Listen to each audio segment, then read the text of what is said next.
Distinguished dignitaries, Your Excellencies, ladies and gentlemen, could you kindly remain standing for the singing of the Namibian National, the Canadian, and the AU anthems?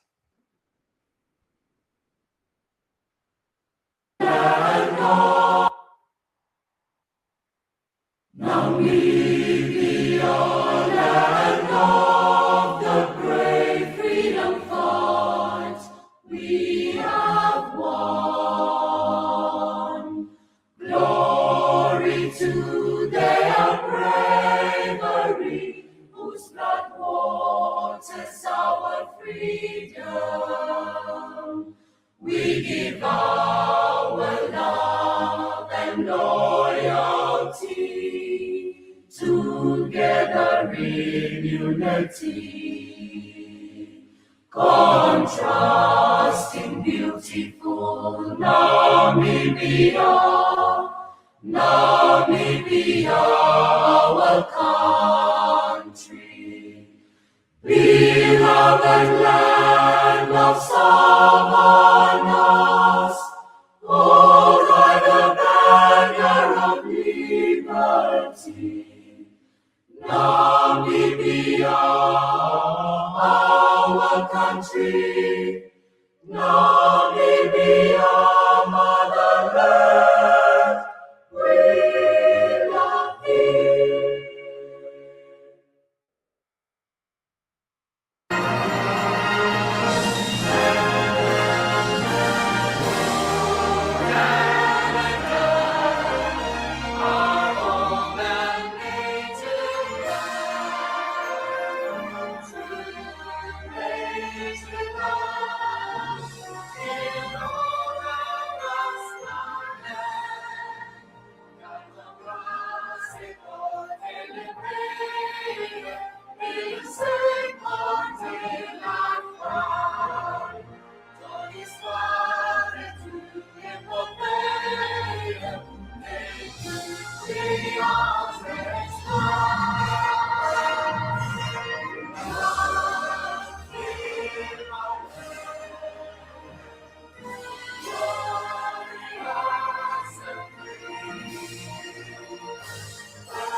Let us all unite and celebrate together the victories won for our liberation. Let us dedicate ourselves to rise together to defend our liberty and unity.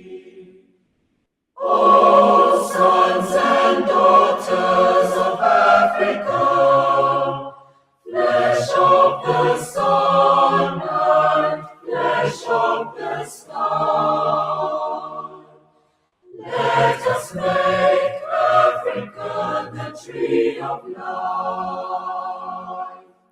Thank you very much. Please be seated.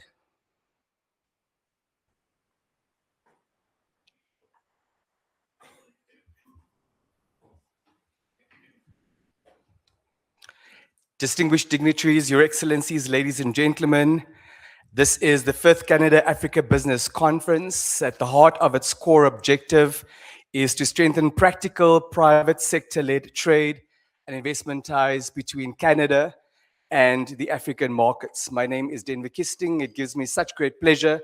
It's such an immense honor. It's such a huge delight to be in your company at this auspicious occasion. Good morning. Bonjour. Bonjour. Without any further ado, I'd like to address the matter at hand, which will be our official welcoming, and it'll be dealt with by Ambassador Paula Caldwell St. Onge, a retired ambassador and respected leader in international trade and investment, with a very particular focus on strengthening Canada Africa commercial engagement. She serves as the chair of the board of the Canada Africa Chamber of Business, where she leads the chamber's work, convening senior business leaders, investors, policymakers across both continents. Under her leadership, the chamber has expanded its role as a trusted private sector led platform for dialogue, partnership, and very importantly, deal making. Ambassador Paula brings extensive experience in stakeholder engagement, governance, and strategic convening, and is widely recognized for her ability to bridge public and private sector perspectives, whilst, very importantly, at the same time, maintaining the Chamber's independence and member-driven mandate. She's deeply committed to advancing responsible investment, long-term partnerships, as well as practical collaboration between Canadian and African markets. Distinguished dignitaries, ladies and gentlemen, are we able to please give Ambassador Paula a massive round of applause?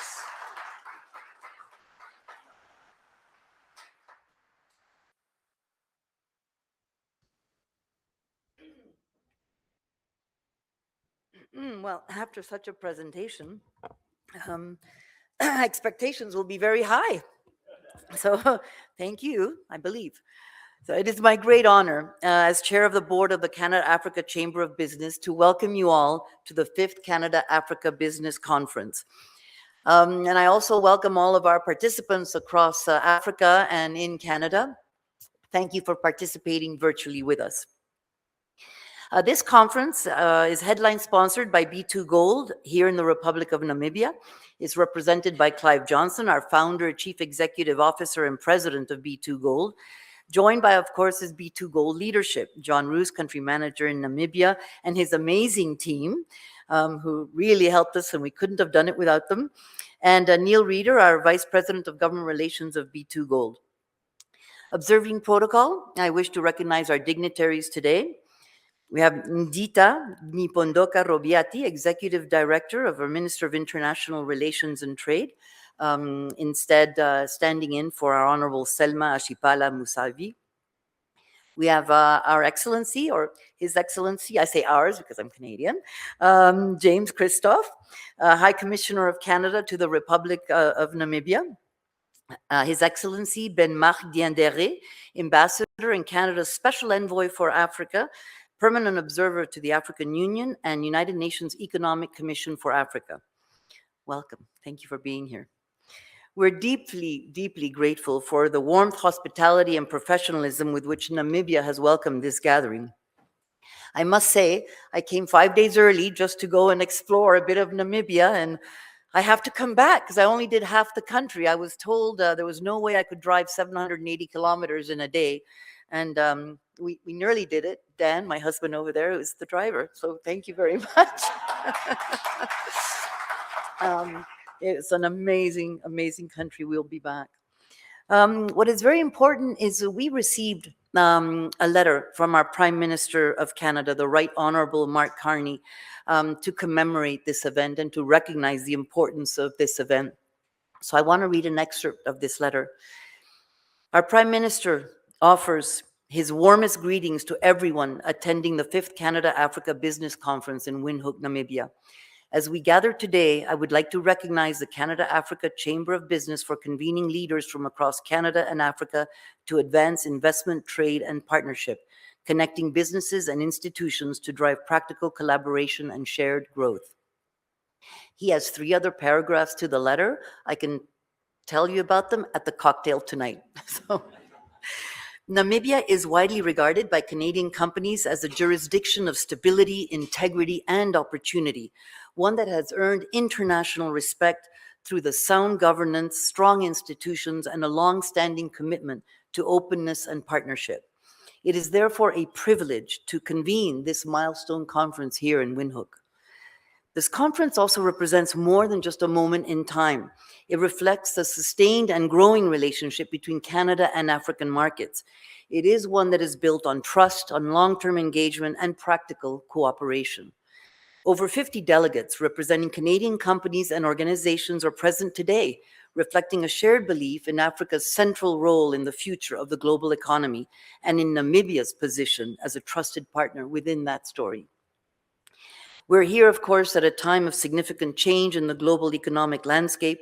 We have shifts in trade, supply chains, investment flows. They're reshaping, of course, how countries engage with one another. In this context, Africa's growth, innovation, and entrepreneurial dynamism are not only opportunities, but they are essential. And Canada recognizes that. And partnering with African markets is not just a reaction, but it's a deliberate and forward-looking strategy grounded in mutual benefit and shared values. I would like to express our sincere appreciation to all the partners that make this possible. B2Gold, of course, whose long-standing presence in Namibia exemplifies responsible investment and an enduring partnership. The Chamber's headline sponsor, Elephant Trade Services, electrical engineering service provider to major Canadian firms. And of course, our Gold Conference sponsors, Hatch, who've pioneered conferences with us in Zimbabwe, Botswana, and Zambia. I do want to thank Vice Chair Joe Lombard for this and his commitment to the Chamber and to Africa. We have done a lot of partnering with him, and he's got his whole Hatch team here with different parts of Africa, so you can all have something to talk to them about. I'm already making my pitches for this deal making that I was, introduced as. So there you go. I had to do something. And of course, Mine Africa, long-standing sponsor and partner in the annual African Mining Breakfast, which is the largest Africa-focused mining event in the Americas every March at the Prospectors Development Association of Canada, humbly known as PDAC, in Toronto. It is on March 3rd, the morning of March 3rd. And Wayne Floriani, Wayne is right there. So go talk to him about getting your free invitation to, sorry, Wayne, to the breakfast. And of course, our bronze sponsors, Ausenco, Corex Copper, Ongwe Minerals, and Sea Lion Cargo. Each of these organizations reflects a private sector leadership that underpins the meaningful and sustainable economic agreement that we have. We're also, of course, pleased with our chamber partner, sitting right over here in SADC, the Southern Africa Canada Chamber of Commerce, our CEO, Mike Morgan, and the chair of the board, Greg Knott. If you can just rise, so hands, so people can see who you are, because your regional leadership strengthens our cross-border collaboration and private sector engagement, and we're happy to have an MOU, an agreement between us. This conference is not just about relationships between countries, companies, and people, listening, learning, and building partnerships. So I hope you enjoy our very fruitful panels that will be here during the day. And it's about continuing to do that business. So on behalf of the Canada-Africa Chamber of Business, I thank you for joining us. We wish you a productive and successful conference, and we look forward to all the collaborations that will emerge from it. If you can send me a WhatsApp, even better, so then I can actually quantify a lot of these deal makings that we do. I'd appreciate it. And of course, thank you, Namibia, for the warm welcome that you have given us. So please be assured that we stand ready to receive you in Canada next month at PDAC, at our Mine Africa breakfast, with the same hospitality, but not the same temperature. Did you realize we have a 60-degree difference in temperature yesterday? It was plus 30 here and minus 30 in Toronto. But I took care of Weston from your Namibia Africa Chamber, Mines Chamber. I have toques and I have gloves, always spare in my purse for all of you who come and don't realize what minus 30 is. So open invitation. But I look forward to continuing our collaboration. And I now, of course, want to continue. We're trying to make this smooth transition for our next guest, His Excellency James Christophe. He is our High Commissioner based in Pretoria, but our High Commissioner for Namibia. Long-standing Foreign Service member. He has served at several places in Africa as well. More importantly, he's a senior communication advisor for our Minister of Foreign Affairs and headquarters. And here, of course, on the continent, he's had quite a bit of experience. The last time I met him and we worked together was in Nigeria. Of course, he was also ambassador in South Sudan and in other places on our continent. So I would like to call upon James Christophe, His Excellency, to come up.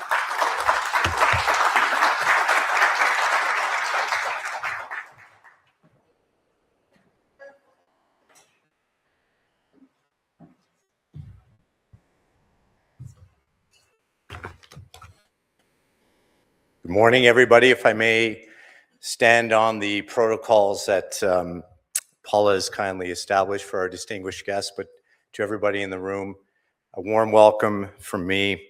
Very proud to be Canada's High Commissioner here to Namibia, and a pleasure to be with you here this morning as we recognize the 5th Canada-Africa Business Conference taking place in Namibia for the first time. And we're here to celebrate and deepen the growing commercial relationship between Canada and Namibia and our partners across the continent. Canada has a renewed engagement in Africa, as articulated by our Africa strategy, which was released in March, and it's rooted in our country's commitment to economic diversification and to building sustainable and mutually beneficial partnerships. And in these turbulent times, it's important to recognize that Namibia and Canada are natural partners because we both offer a stable, well-governed business environment focused on sustainable economic development. Ultimately, I think the most important role our governments can play is to support events like this and that bring together our business communities to advance relationships that bring mutual prosperity. When I met with Her Excellency, the President, last August, when I was here to present my credentials for the first time as High Commissioner, we spoke about the need to deepen the relationship between our countries in a few key areas. Prime Minister Mark Carney, who was referenced earlier, reiterated this sentiment when he met with the President at the UN General Assembly in September. For Canada, Africa represents not only a region of immense opportunity, but also a vital partner in shaping the future of critical minerals, clean energy, food security, and sustainable development. As global markets evolve, Canada is proactively diversifying its economic relationships. Countries like Namibia, with a huge potential for industrial development and friendly business environment, are central to this vision. Through organizations like the Canada-Africa Chamber of Business, serving as a very important bridge between our markets for over 3 decades, Canada continues to support commercial relationships that deliver shared value. Canadian companies bring with them deep technical expertise, consistent performance, respect for local talent, and a commitment to responsible business practices. This is not simply a value statement, it is what we consider to be our competitive advantage. Canadian companies continue to demonstrate world-leading commitment to high ESG standards in the mining and energy sectors, guided by rigorous frameworks such as the Towards Sustainable Mining program and supported by federal research and innovation that drive greener, more sustainable practices. Even amid a very turbulent global environment marked by geopolitical fragmentation, shifting trade routes, and arising climate-related risks, Canadian firms remain resilient, transparent, and focused on sustainability as a core driver of competitiveness and long-term value. This long-standing and unwavering commitment positions Canada as a trusted, responsible partner in a world that needs stability more than ever.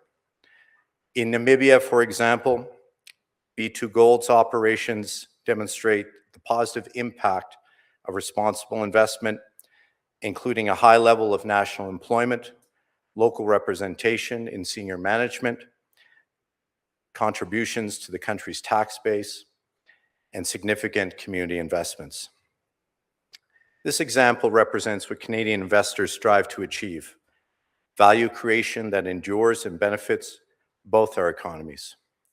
We are proud that Canadian companies uphold high standards in environmental stewardship, transparency, gender inclusion, and community development. Canada and Namibia enjoy a steadily expanding commercial relationship. Canadian direct investment in Namibia reached $1.3 billion in 2024, fueled by the mining sector, but also supported by Canadian engagement in renewable energy and skills development.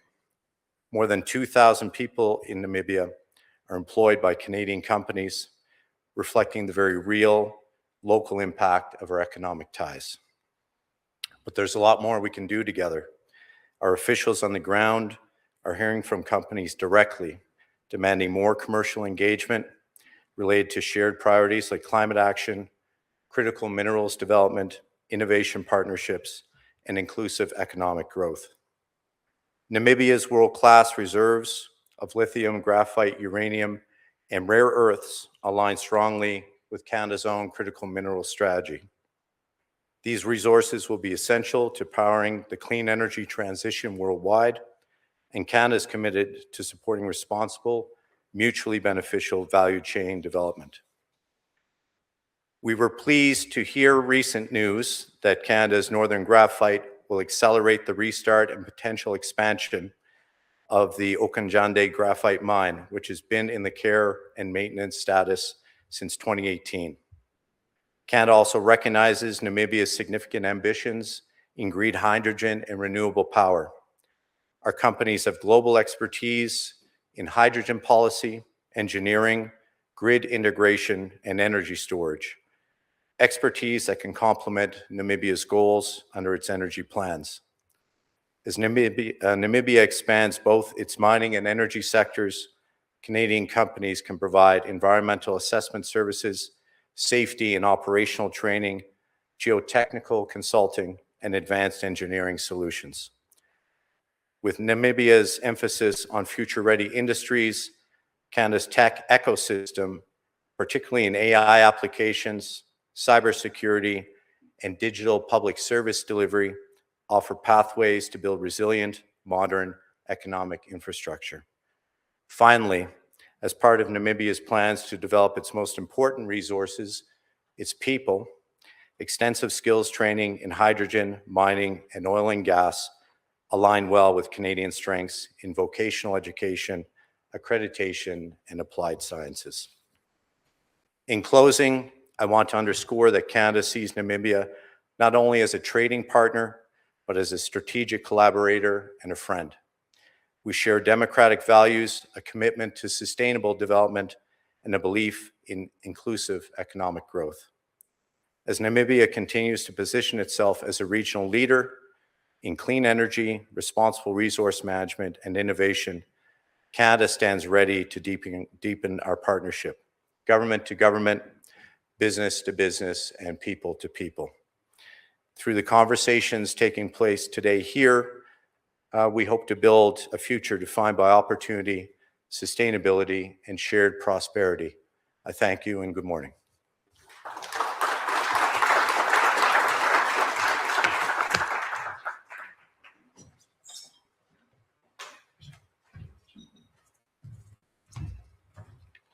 Shall we please give the High Commissioner another round of applause? High Commissioner, we have to concur with you that both Canada and Namibia offer stable, well-governed business environments, and that also warrants an additional round of applause. The mission is simple, the marching orders are clear. We're here to deepen as well as strengthen the existing relationship both between Canada and Namibia, but certainly between Canada and the African markets. I think we also need to, at this juncture, please give Ambassador Paula a massive round of applause. Indeed, a deal maker par excellence who walks the talk. By a show of hands, Namibia is a constitutional democracy, for those of you not in the know, who does not feel adequately welcomed yet. Let's take one slight step back. Are we an honest people in this room? By a show of hands. Who's an honest person? I see two hands are not up yet. What does that imply? What does that signify? Very well. Who does not feel adequately welcomed yet at this auspicious occasion? By a show of hands. Very well. Give yourselves a big round of applause, please. To express the commitment on behalf of the Namibian policymaker, one of the most phenomenal Namibians, not only in the room, but indeed in the land of the brave, as we are known as Namibia, for those of you who may not be familiar with that yet. It was going to become apparent during the course of the day in any case, but I just wanted to set the record straight.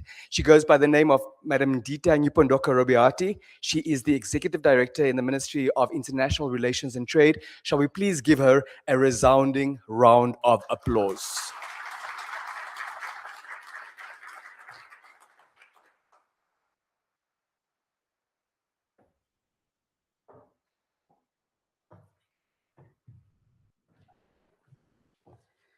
Thank you so much, Director of Proceedings, Denver Kistings, my dear friend, and a very warm good morning to each and every one of you. Let me, from the onset, I know it's becoming a little bit redundant that I keep saying this, that I know you're expecting to see Honorable Ambassador Selma Ashpala Musavi, our Minister of International Relations and Trade. However, due to other pressing national commitments, she has delegated me to be here with you. This delegation only came really last night. So she was intent on being here because she really understood the significance of this engagement, this fifth public Canadian Africa summit, business summit that we have in Namibia.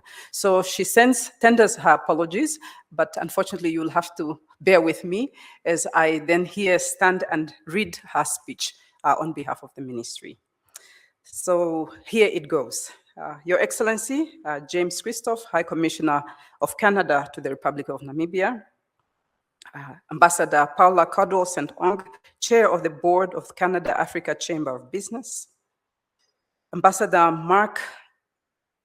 Ben Mark Dieter, Canada Special Envoy for Africa, Permanent Observer to the African Union and United Nations Economic Commission for Africa, Mr. Clive Johnson, B2Gold CEO and headline sponsor,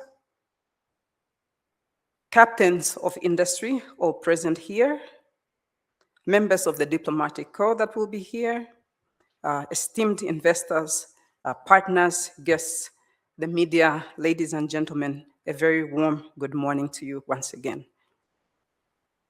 It is both an honor and privilege to welcome you to Windhoek for the 5th Canada-Africa Business Forum, convened under the theme, Namibia's Africa Success Template for Global Growth and Sustainability. This theme speaks to Namibia's national journey. It also speaks to a broader African proposition, one that demonstrates how sound governance, strategic partnerships, and responsible resource development can drive sustainable global economic growth through trade and investment. Ladies and gentlemen, our success template begins with evidence. And in this particular case, trade between Namibia and Canada has strengthened considerably over recent years, underpinned by shared confidence in each other's economies. As was mentioned by the High Commissioner, we share solid and predictable environments. Namibia's exports to Canada increased from approximately $79 million US, this is according to our National Statistics Agency stats, to $137 million in 2024, driven largely by mineral and resource exports. Over the same period, imports from Canada rose steadily to 15 million, reflecting increased demand for machinery, equipment, and specialized inputs that support industrial expansion. As a result, Namibia recorded a trade surplus of about $121 million US between the two countries. Our exports are primarily in minerals and resource-linked products, which is the same template for most of Africa. And of course, what we want to do is how do we start converting this export portfolio to one that represents more value added and more complex and consumer goods. While our imports from Canada are concentrated in machinery equipment, electrical systems, and precision instruments, the very technologies that are required to modernize mining, scale energy projects, and support downstream industrialization. So you can see the symbiotic nature of our trade. I do wish to point out that mining remains central to Namibia's economic architecture and to our partnership with Canada. Of course, the High Commissioner mentioned a few other items and areas of collaboration between Namibia and Canada. Canadian companies are globally recognized for their leadership in responsible mining, project finance, engineering, and ECG-aligned operations. And their presence across Africa has been instrumental in shaping best practice, and this is highly appreciated. However, Namibia's vision for mining is evolving. Our success template is no longer defined by extraction alone, but by value creation, beneficiation, skills development, and community impact. We are positioning mining as a catalyst for broader economic transformation, supporting infrastructure development, supply localization, and industrial diversification. Opportunities for Canadian partners extend across the following. And of course, I think the High Commissioner mentioned some of those. Critical and strategic minerals essential to the global energy transition. Downstream processing and mineral beneficiations within Namibia. And technical services, innovation, and skills transfer, ensuring sustainability beyond the life of individual projects. In this way, mining becomes not just a sector for narrowing our national trade deficit, but also a platform for green industrialization and improving our economic complexity for long-term, inclusive, sustainable development. Distinguished guests, ladies and gentlemen, energy is the foundation upon which Namibia's economic growth and industrialization agenda rests. Namibia is emerging as a competitive and credible energy investment destination, spanning renewable energy, green hydrogen, and oil and gas development. Our approach is pragmatic and forward-looking. We recognize that sustainable economic development requires energy security, fiscal sustainability, and industrial readiness alongside environmental responsibility. Recent upstream oil and gas developments pursued responsibly offers Namibia a strategic opportunity to become a regional energy hub and accelerate industrial output. Canadian expertise in energy infrastructure, environmental stewardship, engineering services, and innovating financing are aligned strongly with Namibia's 6th National Development Plan. The increasing import of Canadian capital goods and financing into Namibia reflects growing collaboration in these areas and signals further opportunity for large-scale mining and energy projects progress from development to operation.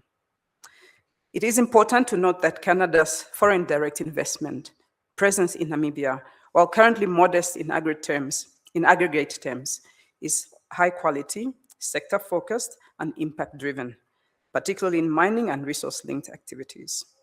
This represents but a clear opportunity for expansion. Namibia is committed to strengthening its investment ecosystem through policy certainty, institutional support, and proactive investment facilitation.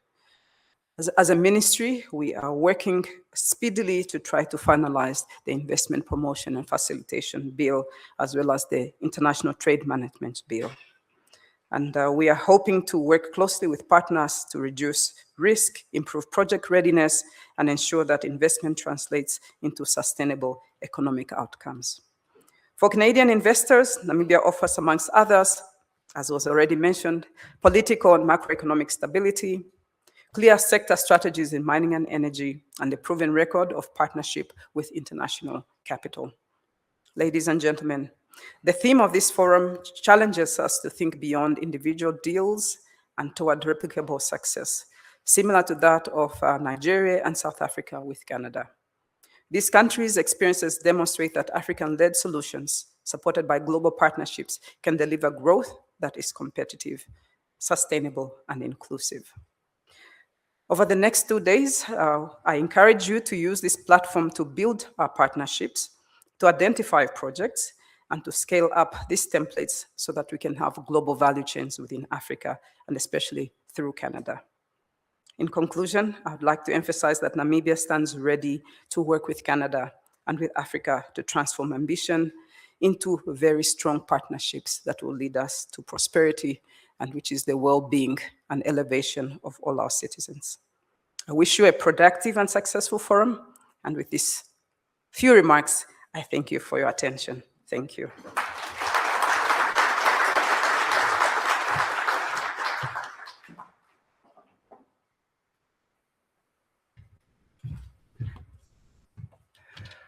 We need to certainly give the Executive Director in the Ministry of International Relations and Trade a proper round of applause. Thank you so much, Madam Nyipondoka Robiati. On behalf of the Minister of International Relations and Trade, it's a very important public commitment that the Namibian government is dedicated to providing policy certainty, number one, and also institutional support. So we will hold the Namibian government to account. Thank you also very much for that important reminder that as far as mining is concerned, one of the pillars of the collaboration between Namibia and Canada, our focus is evolving. It's no longer an extraction alone, but certainly on value addition, as well as community impact. And I think B2Gold has practically demonstrated on the domestic front that they prefer to take the lead as far as community impact is concerned. Shall we please give the ED another round of applause? For some remarks on behalf of the African Union and the United Nations Economic Commission for Africa, we are delighted and honored to have in our midst none other than Ambassador Ben Mark Diendere. Shall we please give him a massive round of applause?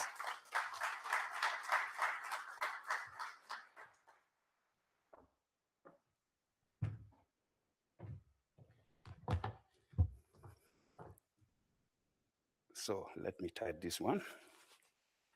So good morning, everybody. So as you hear my name, Diendere is from Burkina Faso. That was the place I was born.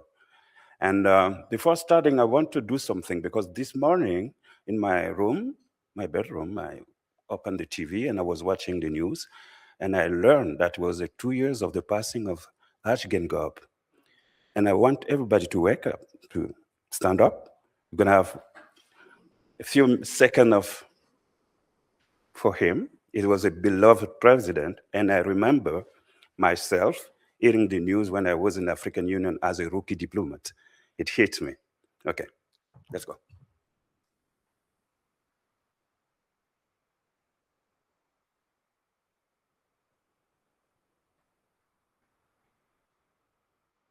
So thank you very much.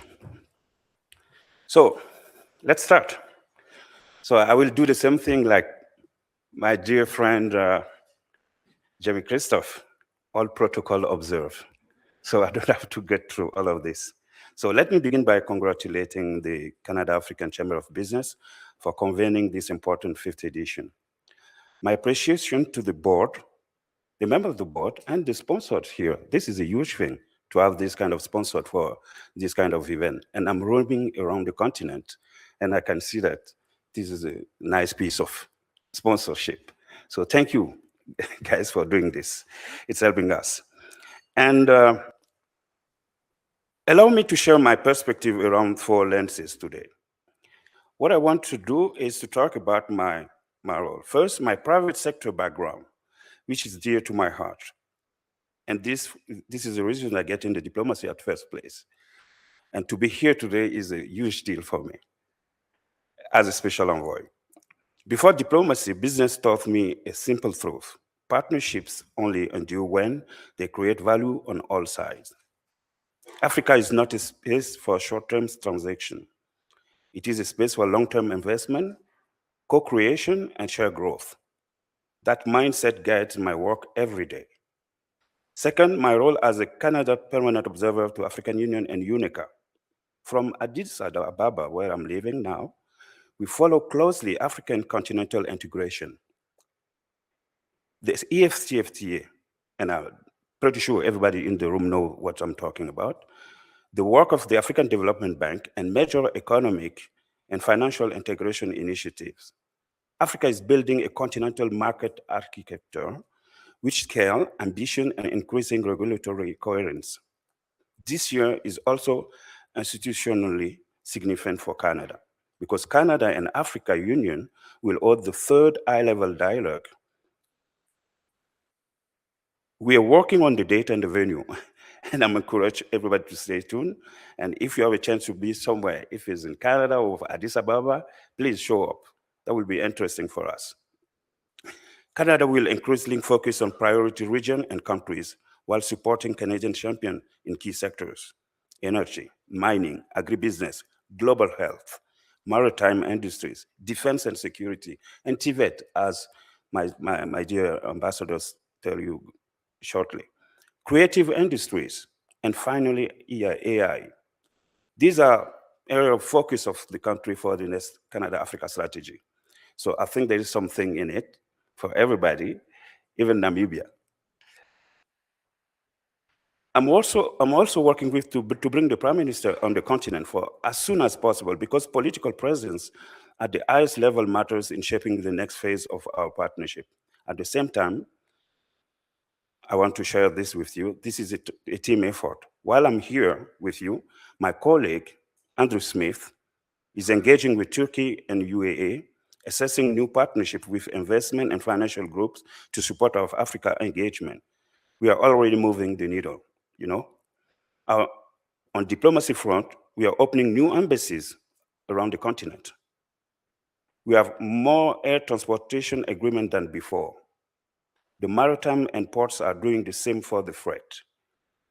As Prime Minister Carney emphasizes in Davos, and I'm sure everybody in this room hear about his speech, the global landscape is shifting.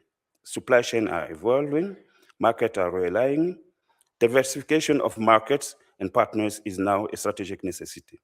Africa is central to that future. You know, I have a personal connection with Namibia. For me, this is a little bit personal. In Addis Ababa, I have the privilege of being a close neighbor and friend of Her Excellency Emilia Mukasa, former ambassador of Namibia in Ethiopia and AU. So we're sharing the same wall. So she talked a lot about Namibia. And you got an ambassador who are very passionate about their country. And she taught me about the people of this country. And I happen to love them. Today, I'm still sharing walls with her successor, Ambassador Muvanga. So these human connections matter for us in our diplomacy, like business run on trust. The people of people ties matter for Canadians. We have a lot of alumni around the continent. And I'm glad to share that even on diplomacy, we can still have these people ties, and look at me today in Namibia. So Canada is open for business, as my predecessors were talking about. We engage the Canadian way. We will engage the Canadian way. Principled, reliable, innovative, and commit to partnership that strengthen local capacity and deliver shared priorities. I thank you for listening.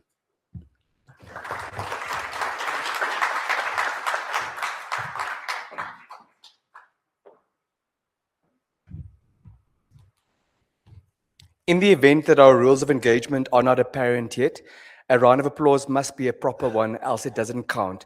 Shall we please give Ambassador a proper round of applause? Thank you so much for honoring our beloved late President, Dr. Hage Geingob. Yes, it was 2 years yesterday. Thank you very much for the public announcement that Canada is open for business. Namibia certainly is also open for business. Round of applause for Canada and Namibia. We're slowly but surely approaching the end of our opening session.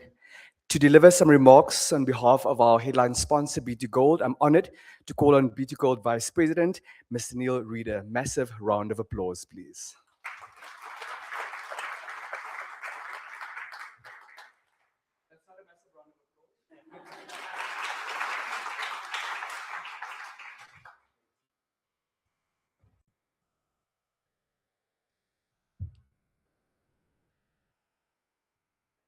Well, first of all, it's a pleasure to be here, especially leaving Ottawa in the end of January.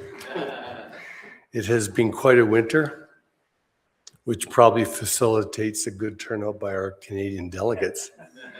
I do want to say, first of all protocols observed, and I'm used to be an ambassador, used to be foreign service.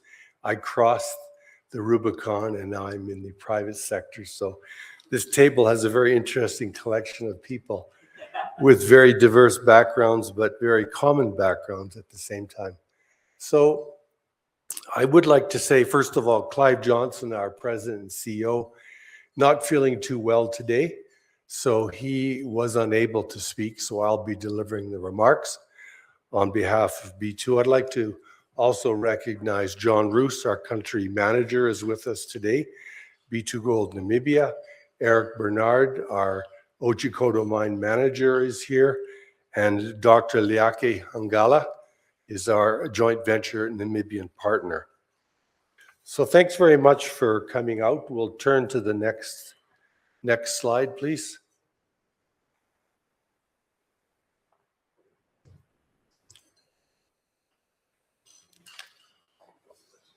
I've got some visuals I want to put up.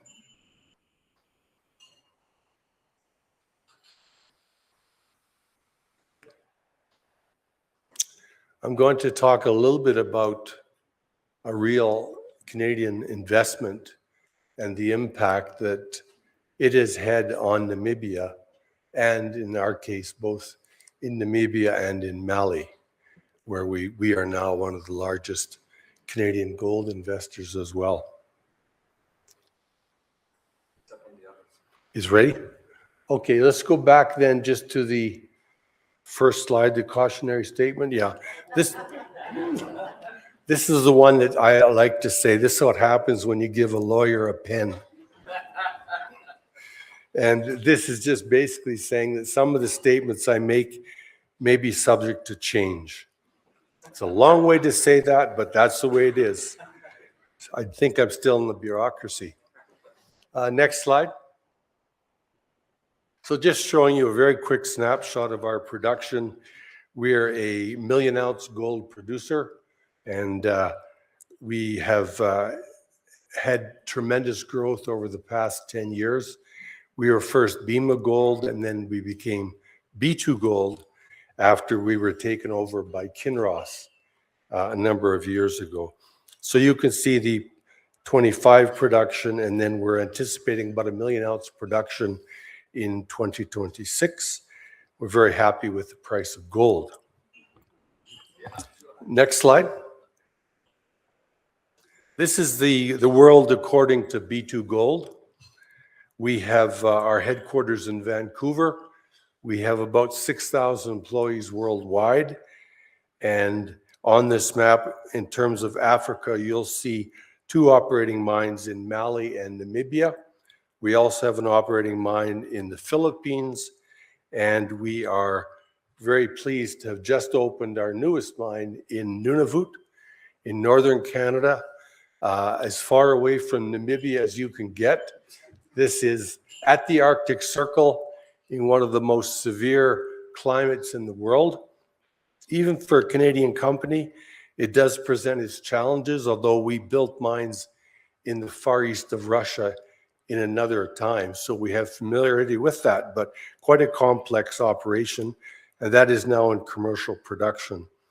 And on this map, just to mention Colombia, we are very close to proceeding with construction of our next mine, which we expect to start up early next year at a site at Gramalote, which is north of Medellin. Next slide.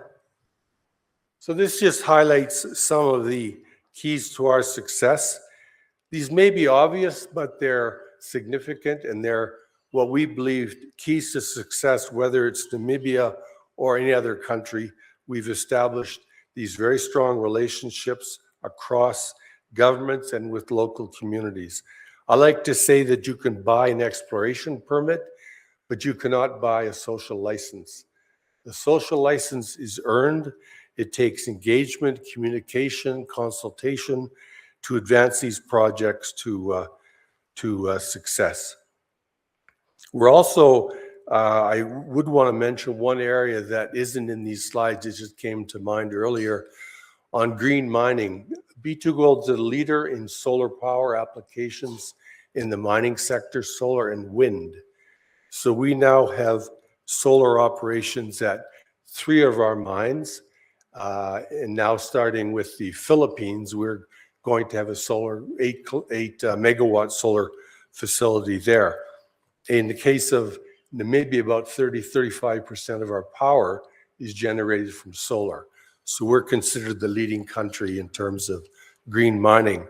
The newest project is a wind energy project in Nunavut, taking advantage not of necessarily the heat, of course, we're in a very different climate, but taking advantage of the wind. We now have approval from the Nunavut authorities to advance a wind project in the early stages in Nunavut. We're very excited by that. Next slide. This just lays out sort of the history of B2Gold in Africa. Our first entree came here in Namibia in 2011, and then we moved into Mali and have been very happy with production in both operations. In Namibia, we're very excited with the Antelope discovery, which will provide for additional underground production. And on the exploration side, we will continue to explore in Namibia. Our CEO likes to say the best place to build a mine is where you've already built a mine. And we've been very, very happy in Namibia with the relationship with the government, with stakeholders, with communities. And if we can find another significant resource, we will build another mine in this country. In Mali, I know it's complicated. It takes up a lot of my time, but nonetheless, we have had a very stable relationship with the government of Mali through difficult times for them. And they have complied with their obligations and being a reliable partner for B2Gold. Next slide, I just want to show you, this is just showing you economic impact. Some people question the benefit of mining. Some people question, what does it really gain? It's your shareholders that benefit, not communities. So I just lay out here, these are in US dollar figures, just to go across and show you the impact in terms of payments to governments, employment in Namibia and Mali, employee wages, 128 million. And I like the second tier. 98% of our employees in Namibia are local.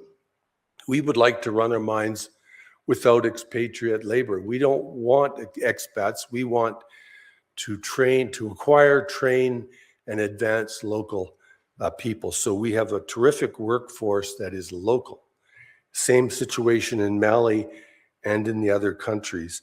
Purchasing is also important because, again, there's an unfair knock on the mining sector that somehow we don't spend money in country. If you look on the far right, 70% of our purchase in Mali is done locally. The issue there is we can't acquire gasoline and diesel within the country. But otherwise, you could see Otjikoto, 63% purchasing is in country. This is real economic impact. This is from SMEs, small size companies, larger companies, of course, but that translates into opportunities, work, and revenues for companies.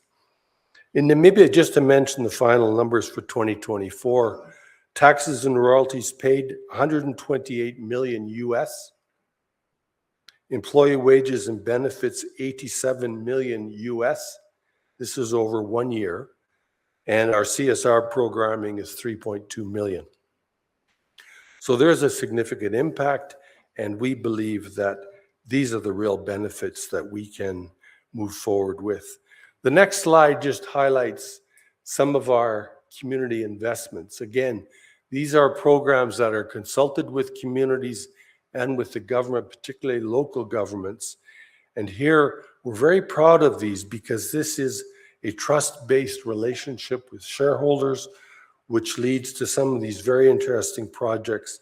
I can go through some of them, but for example, in the lower left, the Ombili Primary School. These are children in the informal settlements outside of Otjiwarongo, Otavi, that region. And they had no opportunity to go to school. It was very far to go. We've now got 1,300 students at this school, which was paid for, developed entirely by B2Gold we handed the key to the government of Namibia Department of Education. It's over to you. You staff it, you run it, but we wanted to make this contribution to a community that's very close to where we operate. We also have a very important health clinic in Umbili as well, which was $1 million US. Because there was no health service immediately adjacent to the informal settlement, women were being forced to walk or take the bus long distances for proper care. We have a women's health clinic set up now on a weekly basis. This has real impact on people, and this is the kind of benefit that we can provide. On the upper right, we're very proud of our agricultural projects and our work in Namibia. Just out of interest, we are one of the largest private maize producers in the country. This is a mining company. And again, as our CEO says, we're not your grandfather's mining company. We're innovative, we explore, we look for opportunities, and we have developed some phenomenal production in maize and other agricultural projects in farms adjacent to the mine site. Very proud of that. And the bottom slide, just in the middle on Mali, 2 programs there that we're very proud of is a program to protect women and children living in informal mining areas where they're at risk, to give them health services, safe space for their children, etc. And a major program on tech voc training with 1,200 people in Mali in the communities near the mine. And that was funded with Global Affairs Canada, $7.5 million US. And again, we're very happy that Global Affairs now is turning towards opening up to work again with the mining and private sector on development projects overseas. We will be first in line when that opportunity manifests itself. The next slide, I'm just coming to the end here. I wanted to touch on conservation. This is very, very close to our heart. We have financed and supported a number of initiatives, including the Black Rhino project you will see here, where we have produced 1,000 ounces of gold. That was then marketed on the Kitco website, which is a big mining website. Those funds raised are used to support anti-poaching patrols, equipment, cell phones, etc., for the anti-poaching patrols operating around the Black Rhino herds in northwest Namibia, which are the last free-roaming Black Rhino herds in the world. So we're very proud of that. We've also commissioned a new coin, by the way, in Nunavut, which we're very excited about, with a picture of the caribou on one side. So that is our newest coin. West African chimpanzees, this is more of an issue in Mali, but where we operate in Mali, there's a lot of informal miners throughout the country, but the informal mining is damaging and making it difficult for the chimpanzees to work in their normal habitat. So we've commissioned scientific studies. We've done a number of innovations, building tunnels underneath our haul roads so the trucks go over the top, but the chimps now have discovered that they can transit through the haul roads with these tunnels, and it's actually been very, very successful. So we're very excited with this project as well. And finally, I think Laurie Marker is with us, and I know she'll be speaking later. Welcome, Laurie. A great collaboration between B2Gold and Laurie with the Cheetah Conservation Fund for a number of years to provide support in terms of conserving conservation for the endangered cheetahs. And this is a program that we've been very proud to support. So the next slide, I'll just conclude with some of our key points on success in Africa. I think this is, again, our experience. I can't speak beyond B2Gold, but these are elements that work towards success, whether you're an investor or whether you're looking for a business partner or an exporter into this market. And these are partnerships that we've established very successfully. I would point out fair and reasonable tax regime. I know that's an ongoing conversation. We'll hear more about that at Indaba next week. We, as you see, are responsible taxpayers, whether it's in Canada or whether it's in Namibia, and we feel there's a responsibility as an investor to pay our fair share of taxation. What does concern us is when there are radical changes to mining policy or radical changes to a taxation regime, because that risks losing the industry. And, you know, the expression about don't kill the goose that lays the golden egg, I'm not sure about that expression some days, but it is true that miners can go elsewhere. Gold exists across continents, and if they don't receive a fair tax environment, they can look at other opportunities. So it's just something to keep in mind for governments, and we think that a fair and reasonable taxation is a good thing, and we're Canadians after all. So we're well used to paying our fair share of taxes. So I will conclude with that. Again, thank you very much. Clive Johnson sends his regrets. And I should just conclude by saying that we're very honored in B2Gold that he was just awarded Person of the Year from the Northern Miner magazine.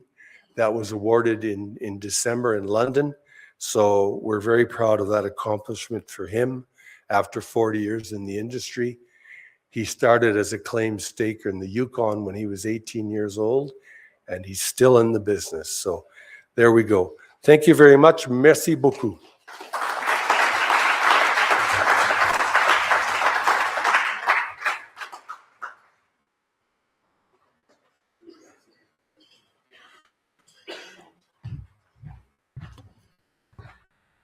The rule stipulates that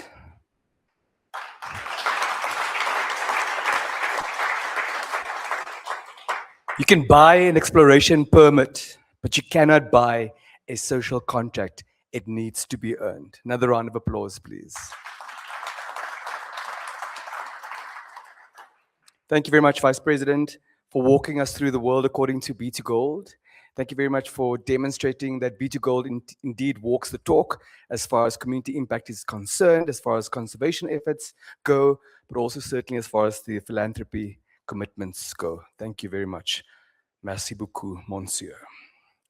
We are approaching the end of the opening ceremony. At this juncture, it gives me such great pleasure to call on one of the key driving forces behind this event, none other than the President of the Canada Africa Chamber of Business, Mr. Gareth Bloor. Massive round of applause for him.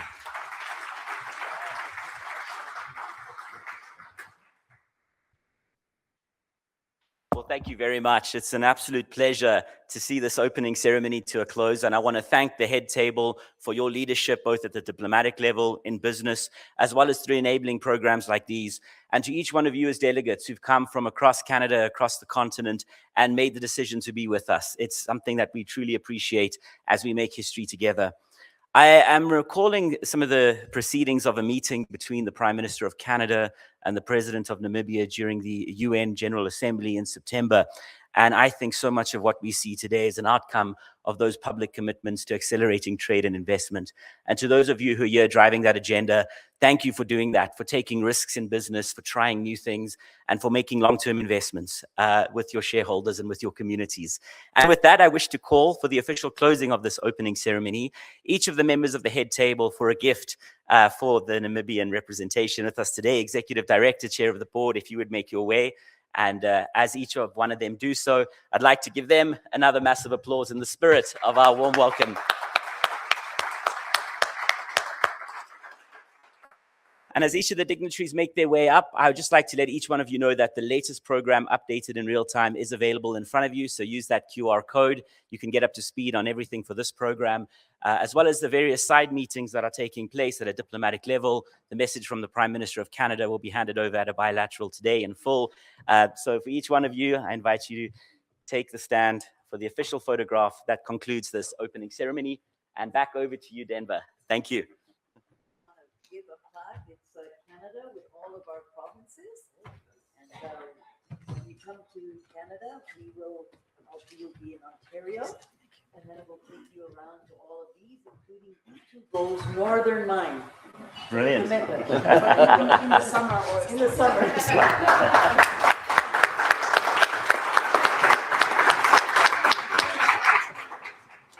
Ambassador Paula, the delegates would just like to hear what you just explained again. They couldn't hear you, unfortunately. And here I thought I was loud enough. Sorry about that. We're giving our executive director the plaque of Canada with all of the provinces' symbols around it. And I told her she would, at PDAC, she'll be in Ontario. Quebec is next door, but we'll take her all around the country, including way up in Nunavut to go and visit B2 Gold Mine. And then she said, Hopefully in the summer. and I said, of course.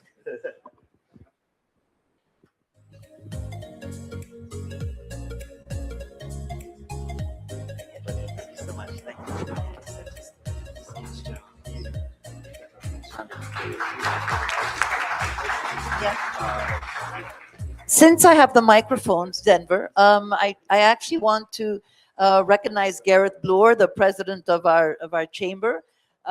Without Gareth, none of this would be possible. And of course, he wrote my speech and didn't include himself. So sorry about that. But Gareth, thank you so much for your dedication to Africa and to the Canada-Africa Chamber of Business. None of this is possible without Gareth Bloor. Thank you very much. Thank you, Ambassador. I want to concur with those sentiments. For those of you who may not know this, Gareth is a son of this African soil. He deserves another round of applause. Distinguished ladies and gentlemen, esteemed dignitaries, that draws to a close this opening ceremony. I'd like to invite you all to please rise for the departure of our dignitaries.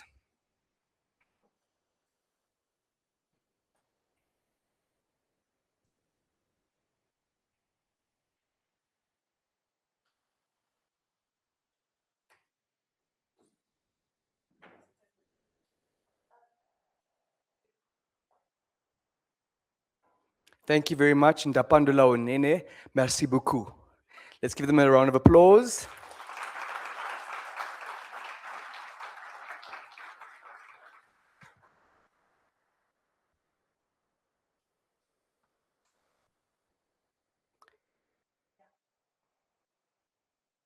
Distinguished ladies and gentlemen, I would like you to please consult a device that depicts time in your possession, just to ensure that we are all on the same time page. If it shows that it's 3 o'clock in the morning, it's incorrect. It must show that it's 10 o'clock in the morning. Are we all on the 10 o'clock page? Are we? Kindly have a look at who stands next to you at this moment. Make sure that you'll be able to remember that face. We are busy convening a choir for the 5th Canada-Africa Business Conference. So in the event that you and both your neighbors are not seated back in the venue that is at 26 minutes past the hour of 10, you will form de facto part of the 5th Canada-Africa Business Conference choir. So we'd like to accord you each a brief health break, and we'll reconvene at exactly 26 minutes past the hour of 10. Thank you very much.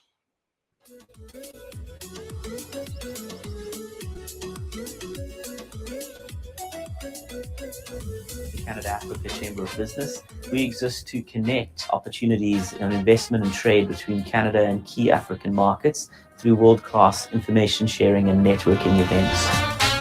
These breakfasts are really important because it brings all the players together. African decision makers like ministers and others to the table. It brings businesses together. It brings the community together. And gives it an opportunity to reflect on where it's come from, where would it like to go, and how should we all work together to achieve that.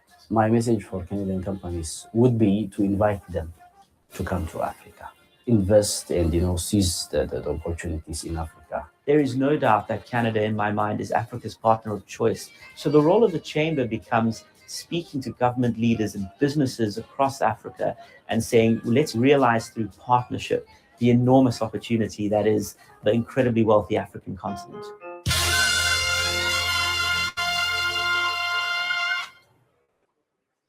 Kindly take your seats, please. We'd like to reconvene.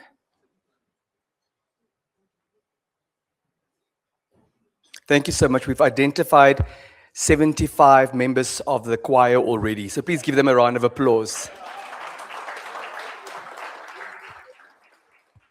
Distinguished delegates, this is the 5th Canada Africa Business Conference, and without any further ado, to help us deepen our understanding on global partners in natural resource development, it gives me such great pleasure to call on Jeff Adams, Global Director Uranium at Hatch, to please introduce his panel to us. Massive round of applause, sir.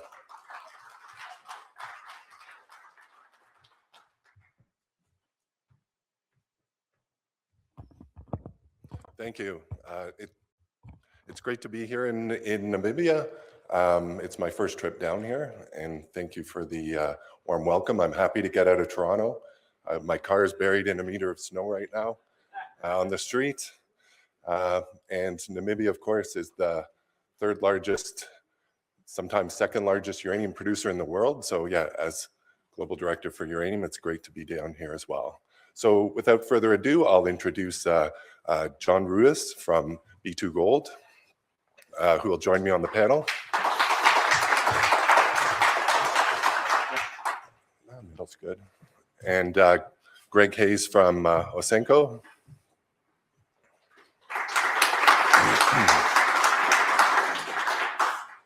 And yeah, let's get started.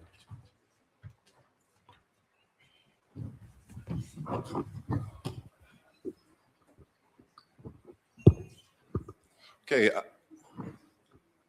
should be on. So yeah, let's just take a minute and introduce ourselves. I've already spoken, so. Yeah, thanks, Jeff. So I'm John Ruiz. I'm the country manager for B2 Gold Namibia. Yeah, and I'm glad to be here today. I think it's been a good turnout of Namibians and Canadians alike, and we look forward to telling Namibia's good stories here, and certainly also point out areas where we can improve, because it's not just a conference about good stories. We need to have outcomes and improvements. So thank you. Hi, I'm Greg Hayes. I work for Osenko, and I'm responsible for the Africa region. We've got a long history of working in Africa, currently active in Mali, DRC, and in Namibia, where we're building the Tumas project for Deep Yellow. And it's been a really good morning so far, really welcoming, and thanks for everyone that set it up.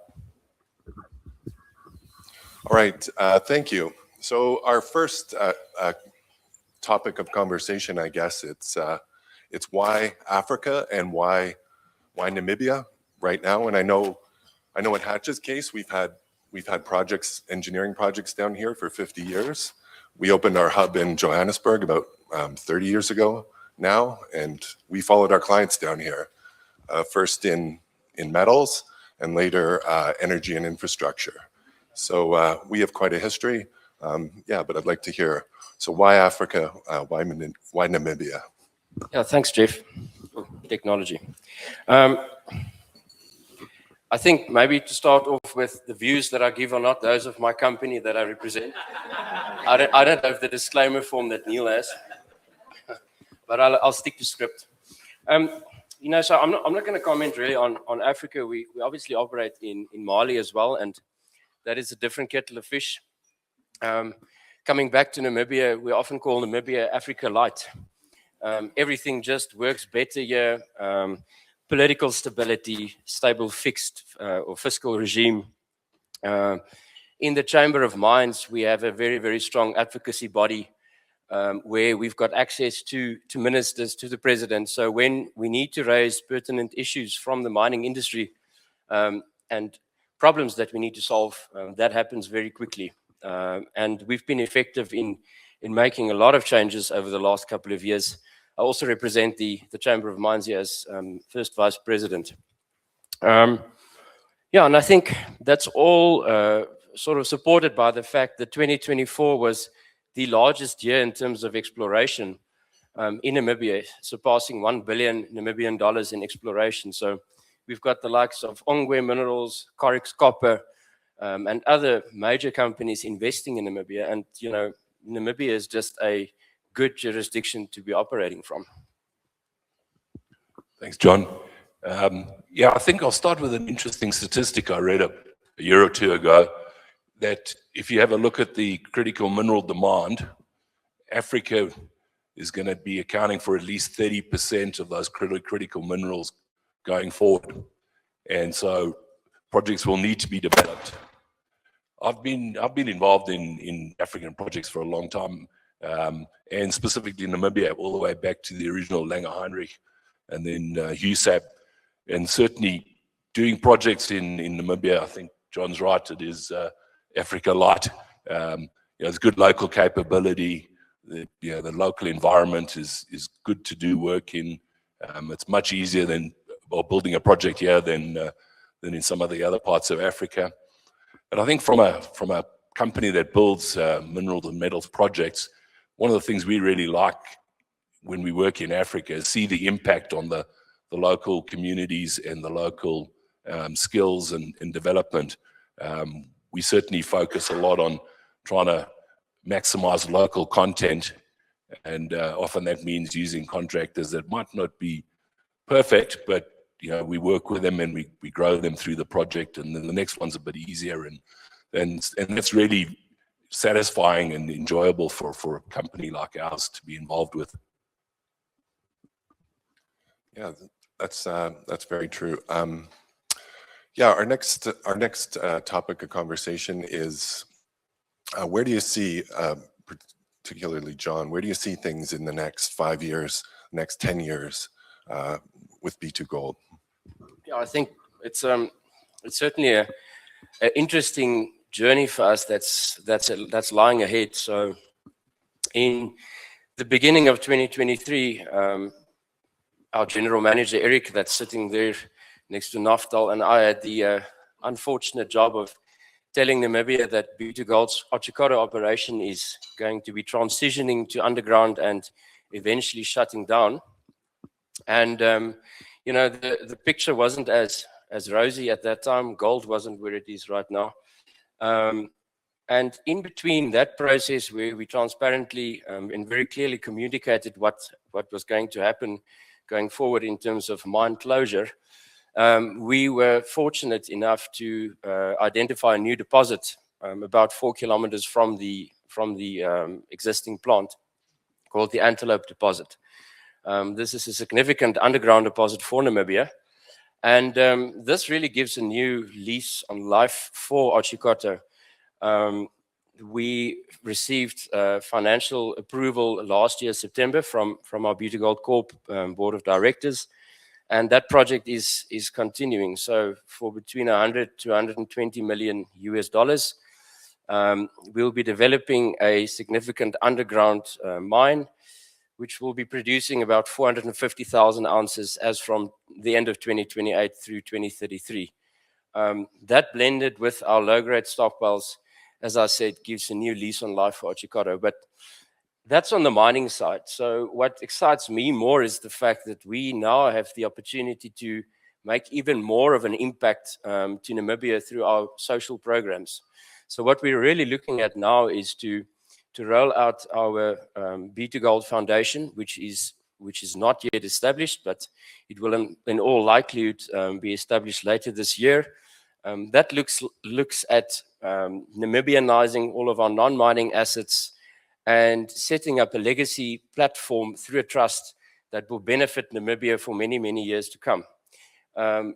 We started working on that concept beginning of 2023 already because we saw what was going to happen with the mine. But now that we have the expansion of the Antelope, our jobs have become much easier. The great story about that is that we've already put all these measures in place.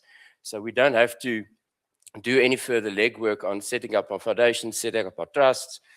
These things are done. So as you can see, I'm more positive or more passionate about the softer side of hard rock mining than Eric would necessarily be getting the gold out of the ground. So I use the money that he delivers to build all of these nice projects for Namibia, because being a Namibian, I really want to see the Otjikoto mine be a flagship rehabilitated asset in 20 years' time when I turn 40. Over to you. So yeah, that's great to hear. I mean, you're not just coming in, say, building a beautiful road and then getting out. You have a long-term legacy to look back on too. What about you, Greg? Where do you see things? Yeah, look, we're seeing the gold. Obviously, the gold market is extremely buoyant at the moment. Lots of opportunity in West Africa.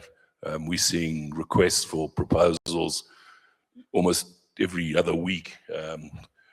Just seen one for Burkina Faso, not Burkina Faso, Ivory Coast, Ghana, Liberia. It's all happening.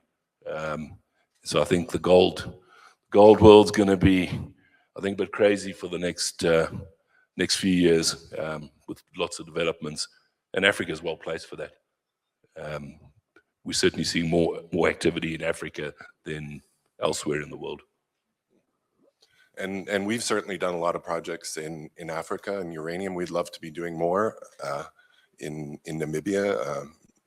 Niger is maybe a little challenging right now, but yeah, we also see a great future, and growing our hub in Johannesburg and that.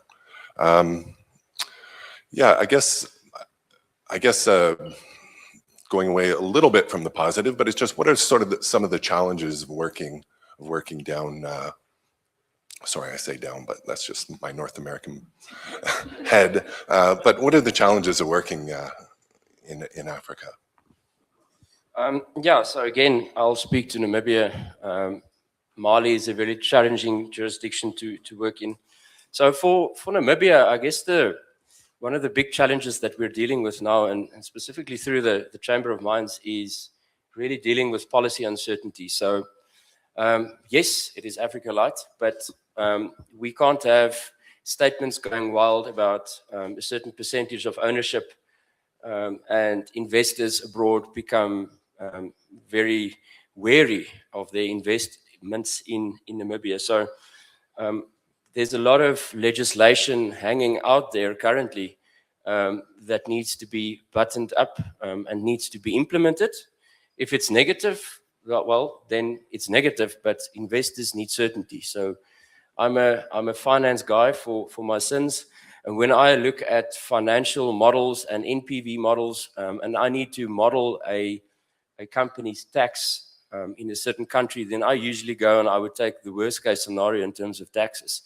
And often that makes projects fall over. The royalty rate may be 3%, but legislation says it can go up to 10%. So what are you going to use? You're going to use 10%, and then the project doesn't work. So it's just that uncertainty that we need to address. It's not difficult. We just need to communicate properly, and we need to sit around the table and come to a conclusion. And that's really what the Chamber's job is in the Namibian context. I'm probably talking too much. Then the other thing is skill shortage. So developing an underground mine, we do realize that we don't have that skills in Namibia. So you have to bring in skills from abroad, from South Africa. That has to go through your visa process. And again, there are stumbling blocks with our visa process. So it's not difficult things that we need to change there. I mean, it's easy regulation that can be amended. But as Namibians, I mean, I grew up in the Hoogland, about 100 kilometers west from here, stood at the back of a bakkie. I'm as Namibian as they come. And I realized that we need to bring in foreign skills so that we as Namibians can be upskilled so that we can deliver these projects as Namibians. So I think those are the two things that I would have touched on. Yeah. Yeah, I guess just to reinforce what John said there, I was actually at the Tumis site on Monday, where we've got earthworks going on at the moment, and now we're looking at the next phases of construction. And certainly the site team was pretty nervous about availability of good skills, particularly because Bannerman's also in construction. So you've got those two projects almost competing for resources, and they are in short supply. From a service provider's point of view, if you look at Africa as a whole, What has become challenging for us over the last sort of 10 years is the local ownership requirements. So if you're going to do a project in the DRC, you need to set up a local entity and you need to have 51% local ownership. So that becomes a real challenge for a company like Asenco, with all the risks that go with that. Other jurisdictions, Tanzania, I think is 20% and so on. So those are becoming stumbling blocks to set up. And obviously we want to do the right thing and not sort of cheat on how you set up and how you operate. But often it is just, you're in there for a 2-3 year project, and then you might not go back for a while. So trying to set up an entity is difficult. So I think those are probably the two main ones that make life a little bit harder for us. Okay. Yeah, I'm a process engineer. My background's chemical engineering. I think of processes and what do I need to operate an operation? You need power, water, just those are fundamentals, reagents or chemicals and things like that. I guess are there challenges like that, like in Namibia in particular, with logistics or availability? Yeah, I think logistics-wise, we've got an excellent infrastructure network, ports, airports, road infrastructure. So that is a big benefit for Namibia. I had jotted down some ideas around water and power. So it's good that you brought it up, Jeff. So we've got the Atlantic Ocean to our west that we can desalinate, and we're in the area in the world which is most suited for solar power generation. So, and we've got uranium that we're mining. We're the second largest uranium producer in the globe. So what does this mean? We can become an energy powerhouse for Southern Africa at the very least. We can desalinate our water. So all of a sudden, that's no longer a problem for the uranium mines that's trying to set themselves up in outside of Swakopmund, Walvis Bay and the Namib Desert. We can even go into agriculture. I see my chairman sitting there. We're very passionate about agriculture.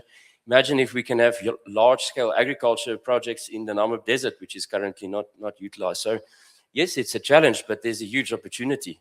Again, funding is not a problem. There's a lot of money in the world just waiting to be sort of invested in projects like this. So yes, energy and water is a big challenge for Namibia, but it's a massive opportunity for us as well. Yeah, I think, look, having been involved in a number of those uranium projects, every time water, and particularly water, is a big challenge. But there are obviously solutions, comes at a cost. It's interesting, most of the projects we design these days, we have this thing called a zero discharge requirement.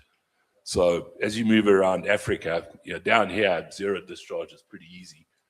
But you get up into the wetter parts of Africa, and suddenly zero discharge is a big problem. So you're seeing now a lot of projects with water treatment plants being added to try and treat the water before it discharges. So it really depends on where you are and what the project location is to the challenges. Not sure. How are we doing on time? And I wasn't sure if there was supposed to be a question and answer period or. Okay. Yeah, I mean, I'd throw it open if there's any questions for our panel from the audience on global partners for resource development. I see one there in the back. I don't know if we have a microphone or there was. Oh, here. Okay. Yes. Thank you. Gideon Shirongo from ONL. It's basically one question or two questions in one. A country like Namibia, which has gold deposits, which B2 Gold and others are mining. I'm not sure whether we have any single deposit or strong place where we keep gold. So as a country, so our money is pegged to a South African rand. Now, for countries like that, what are the options for it to stockpile or to access owning or stockpiling its own gold? That's one question. Similar question, it just applies to uranium for energy. Similar way. So we have uranium deposits. They are being mined here. As a country, how could we access that resource to power ourselves? Well, I don't personally know anything about stockpiling gold, but as I said, I'm a process engineer. Maybe with the uranium, I could help. I guess once you make the yellow cake, you have to refine it further, convert it, and in a lot of cases, enrich it. So those are 3 big processing steps that are downstream, and they do have to get sort of an economy of scale to build a really large conversion plant before you can make nuclear fuel. So there's additional development you'd have to do. Not to say it's not possible, especially with the resources, but that it's a big challenge. Yeah, I'll take the gold one. So I was actually wondering if you're going to ask whether we should build a refinery.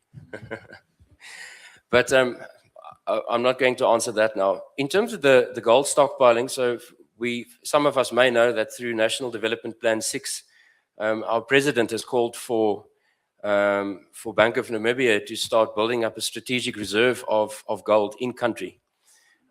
So you'll be pleased to know that B2Gold and Navagap are in talks with the Bank of Namibia, actually advanced talks, where Bank of Namibia would be procuring Otjikoto's gold and Navagap's gold.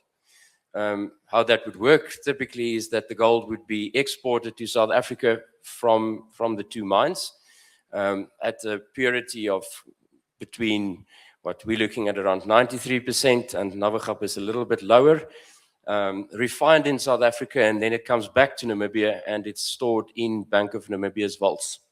So that process is ongoing. We're at an advanced stage in terms of contracts. I mean, it is important to mention that gold is very volatile at this point in time. So we had the discussion with the Bank of Namibia governor about 6 months ago. Gold was at 3,000, and concerns were already raised saying, wow, should we be buying gold at this high price? And now today it's $4,980.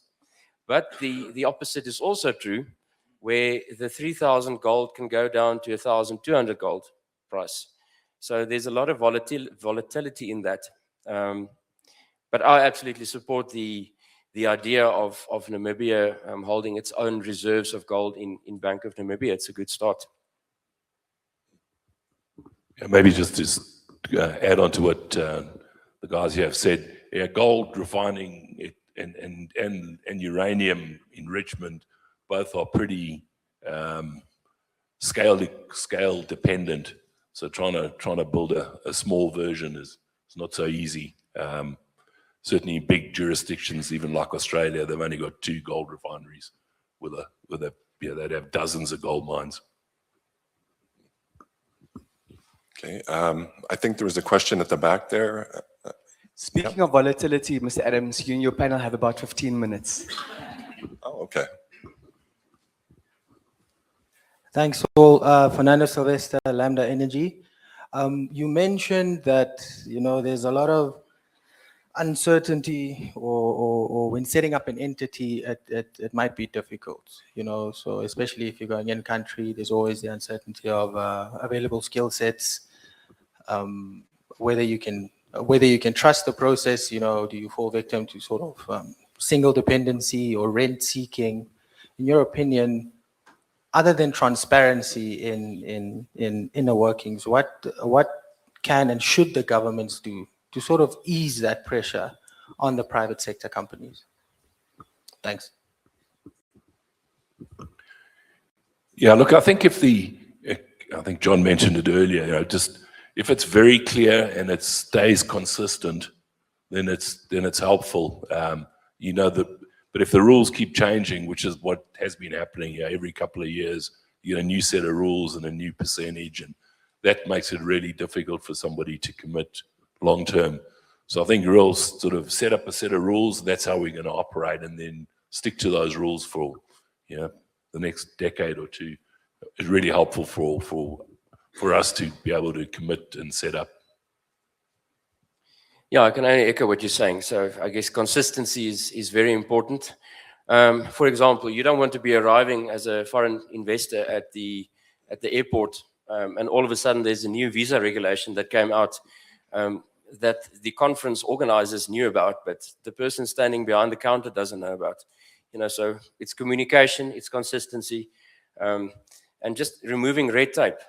Those are not sort of big mountains to move. Maybe I can just sort of sidetrack and say that we have some very credible organizations in Namibia, such as the Namibia Investment Promotion Development Board, which really helps out, which helps foreign investors on planning when they come to invest in Namibia, visas, taxes, and all these things. And you guys play a critical role in ensuring that stability. So, yeah, good for Namibia. I guess one thing I didn't mention either was on the Canada side, doing business up there, and we have a lot of regulations as well, and visa requirements. You mentioned we wanted to have some test work done for a client, and the provider was from South Africa. And they were supposed to come up and do the test work. 6 months later, they still didn't have a visa, and it was going to take probably another 3 months. So there was a case where we wanted to partner with the company, but we just couldn't. So that was, I'd say, unacceptable. A question here. Thank you. My name is Lea Kihangala. Greg, you talk about, or I want to talk about local ownership. You mentioned Tanzania, 25, and some other country. It seems this issue of local ownership will never go away. There is a feeling in the majority of African young people that they are not benefiting from their natural resources. But there seems also a feeling that there's a hesitation from the mining industry. What do you think should be done? Because if industry is not driving it, governments drive it to the extreme, it will never go away. So do you think there's a sense in having local ownership? If it is so, to what extent? I think industry must discuss that more straightforward and try to find a solution. Colleagues in the government, they have a capacity to go extreme, and therefore we need to find a way how to bring to the table, but it will never go away on its own. Yeah, look, I think talking from a service provider's point of view, I guess John can talk to the sort of a mining company's point of view, but if it's a reasonable local ownership, that's and it's set up and fixed, that can be worked on. Like I said, it's just that consistency. If we understand it is 25% and it stays like that for the next 10 years, that's fine. We can work our way around that. But if it suddenly becomes 35% or 40%, then that becomes problematic for us. As I said, from the miners' side, it's a bit of a different equation. And the other challenge for us is, like I said, is we tend to be in and out of countries. So, so you set up and then, you hire local folks and the project goes well and you finish up and then you got to let everyone go, which is also not ideal. So sort of that sustainability aspect is important. Yeah, I know it's a little different, I guess, with Hatch. We're an employee-owned company, a private company.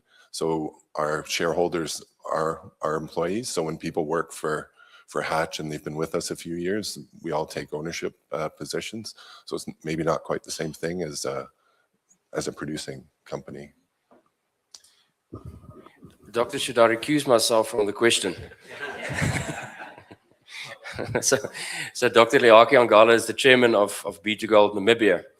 And through a consortium which he leads, every mining company, they own 10% of B2Gold Namibia. And the two of us actually have regular debates about the ownership discussion in Namibia. So things come up such as, should it be free? Should there be a commercial transaction? And I'm not going to delve into that detail because I'm sure the Namibian and the Republican Ogeto will quote me, and then I may be without a job. So, but what I will say, putting my Chamber of Mines hat on, is that at the end of the day, if it's going to be free, then it's a cost. So on the other side of that, there should be a tax benefit to that. Am I personally against local ownership? Absolutely not. I would support local ownership, provided that it is fixed over the period of your production lifetime, and that it is a reasonable percentage. So it's not 60% or 70%, because all of us need to benefit equally. I mean, I can talk specifically about the B2Gold case story over a 10-year period, where we look at distributions to shareholders and distributions to government through government getting corporate income taxes, royalties, export levies, corporate social responsibility projects, versus shareholders getting their 10% and the 90% that goes up to corporate. Government shares 51% and the shareholders share 49%. So that is at our current tax regime that we have, with our current ownership structures that we have. So there is a fair amount of it, of returns going back to government. Of course, like you said, Doctor, is it enough? And is it reaching the people on the street? And I guess that is really the debate. But it's a debate that needs to be held behind closed doors with government, with serious investors, so that we come to an answer that is fair to both parties. Well, actually, three parties: government, the investor, and the Namibian people.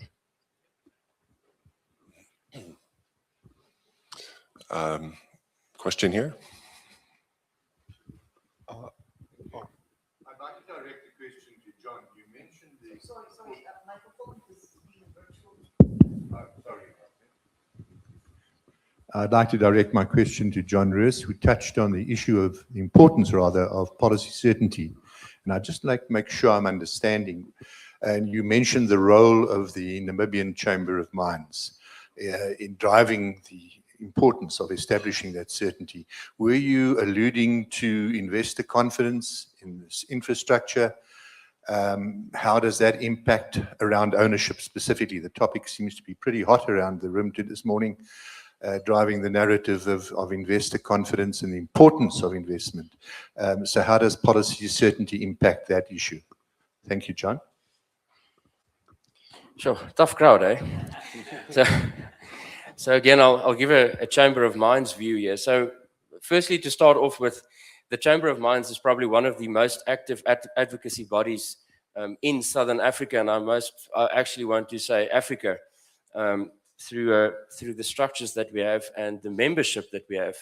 So our membership comes to us as executive committee and to our CEO, Weston Malango, who's not here today. And they pose this question to us around, what do we do about, for example, local ownership? This is obviously a risk for us. We need to manage it. And the Chamber goes away, and the Chamber then caucuses with the Ministry of Mines and Energy, and other parties such as Ministry of Finance as well.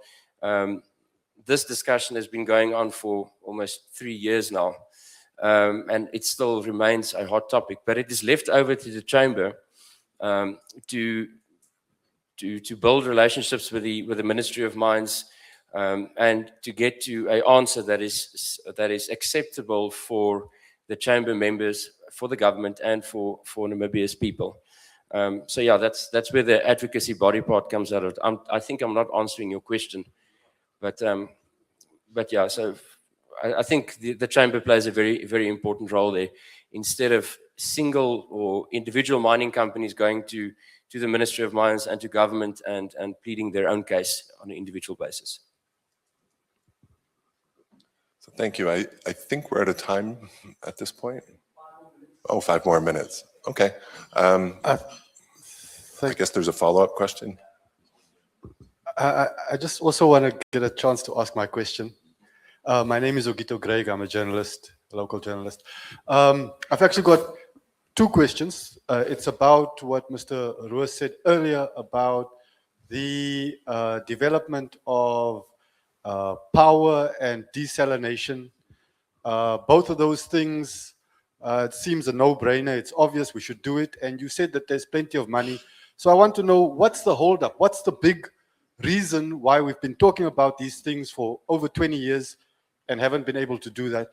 And similarly, the second question is, our government has said repeatedly that we want to process and add value to our raw materials here in country, but there's very little of that happening. What do you see as the major obstacles preventing us from actually doing those things? Thank you very much.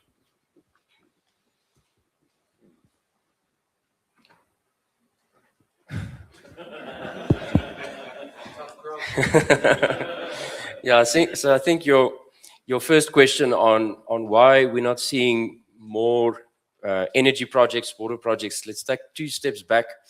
So a couple of years ago, probably a decade ago, Arriva came into Namibia and they built Namibia's first desalination plant. That plant now provides water to Walvis Bay, to Swakopmund, and to the uranium mines. And then, of course, the uranium industry grew and more mines came online and there was again a water shortage. And the discussion came up between Swakop Uranium, Husap as we know them, and the other mining companies to say, where is our next source of water? This has been probably 5 years down the line, 5 years back from now. Discussions have been ongoing between NamWater and the entities, and I can very clearly say that the entities or the mining companies were ready there with their checkbook to fund the project. So I would say it's probably a bit of a bureaucratic backlog, and not everyone being as excited as miners about development, which holds those projects back. But I'm happy to report that Husap actually signed an agreement with NamWater and they are executing the next desalination plant for Namibia, which is going to be funded by a uranium mine, which is really good news for us. On the energy side, I can't really comment. I can say this one bit, it's also bureaucratic. B2Gold has got its own 7 megawatt solar farm, as you know, on site. And April last year, we launched another 10 megawatts through the modified single boil model, a wheeling agreement. So the mine was one of the first companies to do this in Namibia, a trailblazer. And we have been having not serious, but administrative issues on the MSB process to get these plants online and to really benefit from the sun's green energy. So answer is bureaucratic. Yeah, very brief. Just representing maybe the local Namibians, there's no expectation for Namibians to be carried free of charge.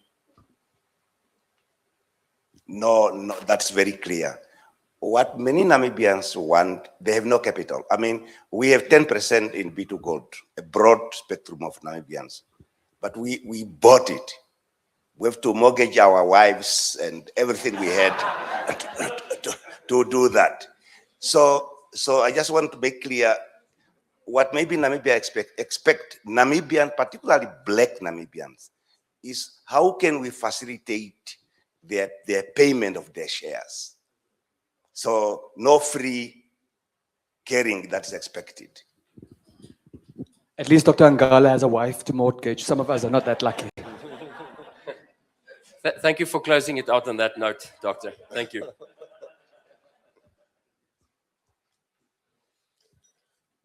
Okay, thank you. Thank you all for your questions, and thanks to my panel, I enjoyed the discussion. It was very good.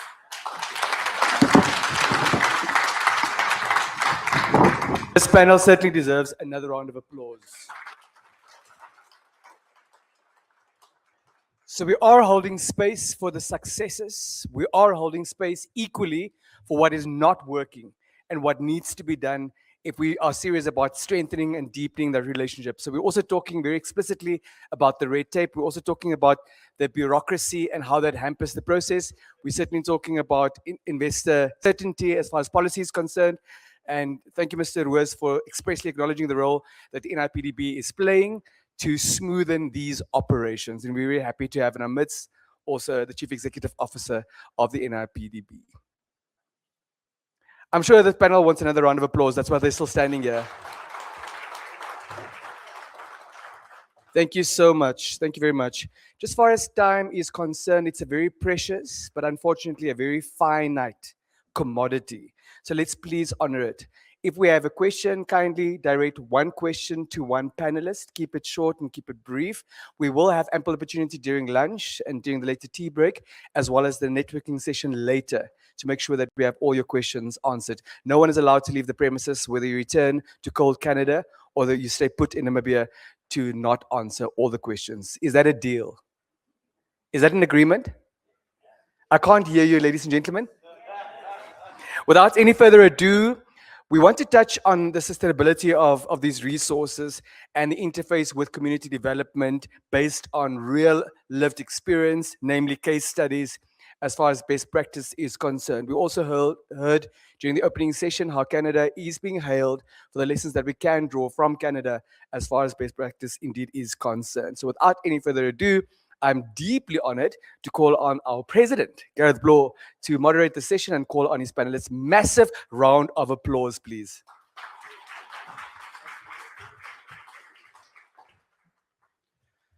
Well, thank you so much for the engaging questions. And I think so much of what was touched on is going to be covered among the next three panelists. It's my distinct pleasure for this session, Sustainability and Community Development, Case Studies and Best Practice, to welcome on stage in this order, if you could take a seat from my left onward, Dr. Chris Brown, CEO of the Namibian Chamber of the Environment. Welcome, Dr. Brown, and thank you for joining us. Dr. Brown is an ecologist and environmental scientist, and he has had over 35 years of practical experience in environmental management and stewardship, and has also played a key role on major important issues of legislation and how we enable the preservation of the earth and of the environments in which we operate. Craig Simmer, welcome, Regional Director of Hatch Infrastructure for the Africa and Middle East region. Great to see you again. With 25 years experience, Craig is someone who's a regular at these conferences, most recently with us in Lusaka, before that in Zimbabwe, really looking at the integration of communities and the economic sustainability in terms of the broad economic impact of all of the projects we're discussing today. And finally, last but not least, Dr. Laurie Marker, Executive Director at the Cheetah Conservation Fund. Thank you for joining us. Dr. Marker, we just had a call a couple of days ago, and welcome from Somaliland. It's so nice when you have participants from other parts of the continent who've made their home in this great place in which I was privileged to be born and raised.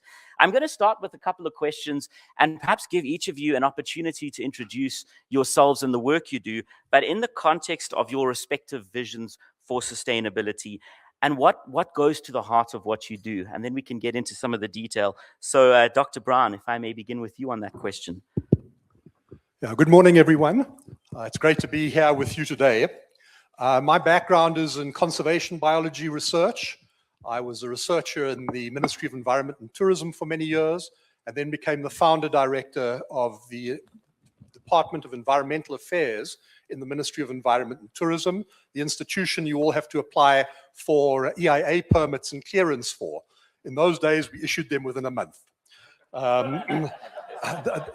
Then went on to the private sector and the NGO sector, and I'm now the director, the CEO of the Namibian Chamber of Environment, a rather unusual body. We're getting interest from all over Africa to see if they can replicate what we're doing.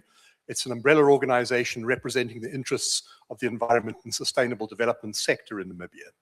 In terms of goals and where Namibia has come from and is going, Namibia was the first country to have environmental clauses in its constitution. And those clauses, although they're environmental, they're not protectionist. They're based on sustainable use and sustainable business development. And that's a really important concept, one that many of the NGOs in the industrialized world, which are much greener than our NGOs tend to be, they tend to be much more pragmatic. They find that unusual. Then after that, we wanted to develop a national action plan for the environment. And we were pestered by the World Bank to follow their NEPs, their National Environmental Action Plans, which were not great strategies. We chose rather, and this is something that's not broadly known, we chose rather to follow the Canadian model of Green Plan. And I was sent to Canada, and I spent 3 weeks at Dalhousie University, and we developed Namibia's Green Plan, and we came back in a very consultative way. It went to Parliament, and from there it went to the Rio conference, and it was presented by our founder president at the Rio conference that underpinned Namibia's whole approach. That has subsequently been taken up and entrenched into our Vision 2030, where sustainable development is at the heart of the program, and further been taken up into NDPs and other documents. So Namibia is very much a sustainable use, where we see environment and development as two essential sides of the same coin. Thank you very much. Craig, over to you, representing a company that's been at the heart of so many growth stories across the continent. Thank you, Garrett. And I'm not going to talk about myself. I'll talk about Hatch, because that's who I represent. Hatch is a company founded in Canada in the mid-1950s. I think since then, 70 odd years, we've grown into a global force. We have representation on each of the continents around the globe. And I think when Elon gets to Mars and humanizes Mars, they probably need our services there. So we'll become an interplanetary company then as well. But, you know, maybe just bringing it back to home, I think if you look up our heritage, and if you look either our website or speaking to my colleagues on the table in front of me, you'll see a fairly strong link from Hatch to Africa in terms of how we globalized and the like, because Africa was our first foray out of Canada in terms of our globalization efforts, somewhere in the 1970s. So we've been on the continent now for probably 50 odd years. And I think the last count we did is maybe 10, maybe 11 countries that we haven't been doing work in Africa. So we're getting there to get and cover the entire continent as well. Maybe just going back to then the topic, I think, as you know, Hatch is a projects company. We provide technical solutions, business solutions, sustainable solutions to our clients in the mining industry, in the infrastructure industry, where I sit in Hatch, and also in the energy space as well. So we take a much broader view. Our vision is really based on a much broader view of what we do. So we have this concept of shared value that we look at. So we center our vision of the environment on this concept of shared value, where I think it guides us how we think about when we develop solutions for clients from a sustainability point of view, from a community development point of view, but also from an economic prosperity point of view as well, because I think a lot of things that we do help drive the economy, not only for our clients, but also for the countries and the communities in which we operate. So we see sustainability not as an inhibitor. We know in the past there's been tension between development and sustainability, but we actually see it as an enabler.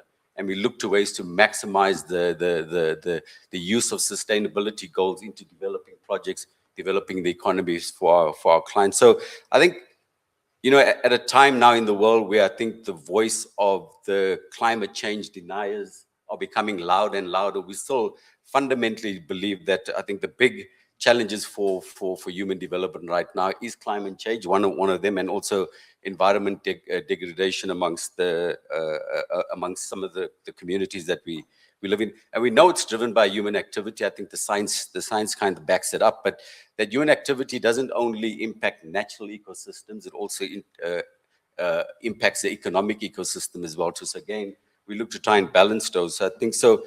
For us, I think this concept of shared value is really based on this interdependency of economic development and also social well-being. And I think that's based on the fundamental premise that we hold, that if it's good for the environment, it's good for humanity, it's good for the economy, and ultimately good for business as well. So that's where our vision is shared. So maybe if I can put the headline statement, I think at Hatch, I think we believe the environmental vision is about balancing environmental protection with economic prosperity, and those two are fundamentally interconnected. Thank you so much. Dr. Marker, you've had formative years in Namibia, though you're based now primarily in Somaliland, I understand. Oh, you're across both? Fantastic. Over to you to share a vision of guiding so much of what you've done over the last few decades. Well, thank you. Yes, so we are an international organization, nonprofit, based here in Namibia. But from Namibia, we've taken a African view of saving the cheetah, and our vision is changing the world. So cheetahs are the fastest land animal. They're also Africa's most endangered big cat. And with that, most of them are found outside of protected areas with people. So what we've done is develop programs here in Namibia for the last 35 years. We set up at Independence here in Namibia to look at trying to develop programs that would, with a predator, reduce human-wildlife conflict and develop strategies around where communities can benefit from having wildlife on their land. So from looking at sustainable livelihoods to actually developing programs in capacity building, training. It has been quite a fast 35 years. I want to say that we also have a foundation based in Canada. And so our Canadian Cheetah Conservation Fund has been a very important part of the work that we do. And we've worked together with not only governments, but with private sector and businesses here in Namibia, but throughout Africa. So cheetahs are found in about 20 countries. We've actually brought people from throughout Africa here to Namibia to learn about our training programs, our sustainable programs, and our community-based conservation programs, which are a model for Africa and the world. And the programs that we really looked at has been helping the communities live in harmony. And so when you're talking about a predator, you're actually talking about that conflict. And most of it is perceived more than actual. And so by working together with our universities and our capacity building through our Future Farmer of Africa training programs, we've been able to put on ground many different programs that are very important for the communities, like our livestock guardian dog programs, where we breed and place a large breed of dog that protects livestock. This is actually being used in Canada as well. We've also been training the scientists from throughout Africa. We are a science-based organization, from having one of the only genetics labs in Africa, based here at our center out of Otjiwarongo, where we invite people from throughout Africa to work with us. We also have a partnership with Vanier College, which is one of your colleges in Montreal, where we get interns that work with us on veterinary science and wildlife management. And our work with B2 Gold as a green mining company has been actually a standard that we've looked at for the last decade, working with a lot of our ecological programs. And we're starting to look at a vision for not only our area around the greater Waterberg landscape, but a model that can actually be scaled up. And so we're definitely in a scale up program so that people can live in harmony with wildlife. Looking at the cheetah as the icon of our arid landscapes in Africa, we're trying to look at sustainability programs, community programs to save a species, to work together. Brilliant. I mean, one of the big themes at the panel later are the lessons that Canada is drawing on from Namibia. And you've mentioned the foundational role of Namibia and the work you do and what's gone beyond. You mentioned B2 Gold, and I'm going to go into the question around the relationship between business and sustainability, perhaps looking for examples of what works, especially for the private sector in the room. What for you has been, what are some key insights for success in terms of that relationship between business and the environment and the work you've been able to achieve working with business? What's led to all these achievements? Well, partnerships are extremely important. And as you start looking at working together and what the business is looking at, obviously the environment is the critical part of every business in the world. And not every business maybe thinks about conservation in a similar way. But as a conservation scientist, we have to find the sustainability within it and work together with our partners. what we've enjoyed working, I think, with B2 Gold on. I really have to say that as I've traveled throughout Africa and looked at many of the other mining sectors, I see that the green is important. I also want to point out that I've worked with Chris Brown for over 35 years here too. And a vision here in Namibia is that of sustainability. And the businesses are important. And I would like to look at like a Chamber of Mines and a leadership like B2 Gold to be active in every country. I also work, as you know, in Somaliland and in many of the other countries where many of our programs have been developed. But here in another country that is not even recognized, but it is a democratic country, and trying to actually find development within its country, I would really encourage Canada to look at the minerals that are there as well. We need some partners that really look at conservation, and I'm very proud to have worked with B2 as we look at it being a needed product that it will be used in the world, to work with a sustainable partner who understands the aspects of the environment as well as the aspects of developing the communities from the time they started to the time they leave has been a real pleasure to work together with them along that line. And I encourage all of you in Canada and your businesses to look at that sustainability of our environment and the communities and all the work that you do, and partner with a conservation organization like ourselves who can help put the good practices together with your good practices so that we can save species and continue your economic growth at the same time as helping the communities also have that sustainability as well. Namibia, or with Cheetah Conservation Fund, we have over 160 employees in our country here, and over 95% of them are local Namibians. And just as a conservation organization, we also have a business mind, and we do environmental impact, and we also do economic impact of what our impact is as a conservation organization. And we bring close to, I believe, 20 million US dollars into our local economy and into the country through the programs that we do. We're not just saving the cheetah, we're looking at an entire economic system so that everybody can live in harmony together. Brilliant. Thank you so much. Craig, I know so much of what you've been focused on, and I've been fortunate to see your work in action in Zimbabwe just over a year ago. What the economic component that you're very passionate about, how do you describe the relationship when the rubber hits the road between business and sustainability? And in each country, perhaps if you picked a country as an example, what are some of the insights to be gained from that? Thanks, Garrett. I think maybe at the heart of our approach, and I'll just talk about our approach and how we try and maximize that relationship between the environment and economic development. I think starting, we don't think of sustainability, social development as afterthoughts when we start projects. We start with that right at the beginning. It becomes part of our planning. It becomes part of how we think about how we're going to deliver these projects. And so we identify that early and we manage that early. Now, there's several tools. I think my colleague mentioned environmental impact assessments and the like. Hatch hasn't developed those tools, but we've certainly taken those tools on board, improved it, worked on it, and adapted for the projects that we take. And we do that at a bespoke level, so it's not cookie cutter from one project to the next. And I think we find if we do that well, the social impact assessments, the climate risk assessments, the environmental and social due diligence, we find it contributes overall to sustainable development, but it also builds that community trust. It also improves the financial outcomes for our clients as well. I think that's been proven time and time again. And I think conversely, we find when that's not done properly, we find exactly the opposite. You know, community trust gets eroded. I think one of the previous speakers mentioned that community trust, social license is hard earned. You don't go and buy that. And if you erode that, you lose that for a long time and sometimes maybe forever. So it's important that these things are done properly fairly early on.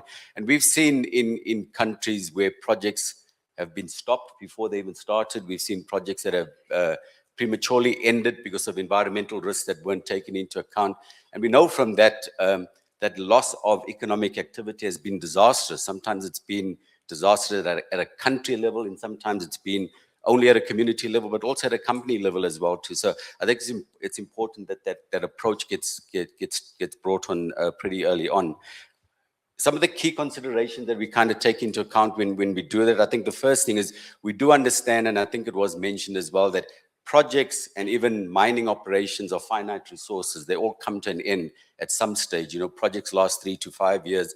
Mining operations can be as long as 50 years, but they do have an end.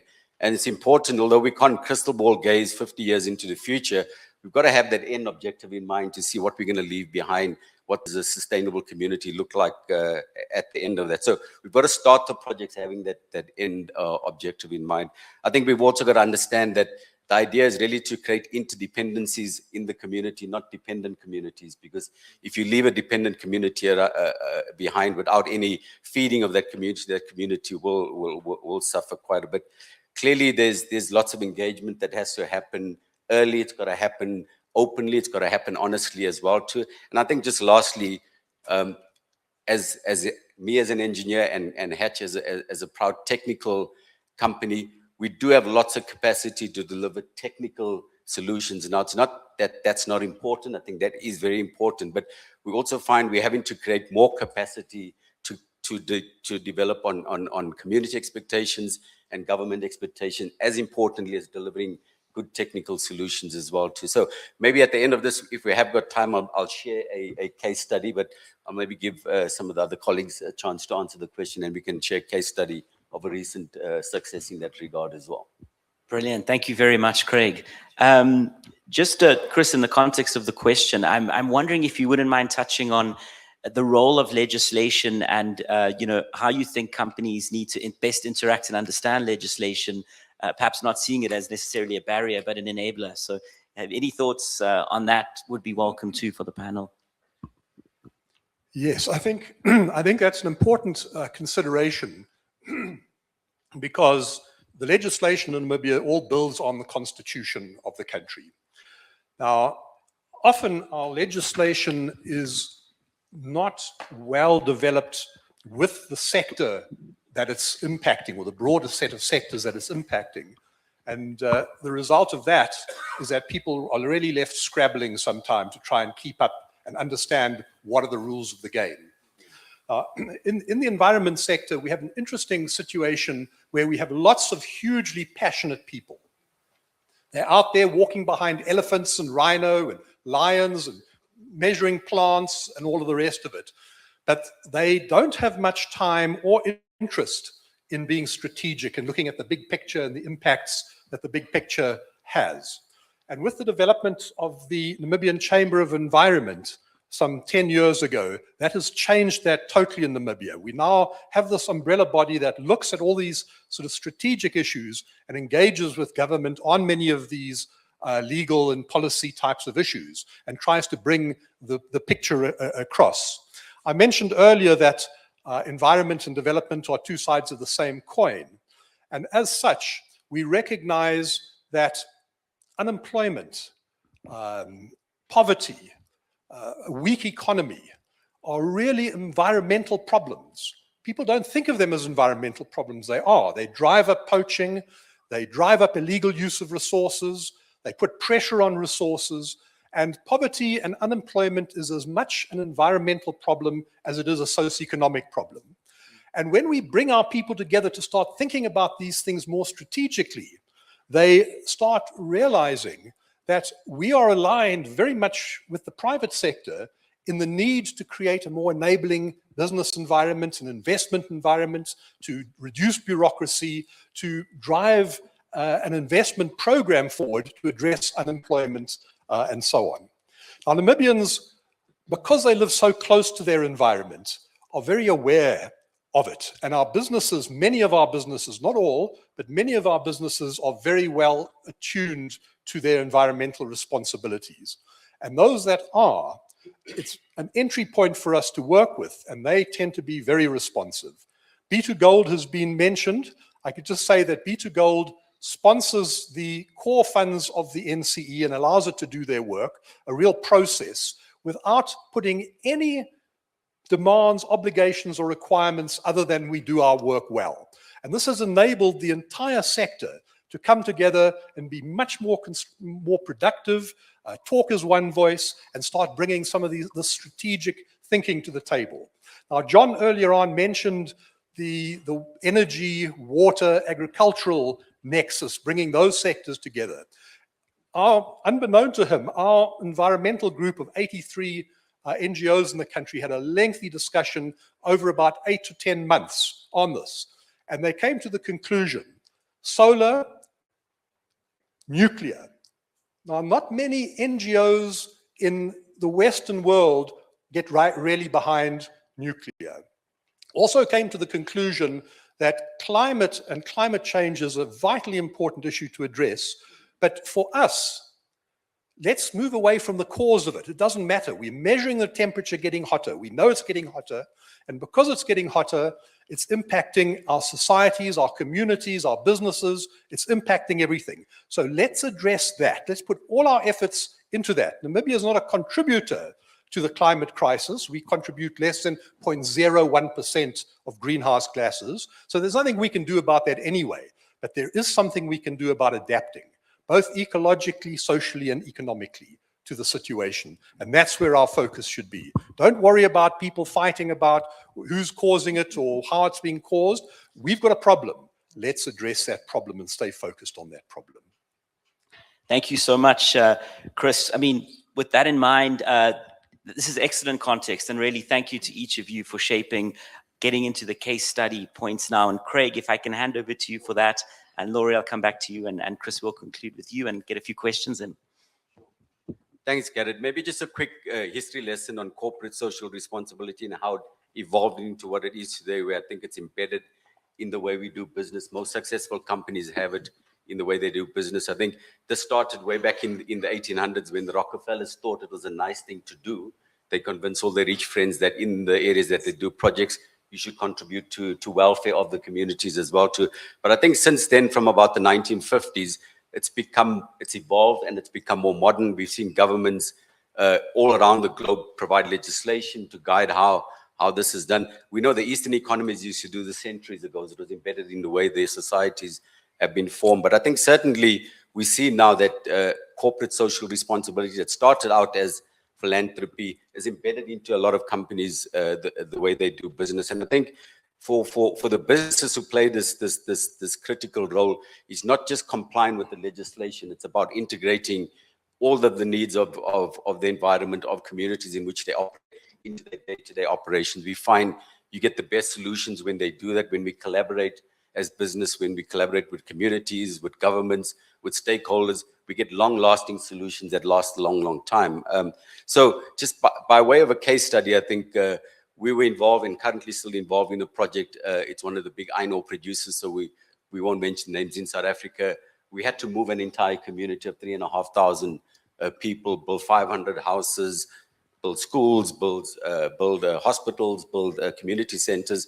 And I think we could have done that the normal way, where you build for the community as opposed to building with the community. And I think, fortunately, there we had a fairly receptive client. The client was willing to do it the way we had suggested, where we built with the community and we created programs to improve capacity, programs to get the community involved in not just handing over houses, but actually involved in building the houses, creating the value. And I think the economic output of that was quite profound. I think we saw the average, for example, value of that community's house in the old community was less than $1 million. When we started, I think 250,000 when we calculated. Average house in the new community was $1.5 million. So, I mean, that's a specific economic benefit to that family, not in broad terms, but in specific terms. We also saw property values in total grow from less than 50 million to, in that entire community, about 250 million rand, just by the way we did. We created businesses out of that as well, to which now have long-term sustainability benefits, because some of those benefits some of those businesses are providing services to other miners in the area and to the larger community as well. So that's just a practical example that was measured. It was specific, it was personal, but it was also on a broader community level as well. Excellent. And really creating generational wealth. I know that's also at the heart of so much of what you've been doing all across the continent. Laurie, any reflections in terms of the case study you alluded to, some of the work you're doing, particularly on this sort of transformational benefit to the communities where, you're making the point that this is integral to economic development. It's not an either or, even something that's complementary, it's intertwined. Well, thank you. Yes, and it is, because the environment is just so much of a basis of everything. And much of what we found in coming here was to find out why people were killing cheetahs, and it's a human-wildlife conflict. So in talking with many of the farmers, going door to door, in the beginning, this was 35 years ago, found that many of the problems really revolved around lack of knowledge around livestock management, wildlife management, and found that we had a thick and thorn bush problem in this country, where about 40% of our country has thick thorn bushes. And that has been caused from much of the overgrazing in an arid landscape. And we found that the farmers were having more problems with everything, and so they were killing more predators. And coming from Oregon, where I had come from, we had quite a biomass industry there, and laid out a biomass program where we actually have now partnered with much of the country in a NBIG, which is the Namibian Biomass Industry Association. And we started looking at how to harvest our bush sustainably, how many jobs it would put, what that harvest would look like, tonnage, and then what you do with this bush. And we make a fuel log, which is an eco-friendly fuel log, which burns with high heat and low emissions. This is a cheetah organization, so you can see that we've got a business mind. And this is actually scaled up. We've gotten a lot of awards for it. But now Namibia, with our biomass, are starting to look at how to use our biomass for other kinds of energy. And outside of B2 Gold and Cheetah Conservation Fund area, there is a new biomass energy program that is going to be bringing energy, electricity into our country using our thick and thorn bush. Thorn bush here is also a problem for desertification because it has very deep roots and drinks a lot of our underground water. And as we can harvest this bush, put people to work, as our founding president, who is our international patron, said, well, then you can have more habitat and grazing land for wildlife. You can, through your training programs that we call Future Farmers of Africa, take care of your livestock, where we see about 60% decrease of livestock problems by going through training. And we've worked with over 50,000 farmers. And then with that, we can have more wildlife and we can have more cheetahs. That's bringing more ecotourism into the country. And so you can see how that integration actually goes. We see this kind of a thorn bush problem throughout all of the cheetahs' arid rangeland in Africa. And we're looking at trying to scale up all of our programs, starting with training, looking at the benefits to the communities, but also looking at products that can assist the country, the energy needs, and the actually putting communities into work for these long-term solutions. So we've seen some pretty interesting solutions from studying the cheetah to trying to solve some of the development programs throughout Africa, and we'll welcome working with any of the Canadian companies throughout the cheetah's range too, in Africa. Thank you. Thank you so much. And Chris, I think you already alluded to what amounted to a case study with the work with B2 Gold. But if you wanted to add anything to that, it'd be greatly appreciated. Yeah, I think the business and environmental sectors have a huge amount of overlap in terms of delivering. On the one hand, the business sector needs to make sure that its house is in order and it's applying the best practices, and the ability to do that is very much assisted by engaging with the conservation and environment sector.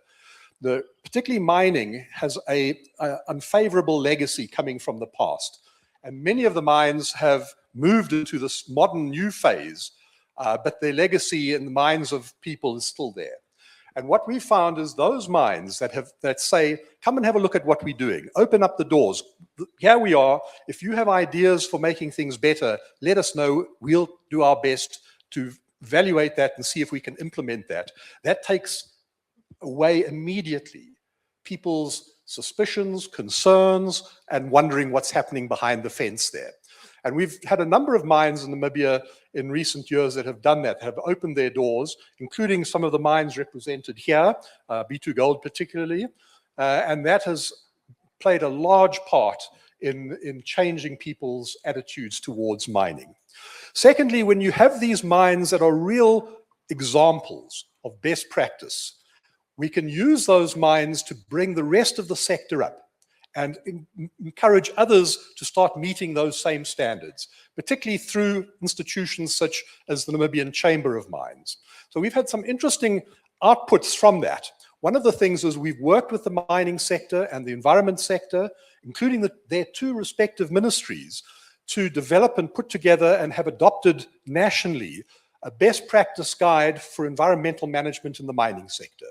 And it's now everyone's product, the Chamber of Mines, the Chamber of Environment, and the two ministries involved.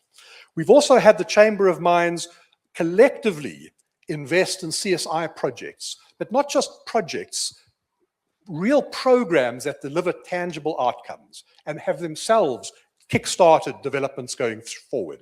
So we've had all the mines in the Chamber of Mines put money into a pot, and we've invested that in electrification in the Zambezi region and electrified 900 homesteads.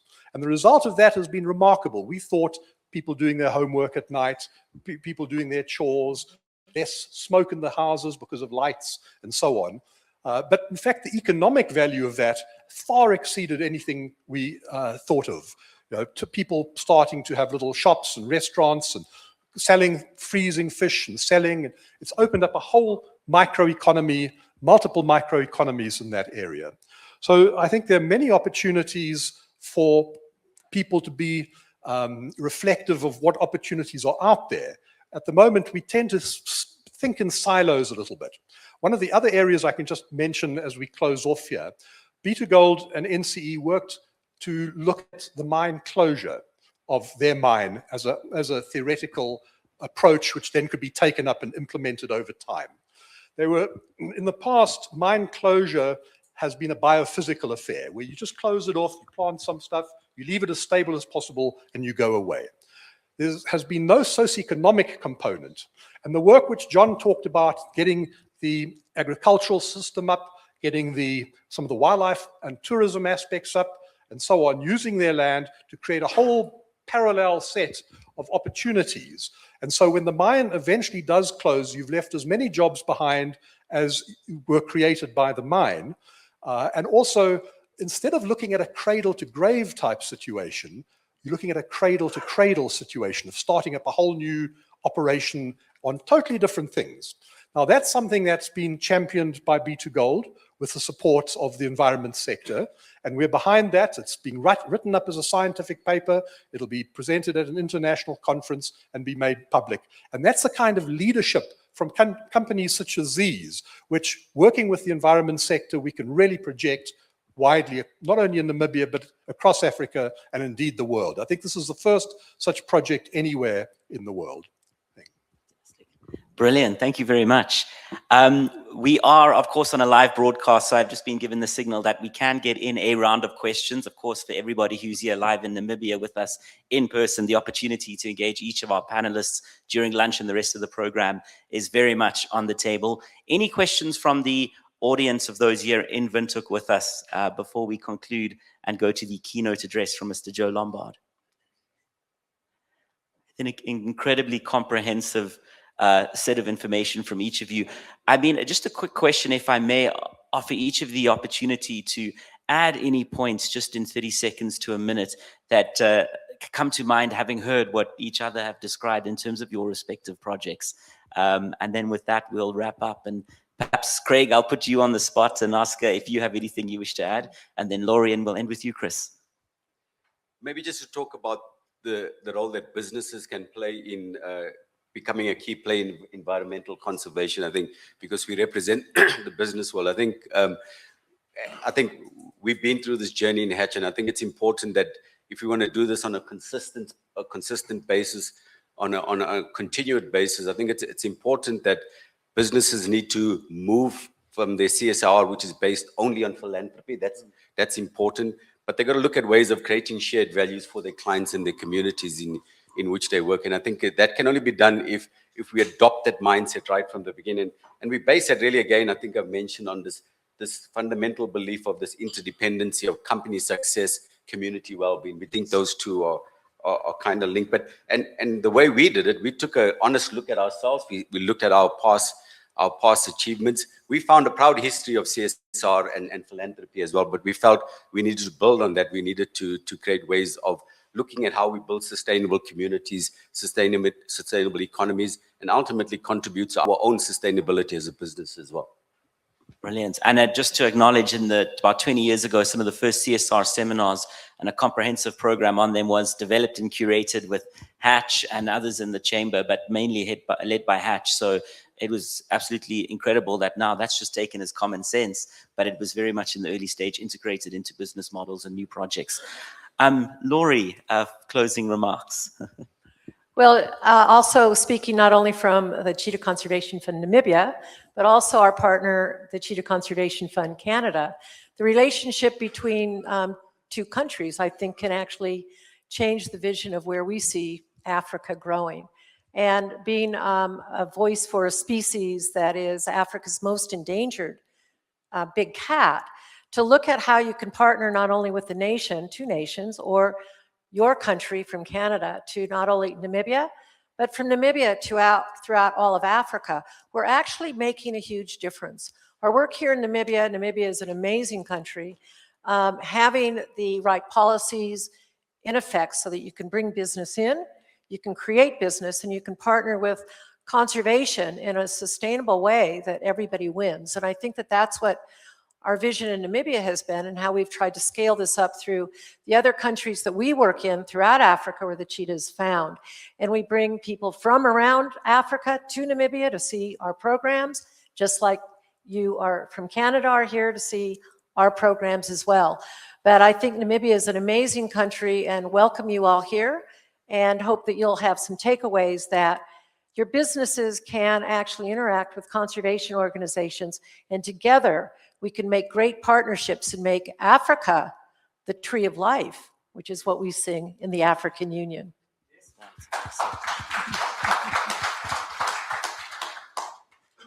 And finally, Chris, if you have any closing comments. Yeah, I think partnership and collaboration is at the heart of success.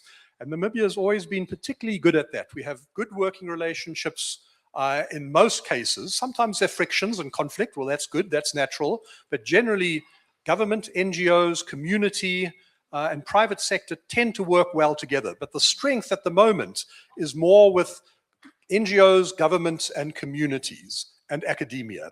And we need to strengthen business broadly coming in. We do that by working very closely with the Chamber of Mines. We're trying to build relationships with the Chamber of Commerce and Industry, exploring common areas of interest.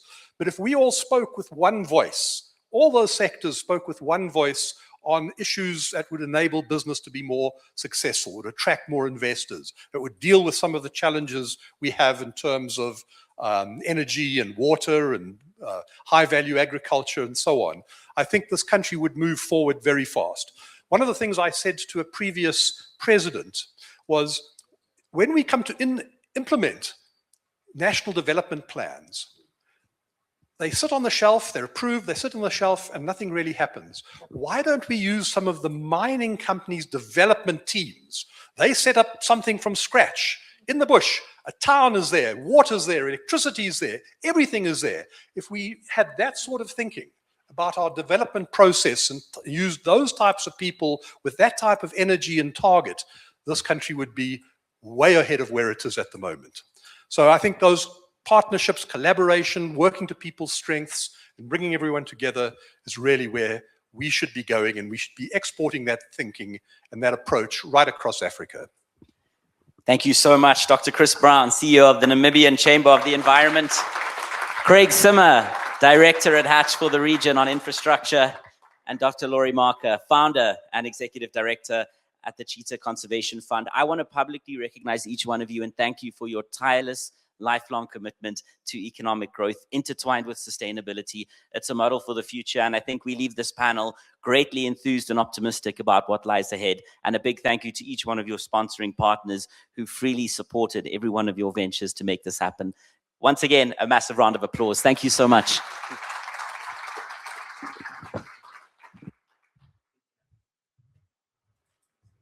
Shall we please give President Bloor and his panel a massive round of applause?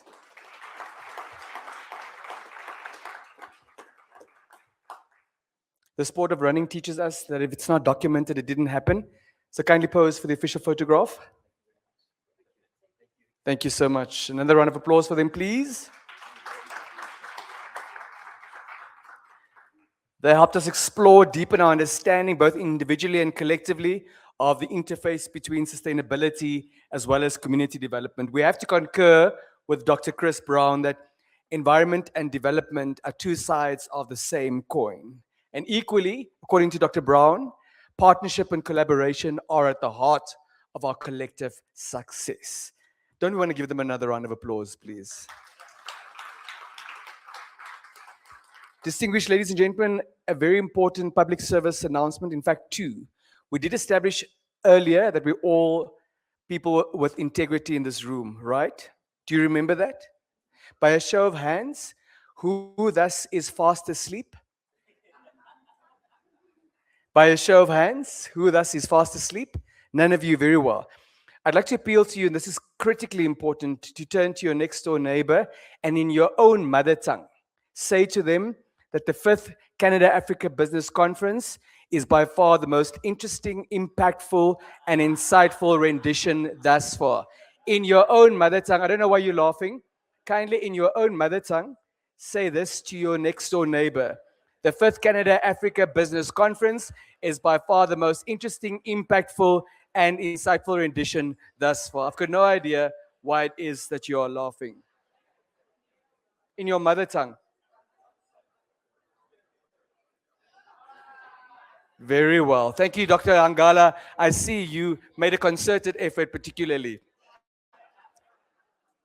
Without any further ado, we're delighted to next listen to the Vice Chairman of Hatch, Mr. Joe Lombard, for the private sector keynote address. Massive round of applause.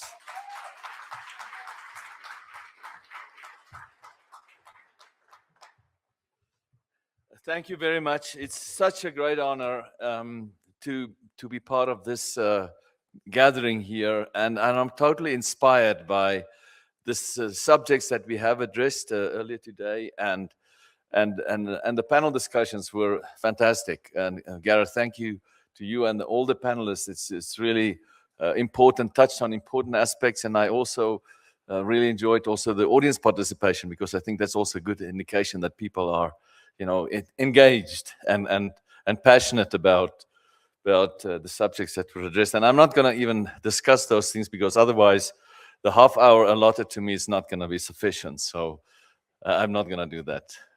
Any case, all protocols observed. I've learned that, Gareth, that you should say that. So I'm going to say that. But whatever, I'm not sure what it means, but I'm just going to say it, right? It must be important.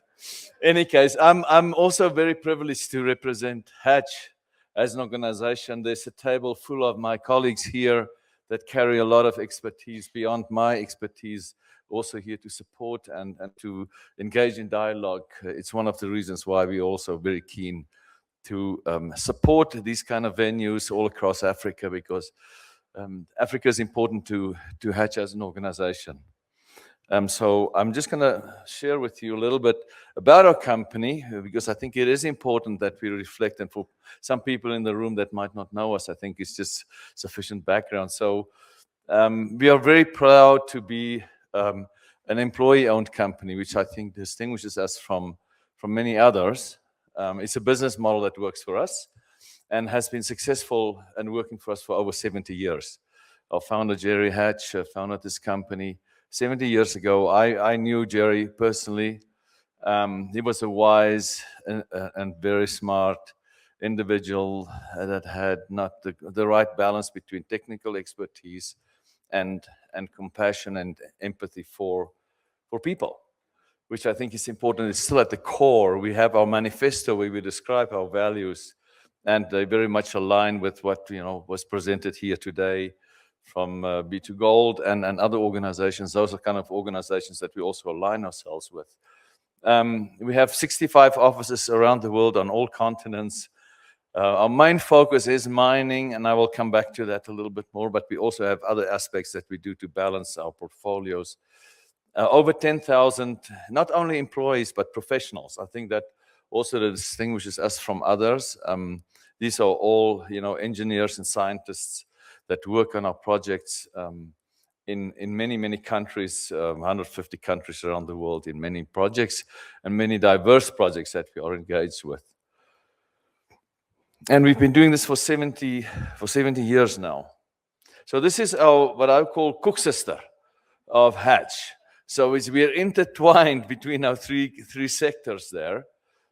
Metals is, of the foundation of the organization, and has been and will continue to be for a long time.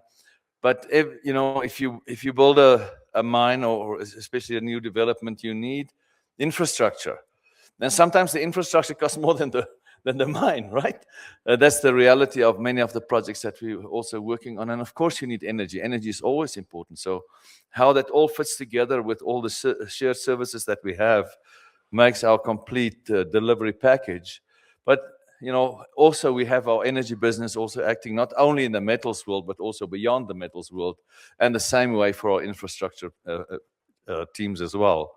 What we build our business on is that we develop highly differentiated expertise around the world in all three sectors, and especially then in mining. I was responsible for our mining group and metals group for over 20 years. So I know, in a lot of detail of all the actions that we've been taking, and very proud of our track record that we've developed globally. And we continue to develop those differentiated skills. We always tell our clients that we like the tough stuff. We're not necessarily there to design your staircases and ladders. They are important, but it's not really what our engineers are there for. And so we need, and we have many clients around the world that appreciate it, that we've been working together for decades. But a select group of clients, we have to be selecting. We can only manage so much work at a single time, and we select. I don't want to be arrogant and say we select our clients, but by natural selection, it happens. I suspect, and also the regions and all the geographies that we operate in, and that's continuously expanding. So here, Hatch in Africa. So here we have over 800 professionals. There we have got, a table full of our experts here. You've got Arnie Weisenberger, who's our regional managing director for this region. He's here, present here today. And we have done projects in nearly 50 African countries. You see the orange parts, that's the Hatch orange. So this is where we have done projects. And we're very proud of that history and that legacy that we have. It was the first step out of Hatch as a Canadian company into the big wide world, most probably about 50 years ago, Craig. I think that's about right. In Richards Bay it was actually, and we've built up upon that over the years, and we use also this region and this office to go and expand also up, north and beyond Africa, as a matter of fact, as well. So here is our office. As you can see, we also have solar panels that, during the big crises became a big issue for us as well. And we were burning a lot of diesel there, and we don't like that. So that solution worked extremely well. We were fortunate to have some great engineers who helped us design that. And personally, that is, I shouldn't say this in this public forum, but I'm going to say it, Arnie. That's one of my favorite offices in the world. Not because I'm a little biased. As you might have figured out, I'm a South African by descent, and we have lots of wonderful people and wonderful teams, and we use that team to execute projects in Africa, but also beyond. We are truly a global organization, and this team is highly experienced and highly focused on delivering excellence. And, so we've got Son and Daughters of Africa within our organization right across the world, working and, from board level within Hatch to regional leadership roles, to global leadership roles in different areas, into, as far as subject matter expertise is concerned, but also as far as project execution is concerned. And project execution, I'll touch on a few examples later on in the presentation of the kind of challenging projects that we as a group deal with. And there, the bottom part of that picture is just inside I call it, that's like the Colosseum. When you stand there and you talk to, there's a town hall that we had recently, you feel like you're a gladiator in the Colosseum, and you've got all these spectators watching you and, keenly participating in whatever we are discussing. Great office, great people. So Africa is such an important part of the new world as we grow up. And I'm thankful for the politicians for coining a phrase these days that we as miners have always known. And the phrase is critical minerals, because now all of a sudden everybody uses that term. All of a sudden people realize that, in your mobile phone, there are about 40 different metals and minerals that are required to make your phone work. And also a young generation need to understand that it doesn't just happen by itself. Because the basic fact is you either mine it or you grow it. There's nothing in between. So I think that is important, that people also understand that for not only for sustainability and climate change, but for the development of the globe, we need to mine. Of course, we need to mine sustainable, and of course, we need to mine responsible. I think us as a mining industry is suffering, unnecessarily suffering from, things that happened a long time ago. I always tell people when we have the discussion that none of the clients, and we have a great example here in Booty Gold that we're discussing here, none of the clients that we work, they're all very responsible miners. They're all very sustainable miners. They believe in leaving, wealth within the communities, which is an important aspect to educate people and to create, an economy around the resource that's there. I have none of our clients has any other objective than that. So I think the mining, we need to be more vocal about it as an industry. We need to talk to people more about it, and like we are doing here today, but in more public forums as well, because it is a great story. And we have to be proud of that. So we can see here, Africa is richly endowed with, you can see all the commodities, the so-called critical minerals that are on that list.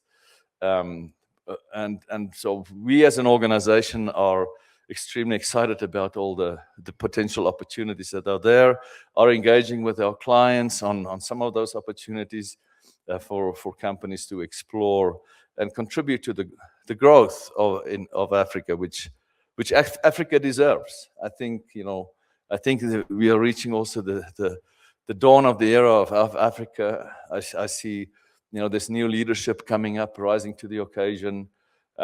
We need politicians as, business people, and as engineers, we realize that we do need politicians, but in small doses, please, so that we can continue to do what we need, what we know what we have to do.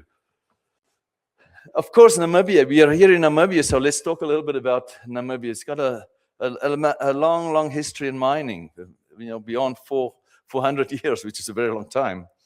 And, uranium is highly popular again these days. We as an organization, we've got our global lead of uranium here, just to make the point. You met him earlier on the panel. But we also as a company are engaged in multiple uranium projects within Canada and Mongolia, and we'd love also the opportunity to get more involved here. I think that's one of the reasons we also want to put some more impetus there. And the world is also now becoming more open. That market was highly depressed after Fukushima, and it's a long story on how, the economics came back, but I think there's a revival. And for sure, from our point of view, nuclear energy is very green. Is a very green energy. So I think, and to combine nuclear with solar and even wind, I think in a country like Namibia is good, and to supply the feedstock for the nuclear reactors that will be built and I'm convinced of it, will be built around the world with, from here, from Namibia, is very well placed also to grow. Everybody talks about rare earths. I don't think people know what rare earths are, but it doesn't matter. But people talk about rare earths and they want to mine them, and presidents of countries are experts in rare earths now all of a sudden. So yes, it's there. It's very complicated, by the way, and there are many rare earths. It's not just one. It's not just one commodity. And lithium, of course, we know that Namibia has got lithium. Lithium will continue to be important in the battery space and will continue to be explored here. So, rich endowment also here from Namibia. I think, obviously with the gold mining that's being done here, and we're just scratching the surface as far as I'm concerned in Namibia. So lots of opportunity, wonderful opportunities moving forward. Just from a Hatch point of view, these are some of the clients that we've worked with over the years, some of the work that we've done for them as an organization too. We would like to expand our presence into this region, and to also be part of this fantastic country and this fantastic economy to make it reach its full potential. And now, what projects guys. So we like pictures, we like projects. So I think they speak more than 1,000 words. So just a few of our recent projects that we're working on. This is the Luwana Copper Concentrator Expansion Project in Zambia. A site I visited recently. It's a very large site. We're moving a lot of dirt there. A very exciting project. Also, this project will have a massive impact on the local economies. They're expanding the life of the mine substantially by doing this expansion. So it continues to deliver, sustainable jobs, high-paying jobs for people in the local community. So great project to be. We are in the middle of the construction of that project now. The Zimplats smelter project in Zimbabwe is something that I am personally also very proud of. It's a very, very complex process. Platinum furnace is our latest. We also supply technology, and one of the major technologies we have are these platinum electric arc furnaces. And so this is a highly complex, highly sophisticated facility that we've built in Zimbabwe. And people say you cannot build these kind of facilities in Africa, and then they single out single countries. In Zimbabwe, if you were to ask people, how would you rate them being able to build a project like that? Most probably it will be low. I can tell you our experience was very super positive. We had a great client in Zimplats and in Plats. We had good cooperation. Yeah, we had challenges, but these projects are complex, so we expect to have challenges. By the way, that stack I was told was the highest structure in Zimbabwe, for whatever it's worth, but so we were proud of that achievement as well. And the plant is working, and the client is very happy. As a matter of fact, we are going to continue to expand. Also, they talk about sustainability. They built a massive solar facility right next to the plant as well. And during one of our earlier conferences like this, some of the delegates actually visited Zimplats and that project of us as well. Great story. And it's a clear indication too, where we as engineers and constructors, work together with the client, work together with the local community. They've got massive programs as well, just to that point of farming and cattle farming. And sometimes when, like when you talk to the management, they get more excited about all these other great projects that they're doing, and they talk about cattle more than they want to talk about platinum, but that's fine. It's also good. I think it shows a good balance. We need both. Angola, the Lobito corridor is a hot topic everybody talks about. So I think that's also an important one for us to be engaged with. We are engaged with that. Craig and his team are very much involved there. And it is something, it's a dream, and it's partially there, but not totally there. I think once we need these corridors. I mean, like Canada as a country has realized, the Canada really started to grow once they had their railway lines established from West Coast to East Coast, right? Same applies here. Just imagine what it can do. It's got many more spin-offs than just transporting goods from one point to another point. Kariba, just to illustrate a little bit that point, we were intimately involved in the expansion of the Kariba Dam, added another 300 megawatts capacity to that dam, which is extremely important to the Zimbabwean economy. In this configuration, we know and understand as a Western engineering company that there's a lot of presence of China in Africa, and you can debate that. But we found a way. We have a strong presence in China too. Have a lot of experience in China, and this specific project, just to highlight that, was developed under a Chinese EPC, and we were helping them in localizing and making the project work the way it was designed and intended. Because if you can build projects in China, doesn't mean you say you can build them out of China. That's always a challenge. In this case, we have been able to demonstrate that we as an organization are flexible and agile enough to make those kind of projects work as well under that configuration. And this is another very interesting one. You can see these are, look at the bucky there on the picture there on the right to give you a sense of the scale. It's a 7,000-ton concentrator and a dredge that we moved for one of our clients in Mozambique.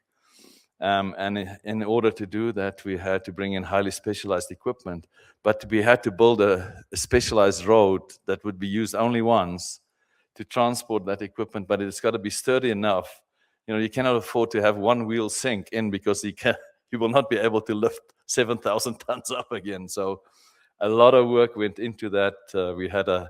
And also this project has an amazing impact in northern Mozambique, on the local community, on the expansion of the mine's life, and the impact that it had on creating additional jobs.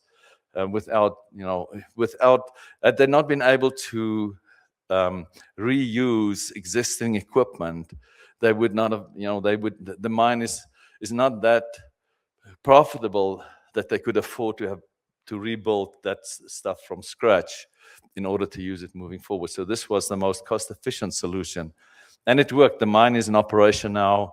It's extended the life of that mine by I don't know how many decades. So creating local jobs. And just a little shout out for the team that we had working there. This project was executed during COVID. So our team was stuck in northern Mozambique for more than 8 months. Some of the guys, 12 months. They never went home. They were totally dedicated to this job. And there you can see, just for size, how it had, I don't know how many wheels, and very slow moving. And as they moved, the local population also walked. Because it was a big deal. It was a big party there to get this big dredge moving. Great occasion.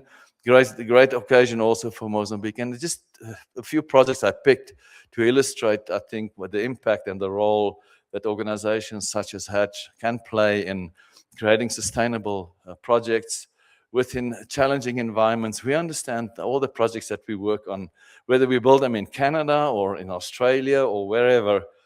These are complex projects. So we expect to have challenges, and we deal with them, and we manage them, and we build them quite successfully. You have to remember that for any project that we do, each and every bolt that's on that plant needs to be on a drawing, otherwise the bolt's not going to be there. So we have to spend a lot of time, thousands and millions of engineering hours to ensure that not only that you build the plant, but you build a plant that works. It's not just a building, it's a working, breathing animal that you have in there that will produce some kind of product that will be used somewhere else in the world to manufacture something of use for mankind. So I personally am very proud. As I said before, my origin is, my roots are very, very deep in Africa. The roots of our organization are also very, very deep in Africa. There's a lot of empathy and what's the word I'm looking for? And love. I can just use the word love for us as an organization to work in Africa, and we support our team from a global point of view, and we rely upon this team heavily on all the projects that we develop globally. And also continue to expand our wings into the rest of Africa, including into Namibia. So thank you very much for the opportunity, Gareth. It's a lot of fun, and I'm looking forward to the rest of the discussions today.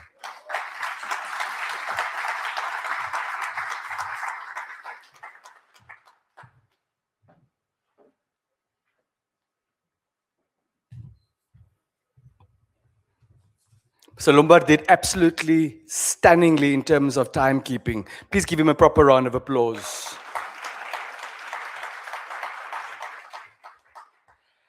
Distinguished ladies and gentlemen, I'm told you are so glued to the stage that we can skip the lunch break for today. Namibia does remain a constitutional democracy, so I don't want to decide on your behalf. By a show of hands, who's voting in favor of us skipping lunch and continuing with the next item on our program? Are we only two? This is a safe space. We won't hold your choice against you. I'm asking again, who is in favor of us maintaining the momentum as far as this 5th Canada-Africa Business Conference is concerned and continue with the program as is? By a show of hands? Very well. Let's please give our chair a round of applause. She has the veto right. We've done incredibly well. We've covered such amazing ground already during the course of the morning, and that does warrant at least a health break. But your pass to the health break, your pass to lunch, will be a delegate picture outside on the lawn. Have you all seen the lawn outside? Are you all familiar with the lawn outside? The temperature at the moment is 32 degrees Celsius, so we all should be good to go. Allow me please to, at this juncture, just thank our sponsors once again. The Canada-Africa Business Conference is headline sponsored by B2Gold. Shall we please give them a big round of applause? Our gold sponsors are Hatch and Mine Africa. Big round of applause, please. I'd also like to acknowledge our bronze conference sponsors, Asenko, Corix, Ongwe, and Sea Lion Cargo. Round of applause, please. Do make sure that during lunch, you grab a panelist, a moderator, a speaker, whom you wanted to ask a question earlier, but unfortunately time did not allow. We don't want anyone to leave these premises, whether you are stationed in Namibia or traveling back with any questions. Is that also a deal? Is that a deal? All right, so we'll assemble outside at the lawn for the group picture, and then we proceed to the restaurant for lunch, and we all will be back in the venue at 13:30 Namibian time. Give yourselves a big round of applause, please.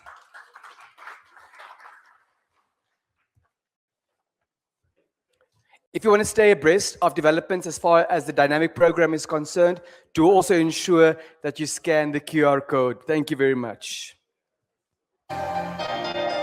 Aluminum is a vital metal.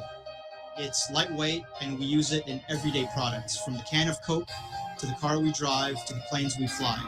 We simply couldn't live without it. La technologie AP60 a été développée par les équipes de recherche et développement de Rio Tinto, qui est une fierté pour nous. Puis combinée à l'hydroélectricité utilisée dans les installations canadiennes de Rio Tinto, ça génère en réalité 7 fois moins de gaz à effet de serre par tonne d'aluminium que la moyenne de l'industrie. The AP60 expansion project is the addition of 96 cells to the existing 38 cells that were built during the demonstration period in 2012. So we were able to pick up from where we left off and execute phase 2. Historically, part of it was built in the 20s and then another expansion in the 50s. So the project has some unique challenges to make sure that we don't disrupt the day-to-day operation of this smelter. Hatch's role as a professional services provider on the AP60 project. It means that we're preparing the engineering, we're assisting with the procurement, and we're assisting with the construction management of the project. Ça fait partie du programme de remplacement de capacité que Rio Tinto a entrepris pour compenser l'arrêt des salles de cuve qui arrivent en fin de vie. Pour Rio Tinto, c'est très important. Ça démontre la capacité d'opérer la nouvelle technologie à très grande échelle. Ça relève beaucoup de défis et ça exige beaucoup de flexibilité, une chose qu'on a retrouvée dans l'organisation du site de Hatch. Pourquoi on a choisi Hatch? Principalement, leur expertise dans le domaine de l'aluminerie, c'est remarquable. On le voit très bien. Ils ont démontré beaucoup de flexibilité, d'adaptation à travailler avec nous sur un nouveau modèle qu'on a mis en place ici au projet. Tout à l'heure, j'ai parlé d'équipe intégrée. Aussi, un groupe d'experts à qui on peut parler, avoir accès facilement. Ces gens-là possèdent des bureaux à plusieurs endroits, ont développé de l'expertise un peu partout dans le monde, puis on a accès à ces ressources-là quand même de façon assez rapide. What makes the AP60 project unique is the site. the fact that we're trying to build the project in such tight quarters, it's something like building a ship inside a bottle. Un des défis sur le projet, c'est certainement la coactivité entre tous les entrepreneurs versus l'espace qu'on a sur le chantier. Il y a également aussi tout l'aspect des secteurs qui demeurent en opération pendant qu'on construit la nouvelle usine. Donc, la communication et la planification, c'est vraiment des clés pour réussir à passer outre les enjeux de coactivité. Donc, Ladies and gentlemen, they're waiting for all of us outside on the lawn. We need to all make our way outside to the lawn, please. Mr. Ruiz and your delegation. Mr. Cassette, they need all of us outside on the lawn, please. Mr. Ruiz. Very Dr. collaborative, Simeon. transparent, and we're consulting each other. We're running this as partners. Being part of an integrated project team, you get the strength of more than one. Avoir une nouvelle technologie assure une pérennité des opérations pour un autre 25 à 40 ans sur le site d'Arvida. Déjà là, c'est très, très bien. Et aussi, ben, ça l'assure de garder la position du Québec et de la région du Québec et du Canada dans la production d'aluminium sur le monde. Moi-même, mon père travaillait ici, donc j'ai accompagné mon père régulièrement ici au travail lorsque j'étais plus jeune. Je pense que pour lui, c'était important de travailler dans la région, de faire partie, de partager aussi qu'est-ce qu'il faisait comme travail. Mon père était superviseur, donc on en entendait parler. Puis je pense de voir que moi, je participe à développement puis d'assurer un futur pour la région. Il serait extrêmement fier de voir ça. Moi, là, en fait, je suis le plus fier, c'est justement d'avoir réussi à arrimer les deux organisations et d'avoir développé le principe d'équipe intégrée qu'on est en train d'exporter d'ailleurs dans plusieurs autres projets de Rio Tinto. On sert beaucoup de benchmark, de référence pour les autres projets de Rio Tinto en ce qui est en matière de gestion des sites, de gestion d'équipe intégrée, de gestion de santé et sécurité. On a réussi réellement à développer un sentiment de ce projet-là, parce qu'on a un projet, une équipe, un objectif. Et je pense que tout le monde sait exactement ce qui s'en va. Ils sont tous enlignés pour faire d'Op 60 un succès qui va être remarqué dans l'organisation de Rio Tinto.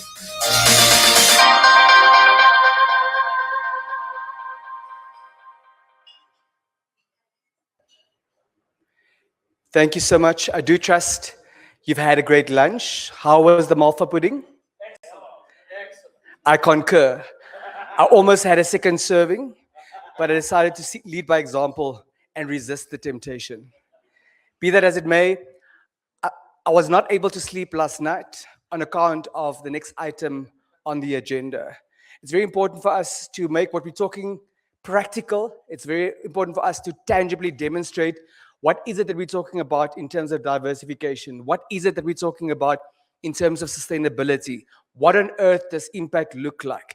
And we did start getting and forming a picture during the course of the morning already, but we're about to crystallize exactly that. When we leave these premises by the end of the day today, there will be a clear roadmap. We will have taken stock of the strides that we're making between Canada and the African markets.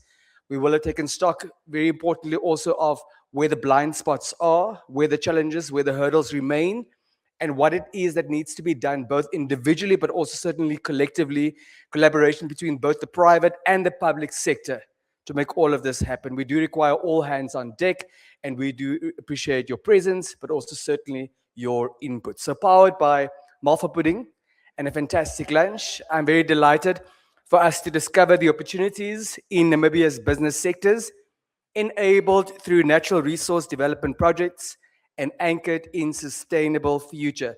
The moderator for this session goes by the name of Denver Kissing. Can we please give him a big round of applause? Thank you very much. Without any further ado, I'd like to call on two of my most favorite Namibians. One goes by the name of Gijs Hubert. He's the Managing Director of Gondwana Collection. Shall we please give him a massive round of applause? I want you to pay particular attention to his summer outfit. He was worried that those of you who traveled so far from a jurisdiction where it's minus 30 degrees Celsius didn't understand what you're letting yourself into. And he also knew for a fact he couldn't count on me to emulate that example. So I'm so proud of him for continuously and consistently, sustainably leading by example. Let's please give him a big round of applause. Thank you very much, Gijs. And then another favorite Namibian who's been on the stage earlier and is going to grace us again, he goes by the name of John Ruiz. Massive big round of applause.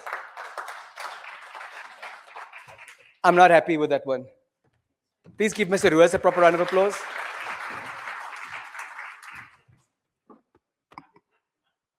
Thank you so much. Let's just be on the same page. It's 1:45. Where's Dr. Angala? We don't want the good doctor to liberate some of our minutes a bit later. Is that in order? Thank you very much. Gijs, without any further ado, and we've said that at least 5 times today thus far, so we can cease saying that. I love the fact that you're part of the panel today. You're a passionate Namibian, but you're also a seasoned businessman. You're committed to the cause, and you understand how important it is for us to diversify our economy, and you lead by example as a captain of industry. But from your perspective, share with us your thoughts around the significance of diversification. We've known this for such a long time.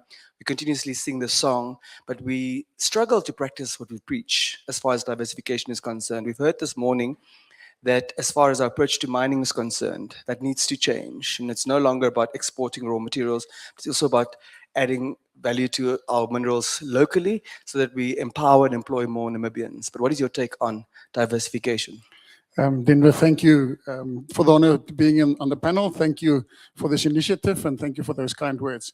So from a tourism perspective, you know, natural resources is not, for us, it's not a part of the equation. It is the equation. Tourism is natural resources. What we are selling in Namibia is our landscapes, it's our wildlife, it's our beautiful culture. If you look at our industry, you know, we are not a resort destination. People don't come here and spend a week or 2 in a resort.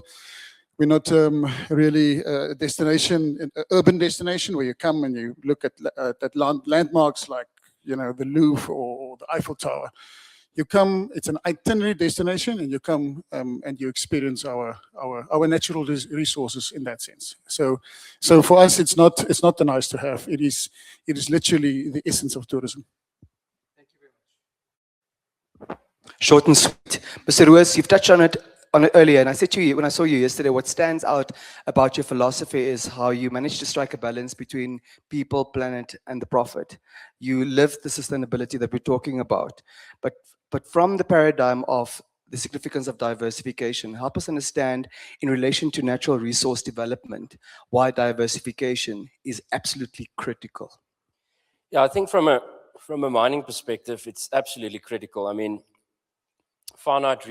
in mining, we're dealing with finite resources, gold, diamonds, which they say are forever, but you're not going to get them forever from the ground. And luckily, Namibia has got a sort of balanced access to natural resources. We've got lithium, we've got copper, we've got gold, we've got diamonds. But if you look at an economy like Botswana, who is principally engaged in diamond mining, and diamond prices falling, that economy is in big trouble because they aren't diversified. So it's really up to us as Namibians to make sure that we can economically mine our gold, copper, lithium from the Namibian soil. And it all comes down to partnerships between government, mining companies, and the Namibian nation. So I think the big message is there, we must not be reliant on a single resource.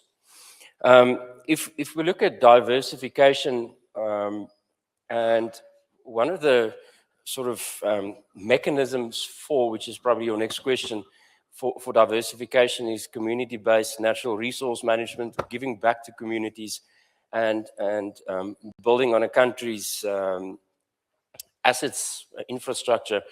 I used the example this morning of water. So Husap Mine and Arriva that developed the 2 desalination plants. Well, firstly Arriva and now Husap.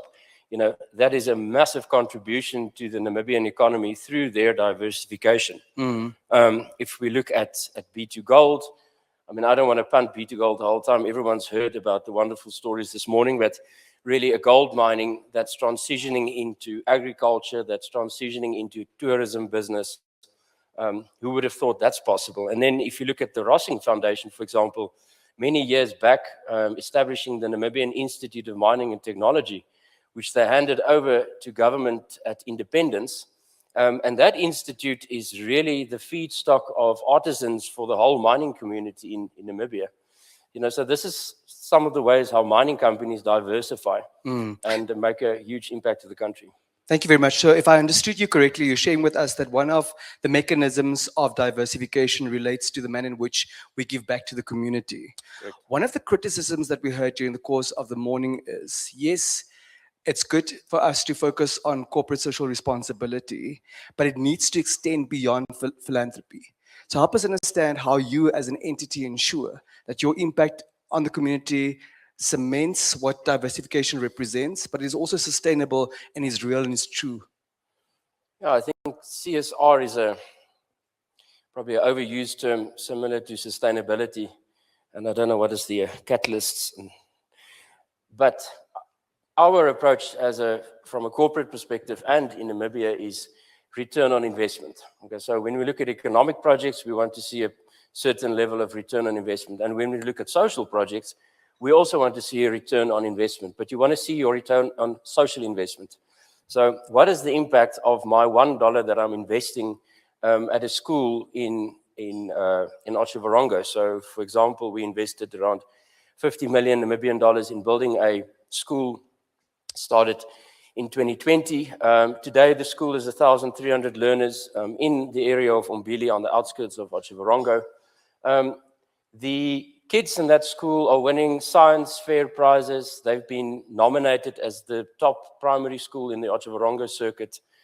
The principal is being mentored by one of the great leaders in education, Frikkie Louw. These are our interventions that really deliver a return on social investment. It is not handing out soccer balls at soccer games or giving someone a B2 Gold shirt. That's not going to work. Because that certainly isn't enough. It doesn't fly anymore. Gijs, unfortunately, at times, as Namibians, we still have a very one-dimensional view of tourism and the role that it is playing and that it should play. But if you're talking about diversification from a tourism perspective, which are the key mechanisms that we need to leverage, that we need to embark upon to see to it that we accomplish that diversification through tourism? I think it's simple. It's sustainable development. Dr. Brown touched on this earlier this morning. If you look at it from a perspective of a spectrum, from a tourism perspective, if we look at our landscapes and our natural resources, on the one hand, we can say, we have such untapped potential and untouched nature, vast open spaces in Namibia, and we shouldn't touch them. We should do nothing there. Now, that is both unacceptable and wholly unsustainable from a socioeconomic perspective. We have a reality in this country. On the other end of that scale, we can overdevelop it all, and in the process, we actually destroy what we're selling. So it is about development, absolutely, and unashamedly so, but sustainably so. So to make sure that we make our contribution, we give due to our country and our fellow Namibians in terms of unlocking potential of the natural resources, but doing it in a sustainable manner. I'm happy you addressing the elephant in the room. We committed at the start of the day that we're not going to shy away from what is uncomfortable, from what is awkward, from what is controversial. Dr. Brown also reminded us that Namibia is one of the few jurisdictions on the planet where environmental stewardship is made a responsibility of everyone in the supreme law of the land being the Namibian constitution. That shows how serious we are. If I'm understanding you correctly, you're sharing with us, development is key, of course, but we need to develop sustainably. We do have some situations in this country at the moment where it's a very tricky balance to strike between economic growth and development, whilst at the same time protecting our pristine environment as per the supreme law of the land. How does one strike that balance? How does it work in practice? How do you do it? I think like most things in life, it's about that balance. There will be friction. There will be friction. You know, let's take example. There can be friction between mining and tourism, but it's about approaching it together. And I think to a large extent we've been really successful. You know, in Namibia, both as industries and from a national level. It's a matter of give and take. You know, but absolutely also with a long-term hat in mind. You know, we must look at what can work, you know, in the long term for our country. You know, John has mentioned a few you know, examples, and it's not about punting beat to gold. We were lucky to work together on many projects. And let me give you an example. I was lucky to visit Nakanyale little school up in Ruakana together with John and Clive. And it's literally in the middle of nowhere. It's the center of excellence in the middle of nowhere. So it's not at the mine. And the impact there, it is unbelievable. Those children go out and they become, you know, national beaters in terms of what they achieve. And the thought came up that makes, you know, a mine's life of mine, you know, which might be a decade or two, infinite, because that impact remains. So as long as we are responsible, as long as we are open and transparent about these things, there's definitely room for all of us. Mr. Rose, would you like to also please say something about striking that balance, particularly between people, planet, and profit? Yeah, I was just thinking, when Gijs mentioned Nakayale and life of mine, and you know, we're here for a short period of time, yet those children grow up becoming leaders in Namibia one day. And I'm looking at the diamond guys there. If you talk to someone in the mining industry, they most likely come from Oranje Munt at some point, working their way through the ranks and eventually becoming a CEO or an executive manager in the Namibian mining fraternity. So that's just on to tie up with what Gijs is saying. Striking the balance between mining and environmental rehabilitation. I think Clive mentioned this morning that B2Gold is not your grandfather's mining company. And that's really the leader in our ethos to say, when we come to a region, when we come to Namibia, when we go to Mali, we want to leave the region or the country that we came to or the area that we went to in a better place than what we had found it. Okay, so, and that really ties up with environmental rehabilitation. So, yes, at the end of open pit mining, you do leave a big black hole, deep hole, 250 meters deep, which could potentially one day become a natural lake. But you rehabilitate the area to world-class standards. Okay, so just back to your comment about striking the balance, we as Namibians should not accept the laws in Namibia as the absolute utmost that we need to reach. We need to be best practice and we need to be better than the law of Namibia.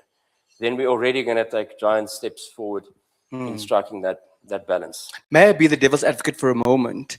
Is it your sense that the legislative framework, the policy framework as it stands, is insufficient to see to it that we get held accountable, that we get held responsible for what we do to the environment?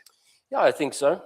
There are certainly areas of improvement. If we look at, for example, provisioning for rehabilitation, our current mining laws don't require us to set aside funds for eventual rehabilitation when the mine does shut down. So what this results in is the number of mines, I think Chris mentioned it this morning, in Namibia that have been abandoned over the years. You know, who takes the flak? Who takes the responsibility to eventually go and rehabilitate those mines? It now becomes the Chamber of Mines' problem with the existing mining companies to go back and do rehabilitation there. So how do you limit your liability? So there's definitely, that's a good example of where there's a gap and where we as a mining company went above and beyond and started putting funds aside so that we don't have strain on our cash flows during a time when the mine is shutting down and there's no more production. So definitely room for improvement. Yes. Gijs, in pursuit of your sustainable development goals, your sustainable development efforts, speak to us about whether or not, from a tourism perspective, our legislative and policy framework is sufficient and strong enough to hold us to account. like in so many things in our country, it's less about the legislation, it's more about the execution thereof. So if you look at, and you've touched on it, Denver, the community-based resource management program, you know, it's from a policy perspective, it's a absolute global success. And we are very proud, you know, we have 8 community-based lodges, and we see the sustainability of it. And you know, there are really shining examples where you've gone into a place like taking Nehale, you know, where they were almost nothing, and how you've created together with the community in terms of that framework something that's really good for the community, good for us and our shareholders, and good for the country. So.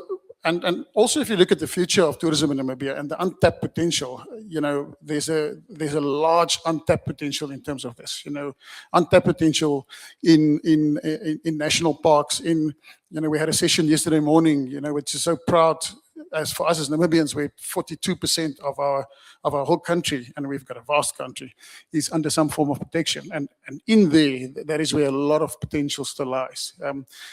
The problem that we're currently seeing is twofold. Is some of the concessions get issued, but the ministry doesn't involve tourism experts. So then it becomes a missed opportunity. Then you look at the concession and you say, is it worth tendering for it? And then often we say no, because it's, you know, it's just in the wrong location or in the wrong way in which it was done. So to make sure that they get tourism input. And then the second thing is that that concessions get issued, and the process works like that. You go through an open and transparent process, exactly like it should be. And once you are the preferred bidder and you get the concession, you signed an enforceable agreement with government. And unfortunately, currently, those agreements are not being enforced. Concessions gets granted to people and nothing happens. So, you know, government, you know, they don't really lose out, apart from indirectly. The concessionaire gets away scot-free, but it's the communities who lose out. For those existing and prospective investors in the room who are not familiar with the term concession in the manner that we go about it, how would you briefly explain that to them? I think in essence it is, you know, from a policy perspective, if you look at other countries where they would say the wildlife resources, and forgive my terms, it's not maybe scientifically correct, belongs to central government. While the philosophy here is in the communal areas that the tourism rights, the hunting rights belong to the community. And then that community together with government can issue concessions for private sector to say, we will come and develop that together with you. So in those 8 community lodges which we have, the communities are literally our joint venture partners. And apart from employment and everything that comes with that, they get a profit share, you know, cash. And that the impact of that is that, because we must understand these are the people who live with the buffalo and with the lions. It is they who lose the annual harvest to an elephant.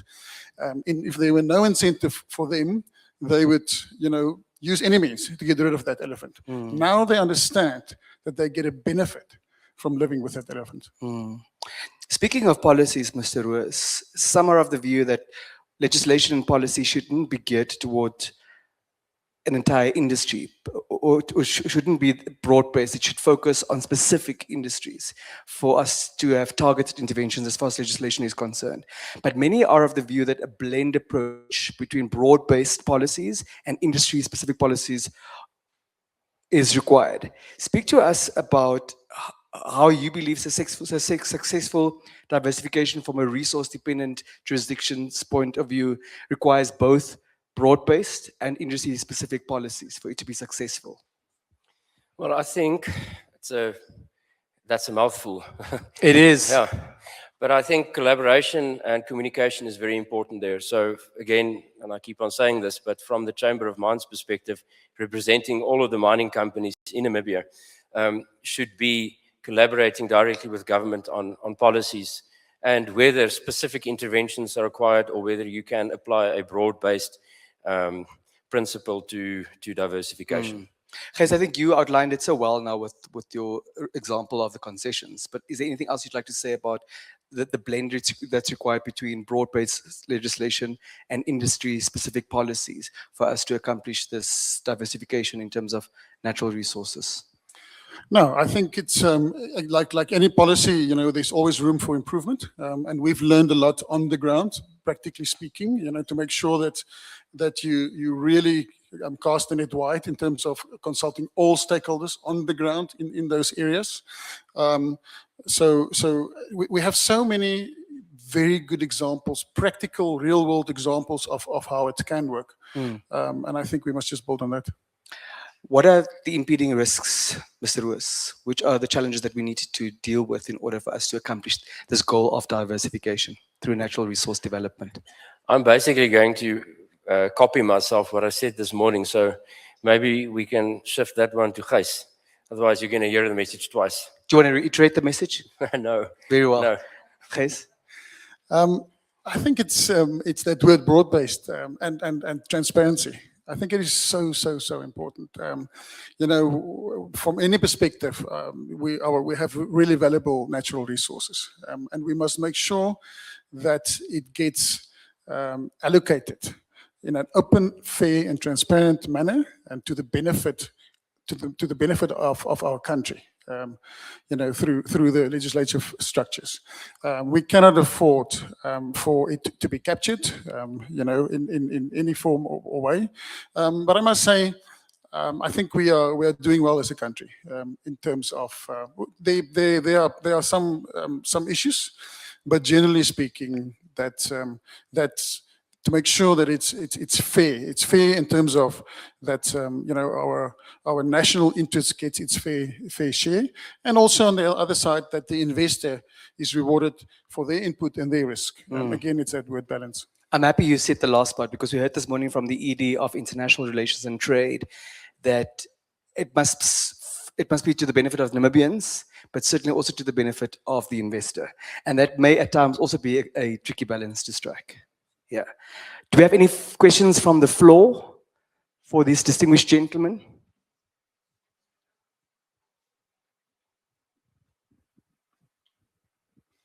On diversification? Mr. Dempsey, do you have a question? Going once, Dr. Simeon? Dr. Angala? Believe it or not? Are we good to go? Very well. Any final thoughts? Last message to the existing and the prospective investors in the room? Yeah, I think Namibia is a wonderful place to be operating from. B2Gold certainly, or B2Gold Corporation, loves Namibia for the political stability, the people in Namibia, friendly, peaceful. We don't have serious crime in Namibia, and you know, we can collaborate, we can talk about issues, and we can solve those issues. So I think that's a general message from me. And I think the other part is, when you talk about natural resources, maybe food for thought, and some of us might not think about it, but we need to understand natural resources a little bit better before we say someone is coming to take my natural resources and I'm not benefiting from it. There are different ways in which Namibians are benefiting from natural resources, which some of us may not understand. I appreciate the nutrition for thought, but I think you need to tell us a bit more. So if you're telling us that we need to understand natural resources a bit better, particularly from a Namibian perspective, what is it that you mean? Yeah, so I'd specifically refer to gold, you know. So there's this whole debate around beneficiation, and the gold is leaving Namibia and the money is leaving the country, and it's being exported in raw form because it's not a bullion bar. That's just an example now. So we export a 93% pure dory bar, 6% silver and 1% whatever else is in the bar, and it gets refined in Rand refineries. We pay 3% royalties, 1% export levy tax on the revenues. So government is sharing in the upside of the gold price going up, and that money comes back into the country. If you look at a long period of time that a gold mine has been operating in Namibia, 64% of revenue went back into the country through local salaries, wages, CSR, taxes. So the natural resources are not being taken away. We need to understand better, and I guess I think it was Joe that mentioned it, that the mining sector should be more vocal about what they're doing, so that people better understand the impacts to the country. Thank you for being vocal. Gijs, your final thoughts, please. I think a special word to our friends from Canada. You know, there's no such thing as a free lunch in Namibia, especially when we're at Malva pudding. So we need you to be our ambassadors on that side. You know, we've heard those wonderful words of the experience of driving through Namibia. We're a bit tired of being the world's best kept secret. We don't want to be that. You know, we are open for business and open for travel. And how can I say this politically correct? We actually like our neighbors to the south. However. So if you don't want to go south anymore, come to us. Be our ambassadors, be our voices out there, because you know, we can do all the marketing that we want. Your word is worth more. It is my conviction that these two distinguished sons of the soil deserve a proper round of applause.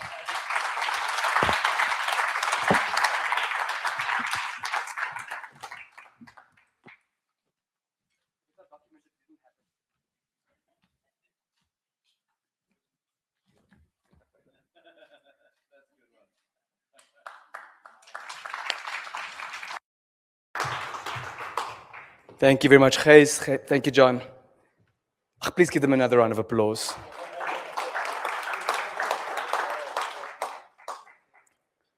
Distinguished ladies and gentlemen, by a show of hands, according to us, we are an honest people. Who's fast asleep? One honest human being in the room. Kindly wake up, please, madam. We'd like to hear from prospective Canadian partners who are driving trade investment, including in ICT and clean tech, including the vital work of the Trade Commissioner's Service, supporting Canadian partners to African businesses. What is it that needs to happen? Our promise was that we're going to make it more practical. We're going to crystallize that roadmap that every one of us will be empowered with by the end of today. So at this juncture, it gives me such great pleasure and such great delight to call on Gareth Bloor, our president, to introduce the next segment. Massive round of applause.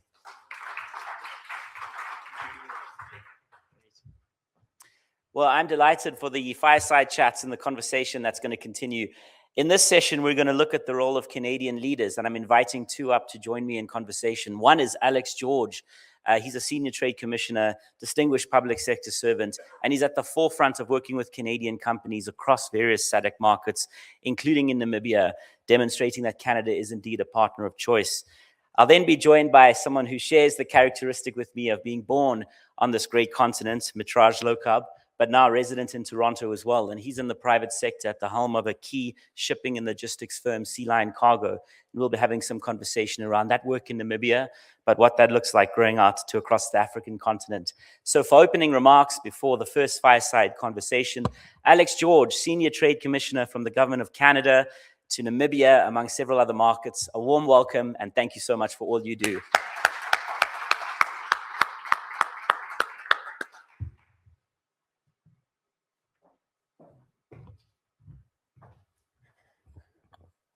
Good afternoon, everyone. Thank you for welcoming me. Gareth, I won't spend too much time talking, but I wanted to echo some of the words of our High Commissioner who had to leave for another meeting. And just to give you a little bit of perspective of what we're doing here. So as Gareth mentioned, I'm the Senior Trade Commissioner, and what exactly does that mean? I think that's a question that we get very often.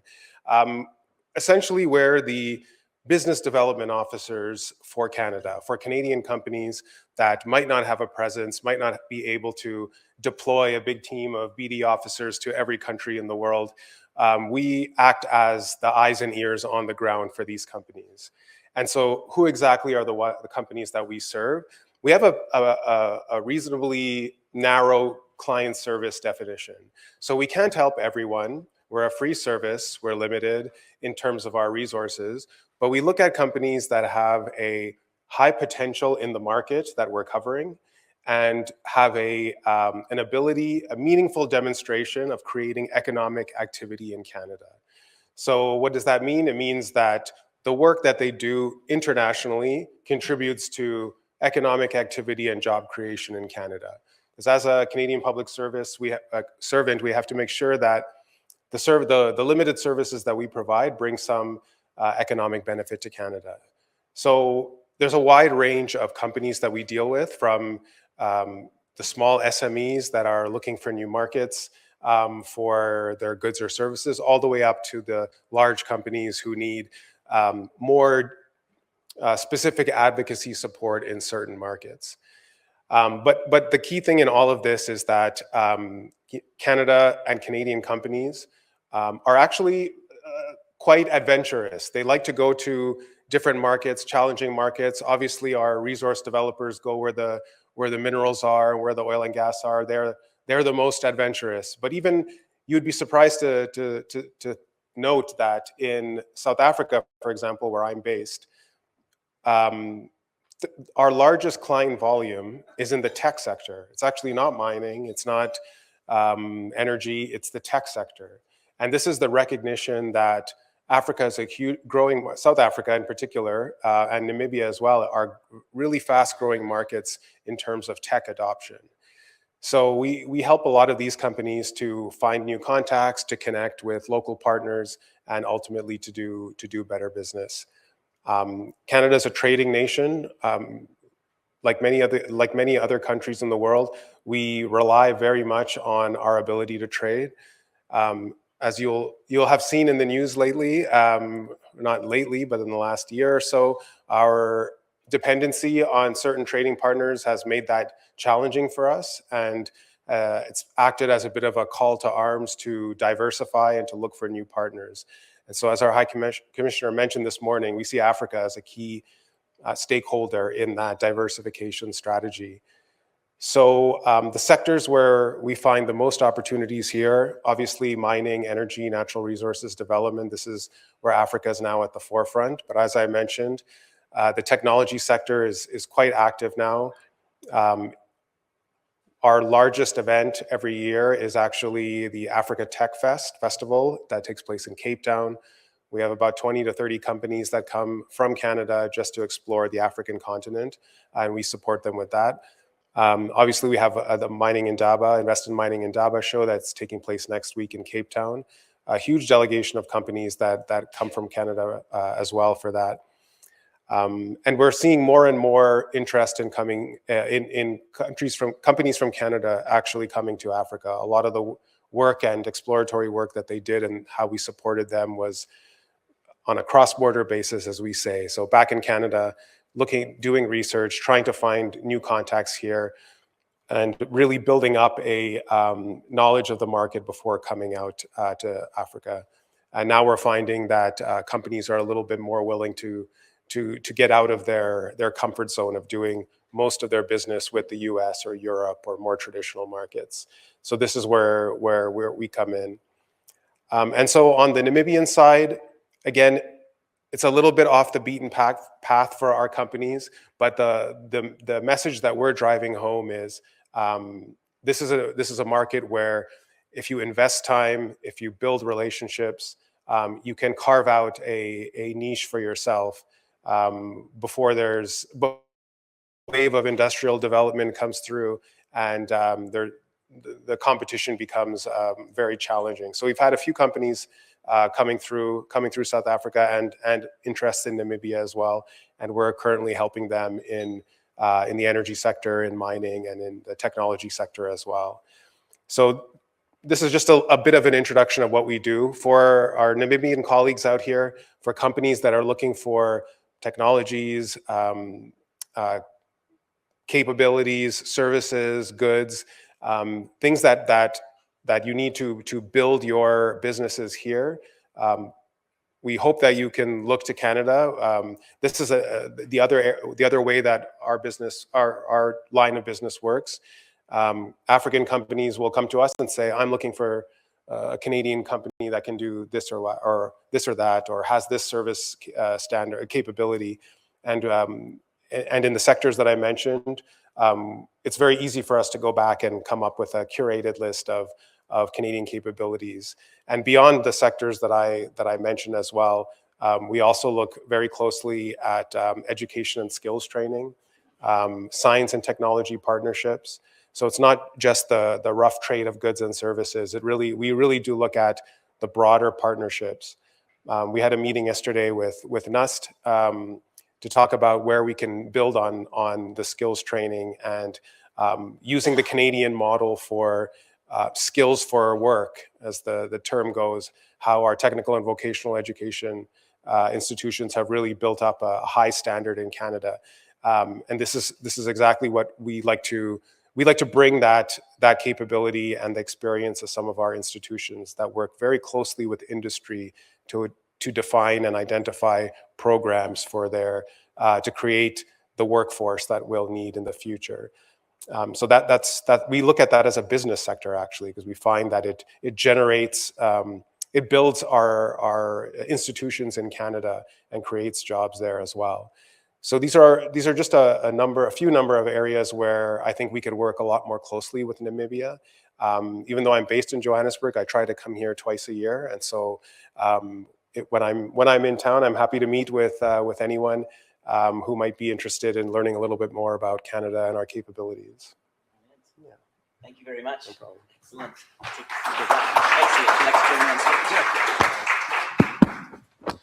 So it's been often described by Canadian companies that the secret weapon, or maybe the less harsh term, the secret sauce to so many Canadian successes has been working with the Trade Commissioner Service. I think another reassuring message is that when a Namibian company is dealing with a Canadian counterpart, they've got the full backing of Team Canada. What you described, the leadership of the High Commissioner, right through to the message the Prime Minister delivered. But at the same time, we've heard Geisube rightly point out that we too should be ambassadors for a country in which we're privileged to be business partners. When you look at your clients that you've served in Namibia, what have these Canadian companies been saying back to you and back in fora that you see around Canada has been their experience in Namibia? Because I think that's a really important one to amplify. Yeah, I think the companies that we have worked with have found that in terms of the business environment, it's actually, we've heard the term Africa Light a few times today, but I think it's really more, to put a finer point on that, it's really a business-friendly environment in the sense that there is a willingness and a welcomeness to create a broader partnership. And so it's not a Canadian company coming in and saying, this is what you need, and this is what it costs, and you have to buy from us. It's more of a learning relationship where a lot of time and resources are invested in building that local capacity, using technology transfer as a way of ensuring that the services or the products that are delivered are done in a sustainable way, and actually builds the knowledge base here as well. So in our experience, the companies that have approached Namibia in that frame of mind and less on a transactional basis have been the most successful. And some of the companies that are here that have been in Namibia for more than 10 years, they've built their business on that model. Brilliant. And I know you've got a team with you of dedicated trade commissioners, over which you serve as the senior trade commissioner for the region. Could you talk us through how you've responded to the market as you've read it in terms of these specific focus areas where you have dedicated resources, and perhaps other sectors where you see growing out the work that you're doing here and across the continent? Sure. So just on the areas that we cover, so I'm based in South Africa, covering South Africa and Namibia, but also Madagascar and Mauritius. So quite a range of countries in terms of their level of development. And I think what we've come to learn is, the economies of these countries are changing rapidly. As I mentioned, what we traditionally would have been very heavily invested in invested in terms of like our priorities were very much resource-based energy, are now expanding quite a bit. So we've had to adapt a little bit in terms of the sectors that we're pursuing.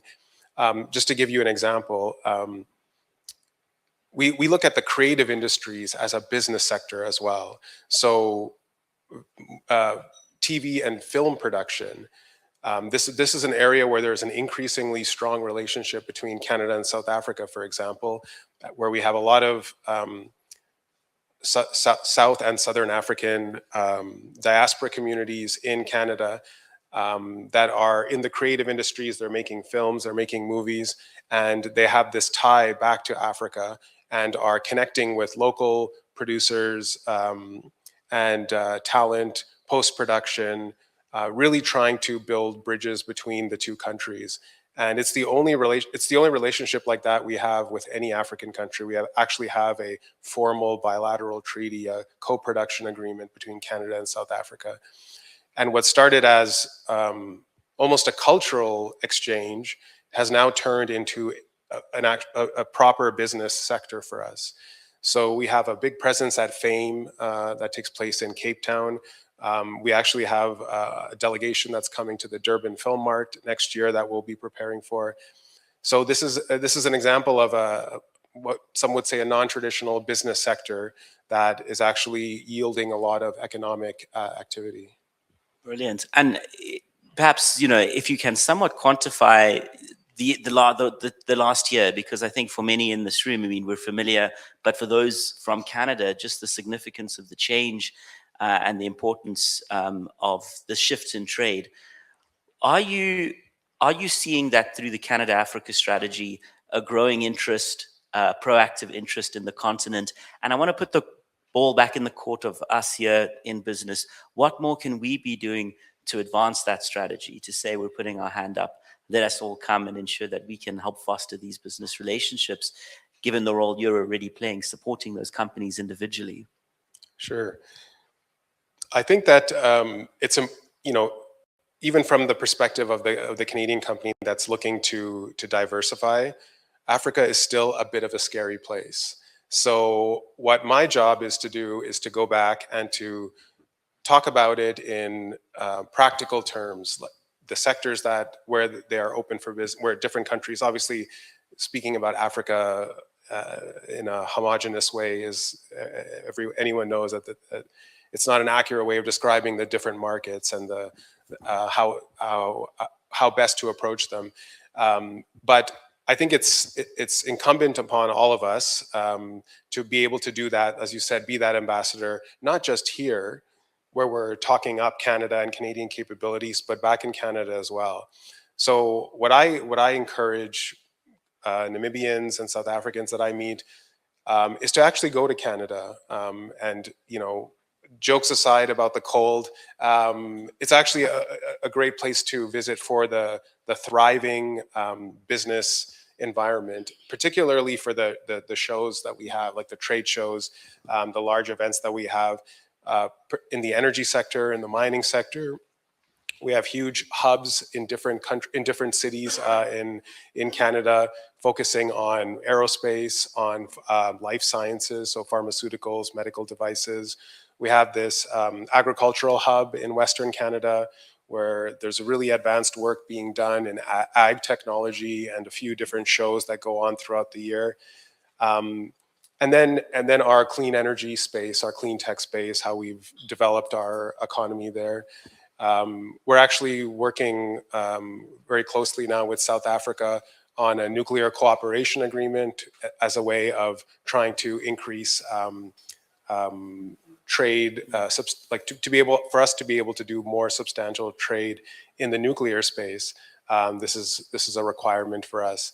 And I understand that Namibia has similar ambitions. So my advice is always to, the same way I tried to convince Canadian companies to come to our shows in Africa, is for Namibian contacts who have an interest to understand a little bit more about Canada, to actually come there in person, participate in these shows. We're very happy to support with programs if there's a genuine interest in connecting and understanding what we have to offer. And I'm not sure if this is still a selling point, but we often use it as, well, you're coming to the US anyway, why not just stop in Canada? It doesn't work anymore, okay. But for those people who do travel out east, out west, we still have our, we still, for now, have our very active trading relationship with the US, our free trade agreement with the US and Mexico, and Canada, even as a investment destination for people interested in setting up an office in Canada to have access to the different markets. We have free trade agreements with almost half of the world's economy because of our connections with Europe and with Asia through the Trans-Pacific Partnership.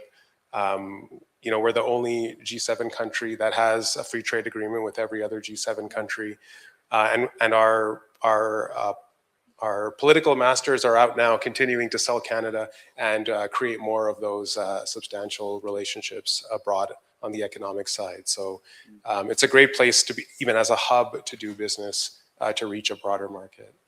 Fantastic. And we'll actually be hearing a bit about that from one of our next speakers. But the other point that you make around coming to Canada, for those here from Namibia interested in any of the upcoming events, is a reciprocal agreement in the spirit by which each of you from Canada got special codes and visa numbers in order to apply similar situations. So please let us know if you're coming so we can get you onto the system for the sort of administrative side of things. But then very importantly, to be on the ground and to be speaking with an entire team of colleagues you have in Toronto that are ready to receive you, not just at PDAC, the mining convention, but across the country with all the various offices that we've got.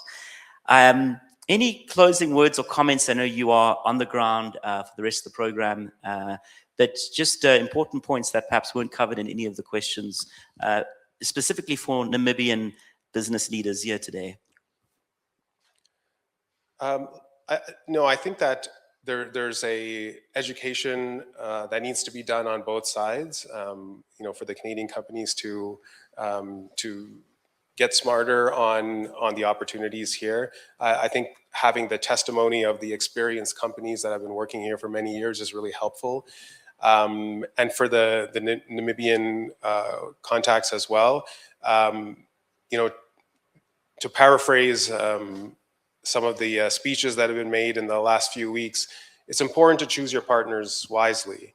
And there was lots of discussions about CSR and what is the actual definition and where does it go from charity or philanthropy to actual business sense? Where's the economic argument? And I actually worked in a division many years ago that developed Canada's first CSR policy. And we were one of the first countries to have a policy to advise Canadian companies in the extractive sector to set a sort of code of conduct and offer them the tools to be able to practice sustainable business and where they operated. And one of the justifications for having that was that it actually made good business sense. So CSR as a risk mitigation tool, there are ways of cutting corners, there are ways of not getting community engagement and going through with the project anyway, or not demonstrating the economic benefits to the local communities. But in most cases, and this is based on our experience in Canada, 150 years of resource development, those types of short-sighted decisions would end up costing a company more in the long run. So based on our experience, and that extends to environmental protection, community engagement, the way our country and our companies have engaged with our Indigenous communities, and the economic development that positive engagement has brought. We talk about some of the good examples here, but Canada has a very long history of trying to work more closely, trying to right injustices of how our governments, previous governments from years ago, treated the Indigenous people, and how we're now trying to bring them in to the fold in terms of increasing their economic development. And now there are some very, very strong examples of how economic engagement has actually brought a lot of benefits to the communities. We have completely indigenous owned infrastructure projects now in Canada, and you know, not small projects. We're talking about LNG pipelines like the Coastal GasLink project now, which is 100% indigenous owned. And this is 5% of our population, right? So it's taken Canada many years to sort of hone this model, but I think this is something that would be really relevant, I think, in terms of how we could pass on that learnings of community engagement to create economic development. Absolutely brilliant. And at our Africa Accelerated Conference in Toronto, we had a wonderful session, and Neil Reed is going to touch on a bit about that. There's also a video on just how some of those exchanges have yielded wonderful success, particularly for Canada, as a result of lessons learned right here in Namibia. Senior Trade Commissioner Alex George, thank you so much, and for all you do day in and day out. Thank you very much. Mitraj, I would like to invite you to the stage. Mitraj Lokab just got in late last night. Originally from Kenya, born in Mombasa, and is now a manager at Sea Lion Cargo, based out of Toronto. In fact, the same building where the chamber was until recently. Great to see you. Feel free to take the mic. And in this conversation, we turn now to the private sector component. Your day-to-day experience, you know, going to Canada, building a company now out of Canada, but that's focused as you are on Africa in its entirety, including your operations here in Namibia. Could I just offer you the opportunity to share a bit about your background by way of laying the context, Mitraj? Yeah, so originally I'm from Kenya, and when I moved to Canada, I really saw that there is a gap between the trade that occurs in Canada and to Africa in general. As previously mentioned, there's a lot of companies that are afraid of Africa. They see it as a dark place for some reason that they don't want to expand into. And I think that's just the miscommunication and the misinterpretation of what actually happens on the ground. For us at Sea Lion, we're trying to bridge those gaps. Traditionally, we are a logistics company, a freight forwarder, but we like to go a few steps further than that. We want to educate, guide our customers, new customers, as well as businesses who are looking to expand, and really show them that this is what Africa can hold for your future expansion and growth plans. In terms of the work you're doing at the moment in Namibia, could you talk us a bit through that, and then perhaps we'll expand more broadly? Yep. So in Namibia right now, there's a large focus on the mining industry. And we have lots of companies who are looking to move their equipment from Canada into Namibia, into the mines. So what we offer are door-to-door solutions. We want to help pick up your equipment no matter where it is in North America, arrange it to bring it into, whether it's South Africa, into Walvis Bay, and deliver to your site. Recently, with our partnerships that we've been able to build, there's a new 100,000 square foot facility in Walvis Bay, which is both bonded, unbonded, as well as a cold storage facility. So it really opens the possibilities for businesses to start bringing in items and for us to have a bit more control on the supply chain to help them with their growth plans. And as an ambassador of Namibia now to Canada from the business side, what's been sort of the top 2 or 3 highlights that you relay back to clients or people in Canada around, you know, building a project like this in Namibia? I would say it's just the appetite for growth.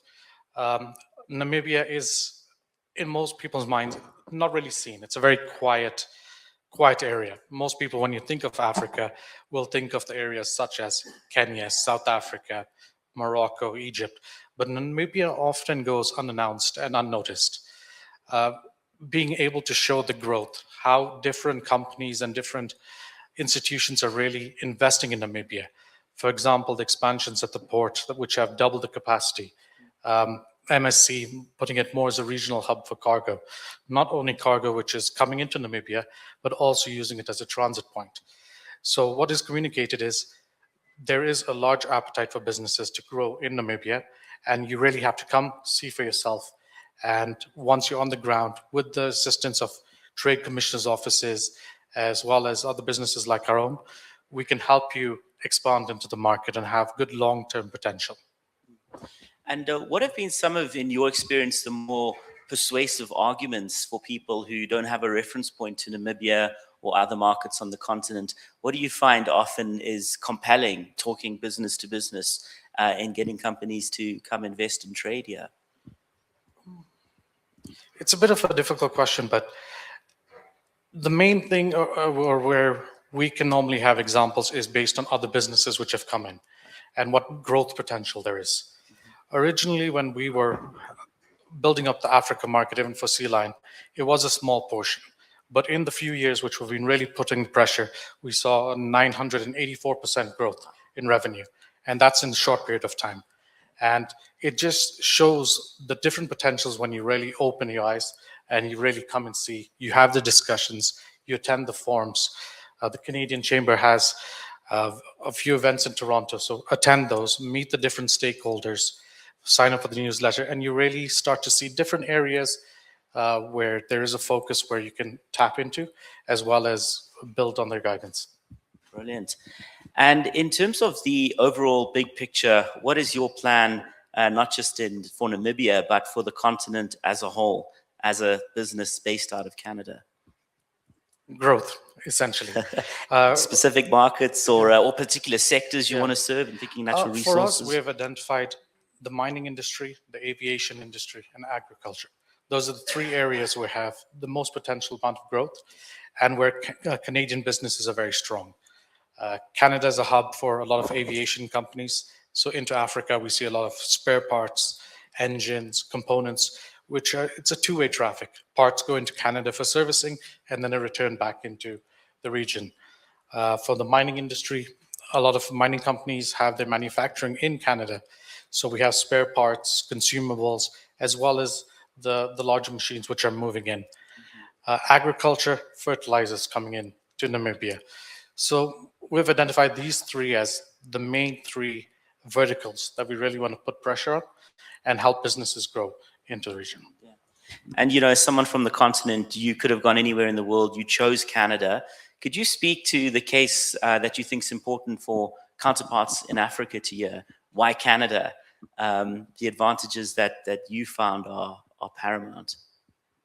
I'd say Canada it's more open and more accepting for businesses, for people. It's not a closed-off society. Many people come from many parts of the world into Canada, so it's a nice melting pot, essentially. In our office, for example, we have people who speak English, Chinese, Portuguese, Swahili, French. So we're able, it really shows how Canada is. It's a welcoming environment, and Canada at the same time as a country and the current government is looking to reach out and build up connections with all the countries. So it creates a really good environment for the growth and a lot of support. We have the public institutions like the EDC, which helps support businesses expand into new regions. So there's a lot of different pillars that help businesses succeed. So I think that's where Canada is really strong. And in conclusion, I want to offer you any final remarks, but before doing that, just note that you made a commitment that we need to have a broader education piece on the opportunities in Africa across Canada, and you shared that that's the role of the Chamber, to which I said, well, do you want to get behind and support us? And you said, send me an invoice. So thank you for serving as a sponsor, because there's people like Batraj who grow businesses, who begin companies, and who say we want to bring everyone around in the shared growth. So we appreciate that. I think that's a round of applause for Sea Lion Cargo. I'm good. Riyad, Batraj, thank you so much, and looking forward to the chance to continue networking, and best of luck as you grow in this incredible country of Namibia. Cheers. And with that, I believe I give back to our esteemed Master of Programs. Thanks, Denver. Massive round of applause. Asante Sana.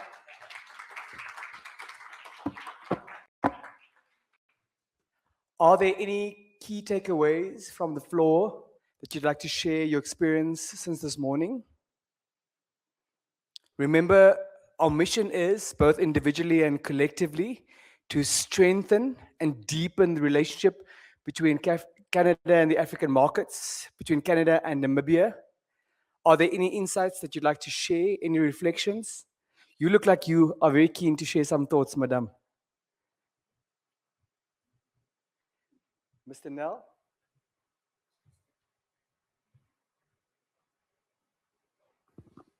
Are there any thoughts from the floor?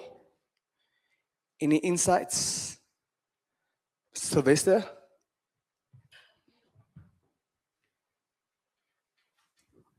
Yeah, I just wanted to, I know one of our speakers from Total couldn't make it, but I would like to hear a bit on the oil and gas sector, which has not been part of the conversation, particularly what Namibians see coming forward. I know it's not quite resolved in terms of the frameworks and such, but this could be a major development for the Namibian economy. And I mention that because looking at what happened to countries like Guyana with their GDP increased by 5 times once they started oil and gas development. The Canadian experience mixed, I would say. But I know you've talked about sovereign wealth fund here. How will that be developed? But if anybody's comment on that, I think that's a key development going forward in this country that would warrant some conversation. Vice President Reader, I know exactly who the man is for that particular job. He goes by the name of Mr. Sylvester. And that from a tax perspective, Mr. Nel will also hear from you shortly. Thanks all. Fernando Sylvester, Lambda Energy. So we're a local oil and gas exploration company, 100% locally homegrown, and we are currently in the process of acquiring our first license. Bought acreage from a company called Eco Atlantic in the Walvis Basin. By background, I'm a geoscientist, so this is literally above where I'm used to looking. I'm more subsurface. But to get back to sort of the regulatory changes that we are seeing, there's a bunch of proposals that are currently happening, but whether or not that's going to happen in the near future, I'm not too sure. As it stands currently, Namibia acts on what's called an open licensing system, which means any company, whether local or international, can come and apply for a license to explore. We have very favorable terms when compared to other African countries with regards to government take. And it's pretty favorable on paper. But I'm not sure what's happening now because, as I'm sure you're aware, there's a bit of uncertainty. Not so much so to bring panic yet, I say with caution.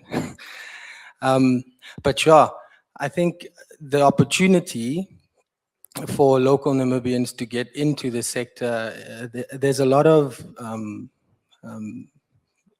similarities. I mean, mining, oil and gas, both are extractive industries. So there's a lot of overlap between the skill sets that's required in both industries. So basically what we are doing in the industry locally now, or a big focus for a lot of the local companies and international companies, yes, discoveries have been made in the Orange Basin, but that still leaves 3 other basins offshore Namibia with 2 onshore Namibia open for exploration. So the idea is to try and replicate what we've seen in the Orange Basin in, for example, the Walvis Basin, the Namib, and the Lüderitz Basin. So as far as timelines are concerned, I believe first oil is at the moment pinned at around 2029. So that gives us time to upgrade and sort of, yes, upgrade our local skill set so that we can have local capacity when the time comes to implement local content policies. I think that's all I have to say on the matter. Unless there are any other questions. I'm pretty passionate about any extractive industry. That's why I'm oil and gas, and I'm sitting here with mining and learning a lot. Thanks. Thank you so much, Mr. Sylvester. We're going to hear a tax perspective from Mr. Johan now. We're so delighted and we're so grateful. Thank you, Denver. My name is Johan Nel. I'm a tax director at AJM. We're a specialized tax consulting firm, and I spent 18 years at PwC Namibia, where I worked a lot with the international companies in the mining and oil and gas sector. I think to touch on to what Mr. Sylvester has said, I think, and John has said it before, we're at crossroads in terms of policies here.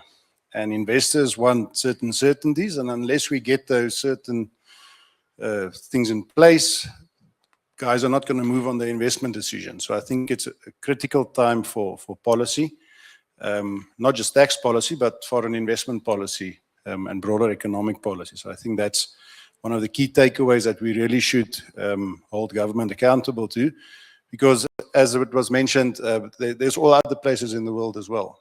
And there's minerals other places in the world as well. And who's ever going to give us the most favorable environment, they're going to reap the benefits. So we have an opportunity, but we also have a risk of losing it. That's my opinion, yeah. On the tax side, I mean, we're waiting for a number of tax proposals to come through. Unfortunately, the bills putting that through is a bit delayed, so we don't know when that's coming into to operation. So there, again, it creates uncertainty. Just a last comment while I have the mic. I think that there's a lot of talk about local content and ownership. I think if we, and John mentioned it as well, we should change the narrative around normal ownership of it, and what is the benefit that Namibians can get from supplying certain goods and services to the mining industry. You don't want to put a guy in an oil rig and put yourself at risk if he doesn't have the necessary skills. It's a highly specialized industry with health and safety regulations, and there's certain skills that Namibians just won't have at this point in time. We need to grow there, and for now, start small businesses and support the industry. And eventually in time, yes, everybody will get their piece of the pie. I just want to share this observation, Mr. Nell and Mr. Sylvester. Dr. Leaki Angala was busy with his concluding remarks, but he stopped whatever it was he was busy with because you caught his attention. Do we have any thoughts, any takeaways that we'd like to share from the floor? Perhaps a Canadian perspective? Mr. Mertens, you have a perspective to share? No, not really. So my name is Willie Mertens. So I work in the diamond industry that John Roos was quoting. Not doing so well. But I think maybe just two things, if you allow me. You know, the diversification is we underplay it quite a lot in Namibia. Because if we just look at being the biggest contributor in probably in the last 20 years or so, until 2023, 2024, we have contributed not much in the last year or so in terms of the fiscus contributions. So I just want to tie that into the 51% ownership things that are being mentioned. So we're a joint venture owned 50% by the government. In the 5 years, 2020 to 2025, the mining companies, the diamond mining companies contributed almost $1 billion in cash. I'm not even talking about local content, procurement, etc. So the questions we need to ask is, you know, is government using that money effectively for the benefit of the people, so that the people can feel that we are actually benefiting from mining, because there's a lot of risk that comes with equity that we sometimes underplay, that need to be fully understood. The other one was around specialists. So when Dep Marine Namibia started operating in Namibia, that was in 2001. We had around 11% Namibians on the vessels. We got that up to 94% within 5 years. As we speak, we have 94% Namibians fully trained, operating highly specialized vessels. So it's not to say that it cannot be done. If we put effort into it, it can be done. The other one is on the supply side. We need to continuously look at what are those strategic supplies where we can together get Namibians to participate, but on a basis of not just being joint venture partners, but actively being involved into strategic contracts. But that takes time as well. It's not something that can be done over time. So we need to just have the right policies in place and not just push for quick reach policies. I think if I can just end there. Did you take offense about the comments that Mr. Roos had made? Very well. Very well.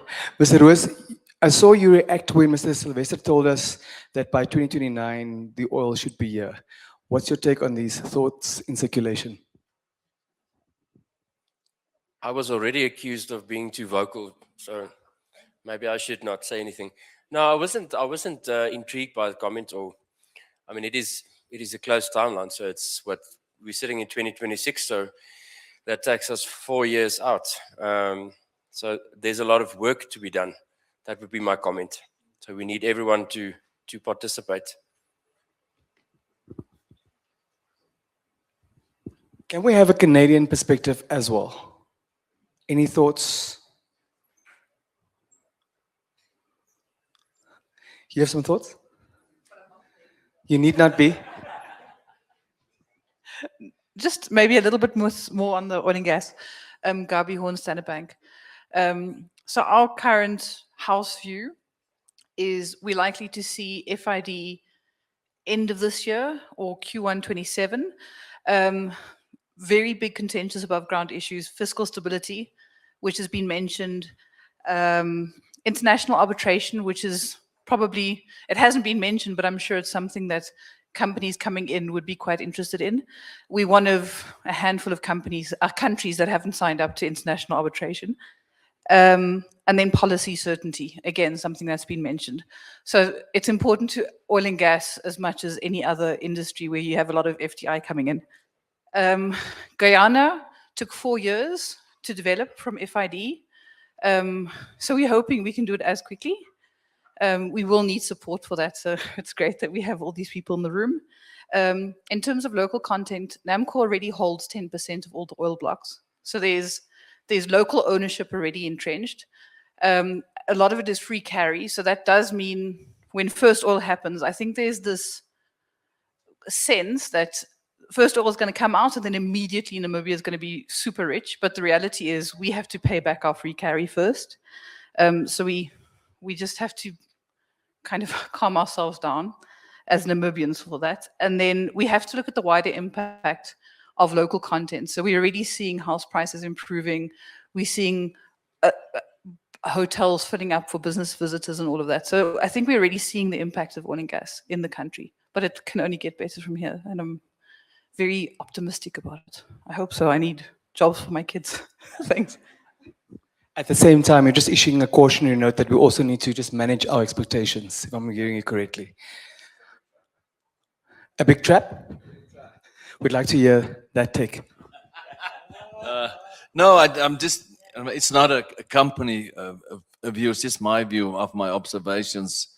And having done a lot of business in the Middle East and spending a lot of time there, one has to be careful. I agree with you, you have to lower expectations and be aware of the impact of lots of money flowing into the country, which is a big trap.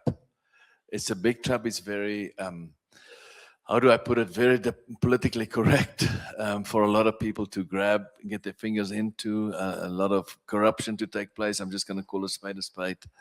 And we have to be, as a society, and in the Namibian society, I would, say that you have to be aware of that. And you have to put checks and balances in place beforehand because it will get out of control very, very quickly. And I think this is the point that you were driving to as well. I mean, we see similar discussions in Mozambique. It's the same story there. We saw how Angola developed. We saw how Nigeria has gone. We see, all these countries where there's this big pot of gold at the end of a rainbow. It is not the nirvana that people think it is. It can be a deadly trap for the nation too, and that's the only thing I would, caution people about. Is not the opportunity is there. It's amazing, and I've seen the benefits of it. I've just come back from, for example, from Saudi Arabia, where of course their economy is highly dependent on oil and gas, but now they want to diversify in the other direction, and we are intimately involved in that. But also they had to learn the discipline of how to manage the vast influx of money and how to manage the responsibility to the benefit of the people in the end. And this is, I think, the challenge that's there. How do we navigate and/or avoid the oil curse? Thank you so much, ladies and gentlemen, for those insights. There will be more opportunity during the course of the afternoon and this evening for us to reflect more on today. As far as Section 5 is concerned, we will be looking more into African success stories for global application. Specifically, we'll be focusing on insights from business leaders and private sector experts who've pioneered best practice in Namibia. We've heard it this morning, an organization that helps soothe and smoothen matters in this country, that helps deal with the red tape on everyone's behalf, that pays a massive price, but they are at it in service of the Namibian nation, but also in service of our investors.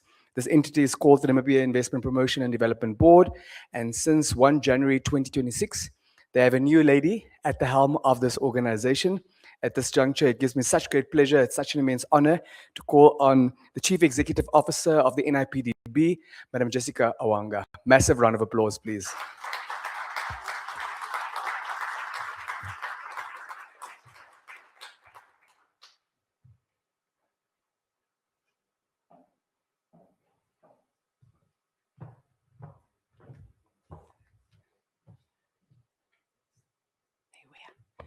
Good afternoon, everyone. Are we still awake? All right. I promise not to speak you to dozing in an afternoon nap.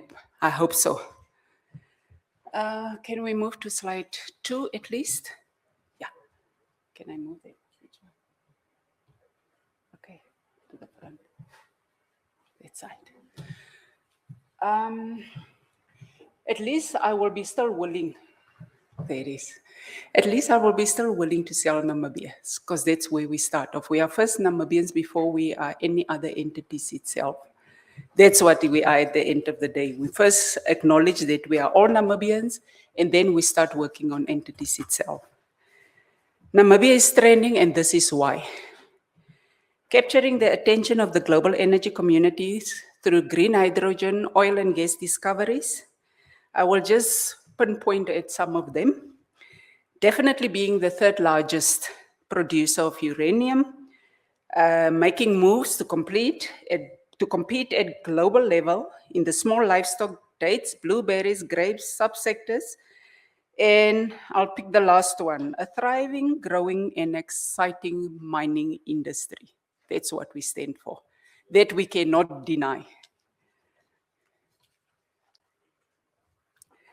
On top of the mining industry, we also have other priority sectors which, with competitive advantage for Namibia, those are energy, agro-processing, chemical basic materials, tourism and sport, machinery, metals mining, cultural creative industry. That's a new one for Namibia, and we are excited for that one. It's due way back.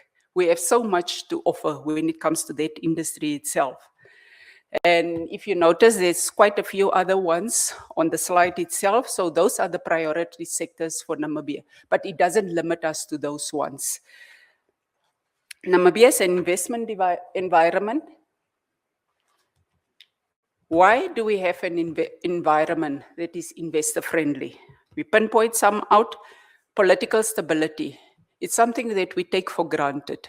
We think it's the normal norm, especially in Africa. It's not. Until you start traveling and you start realizing what you have and what you are coming back to, then you start realizing you should be appreciative, especially as Namibians, because otherwise you cannot attract investments. Definitely a logistic hub for high quality logistics infrastructure and competence, whether it is regional, international, land, air, and connections, natural resources.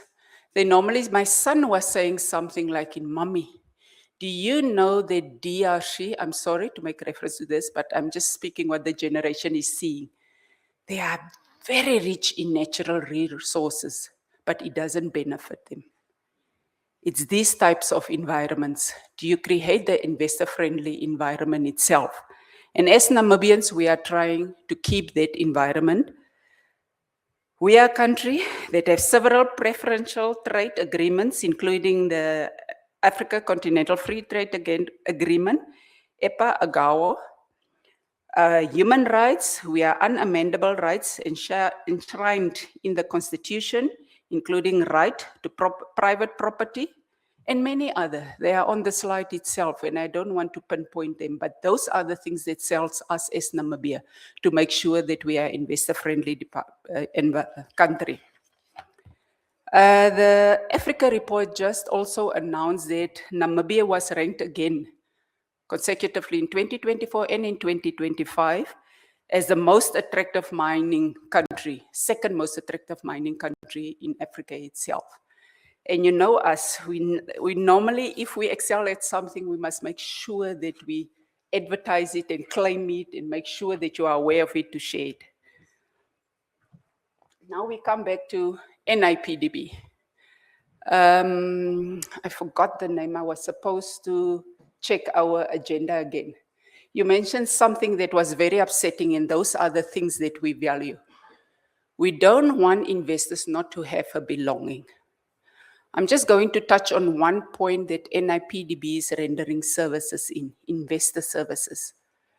Martha Murorwa is not here as the CEO of Nedbank itself. Nedbank is providing accounting managers for any financial accounts that they have in their institution. We call ourselves in investor services your accounting manager for investment. What do I mean by that? If we look at NIPDB's mandate, our mandate is to promote and facilitate, make sure investment developments happen, as well as MSME development locally. The investment development phases are different. We start off with what we call that we have 3 phases: we attract, we bolster, and we connect. First step is always one of our departments that we call investment will go out. And that's one thing that our previous CEO did excellent. She laid the foundation well. For the past 5 years, we extensively went out, we promote Namibia. In the past, when we started NIPDB, at every event where you met people and you introduce yourself, I'm from Namibia, they look at you, Namibia. Then you must start off, yes, you see where South Africa? We are somewhere there. Now we don't need to do that anymore. We made sure we promoted ourselves. In that promotion, we made sure we attended events, and we are continuing to do as such. We attend events, conferences, create awareness, attend B2B meetings, etc. I think it's this year, at the beginning of the year, that our line ministry was having visits to Russia, Japan, and Singapore. And every other investor that she met referred always to NIPDB. Why? Because we made sure in that function of promoting and attraction, we made sure that we leave a step behind there. So in all those conversations, there's always the NIPDB. That means we have done something right.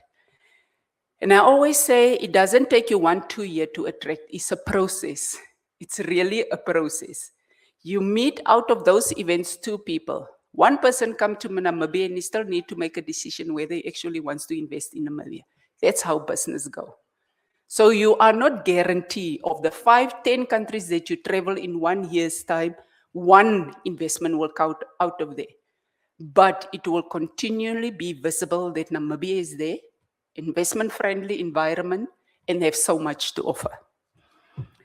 Through facilitation, very important, and this is where the investor services will start coming in. Our investor services only require one thing. And I know most of you didn't share.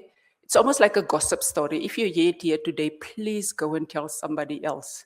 The NIPDB is there for investors, local and foreign.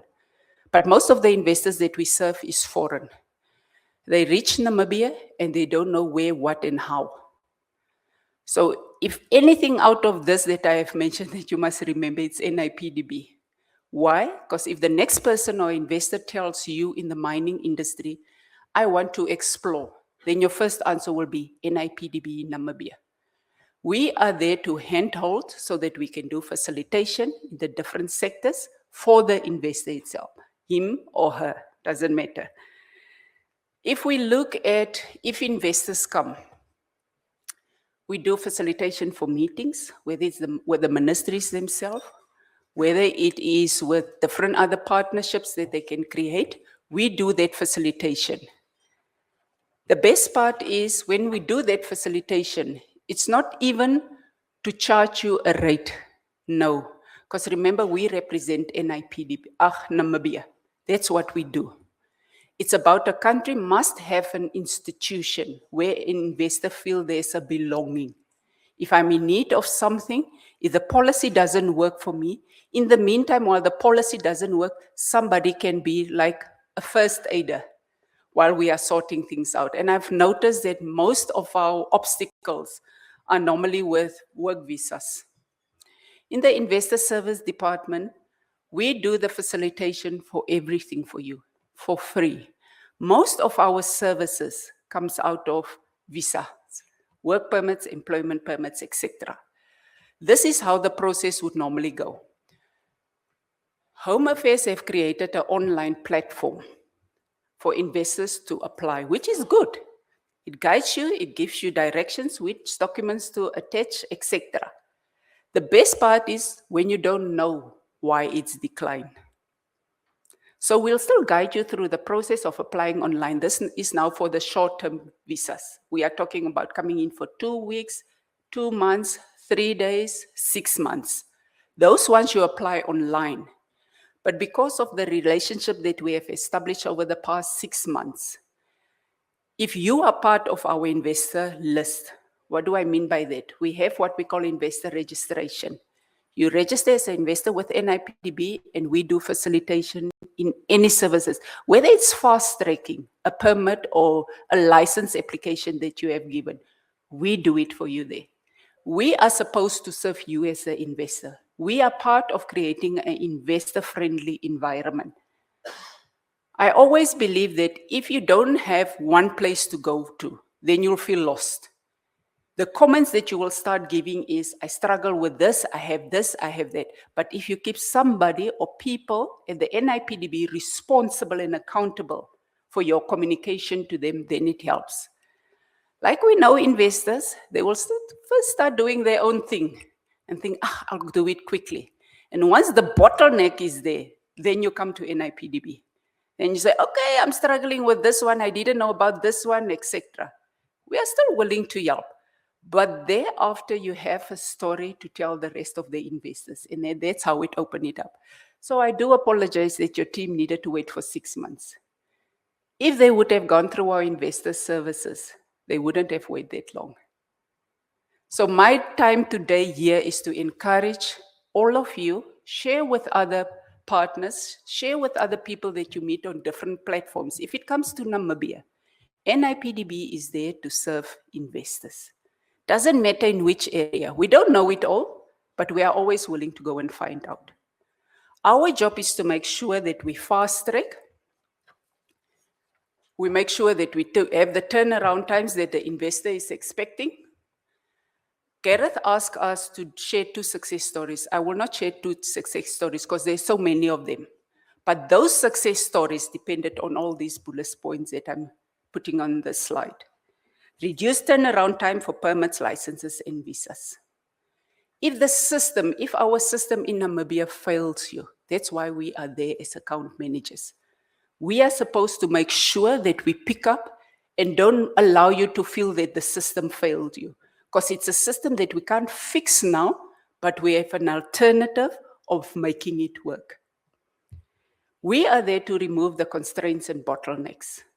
What am I saying by that? I'll take something simple. Like I say, there's so many to mention. A mining company was supposed to set up and start business, etc. And then graves were discovered at the site itself. It took them 1.5 years to try to figure it out. It took us 3 months to figure it out and get it done. Why? Because it's our job to remove the bottlenecks and the constraints. If we can't remove it like you want it, we'll find a way that will at least satisfy you for the time being and allow you to do business. Ease of doing business. That's the part where I say, there will be so many obstacles. You'll come at doors where you'll feel frustrated, etc. Our responsibilities is to make sure whatever businesses you are doing, if you step out, you should feel the easiness of it. it was a quick thing. Investor satisfaction over the past 5 years that we are in office, for those ones that we have rendered service in our investor services, not to brag about it, but at least we always had a 4+ rating for services in our investor services. So it means we are doing something right. Investors are satisfied with it. We don't want the bigger chunk. If we were in a dream world, we would have won all entities, all institutions, all ministries to have that satisfaction. But it's a long way to go in that one. But at least we have created this institution that makes it much more easier for our investors. On top of that, with the investor services, we have what we call aftercare services. We don't just start the journey with you, make sure that you get your licenses, you are in office. We always try to pop in and ask, do you still require something from us? Do you consider reinvestment? Is there any other constraints that you have?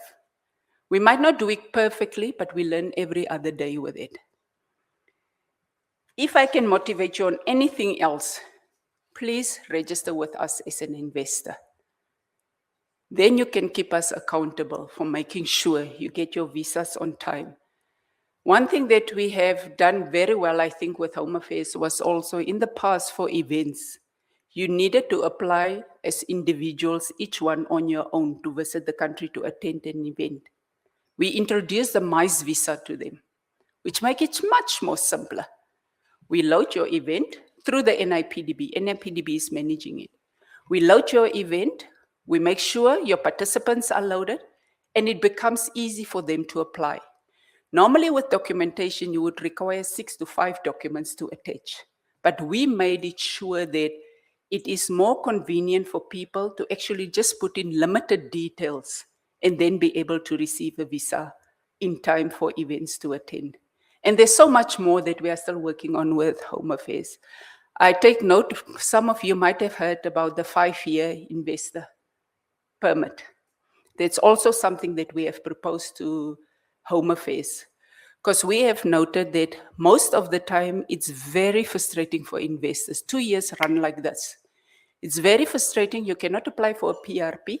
You have been a CEO of a company for almost 10 years. But there's so much requirements attached to a PRP, but at least with a 5-year investor permit, it will take 5 years before you can apply again for a permit. The 2 years have ran too quickly out for investors, because remember the time frame of submitting, waiting for a board to sit, and then approve it. By that time, already 3 months have passed.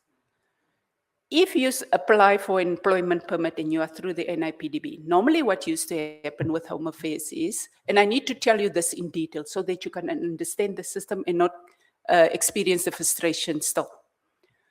What normally used to happen is, if you are a new investment of new employee that you want to employ, you will apply, submit to Home Affairs, then they will defer it back to NIPDB.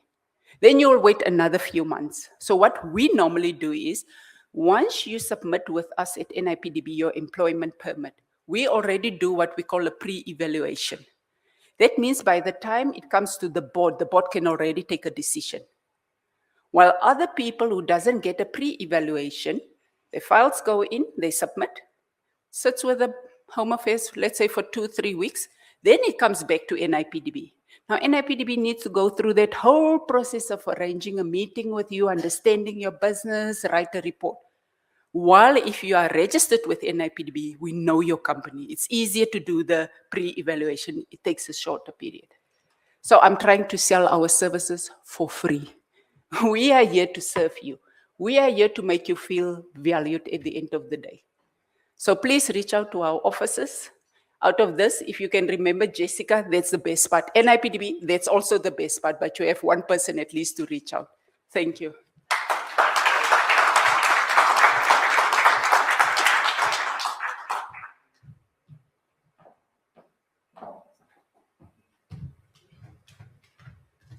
Can we give the NIPDB boss lady, Madam Jessica, another round of applause?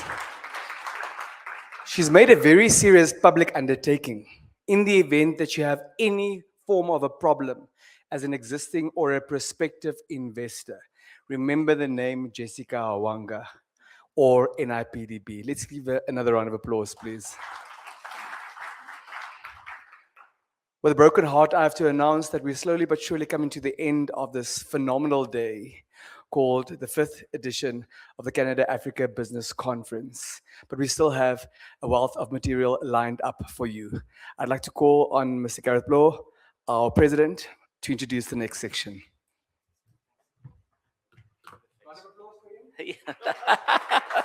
You know, I used to be a politician and I like Denver. Anyway, and Hatch still forgives me for that. Thank you, Joe.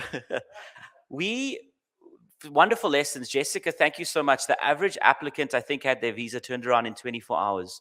So in terms of lessons learned, what an incredible experience coming to this country, and including the provision for visa on arrival. We also have other lessons, and I wanted to introduce Neil briefly to share a little bit about what B2Gold's work in Namibia and what Namibia has meant to a major project underway in Canada as we speak. The Goose mine up in the north of Canada, which Neil will describe in a moment, has got a significant wealth of experience, of best practice that's all been adopted and transferred from Namibia. So to see the impact of this great country and what it's meant for Canada, Neil, if you could offer some introductory remarks to that video. You gave a keynote speech, but I think the video says so much, encapsulating what you've been working on and what the team of B2Gold has been doing in Canada, drawing on best practice here in Namibia. Neil Reeder, Vice President. Thank you. Appreciate it, sir. Yeah, I just wanted to say for a brief interlude in your afternoon and to get away from this wonderful dialogue for a few minutes, we want to show you a film. It's 15, 17 minutes that B2Gold has just concluded on the construction of our newest mine in Nunavut. This is in the high Arctic of Canada.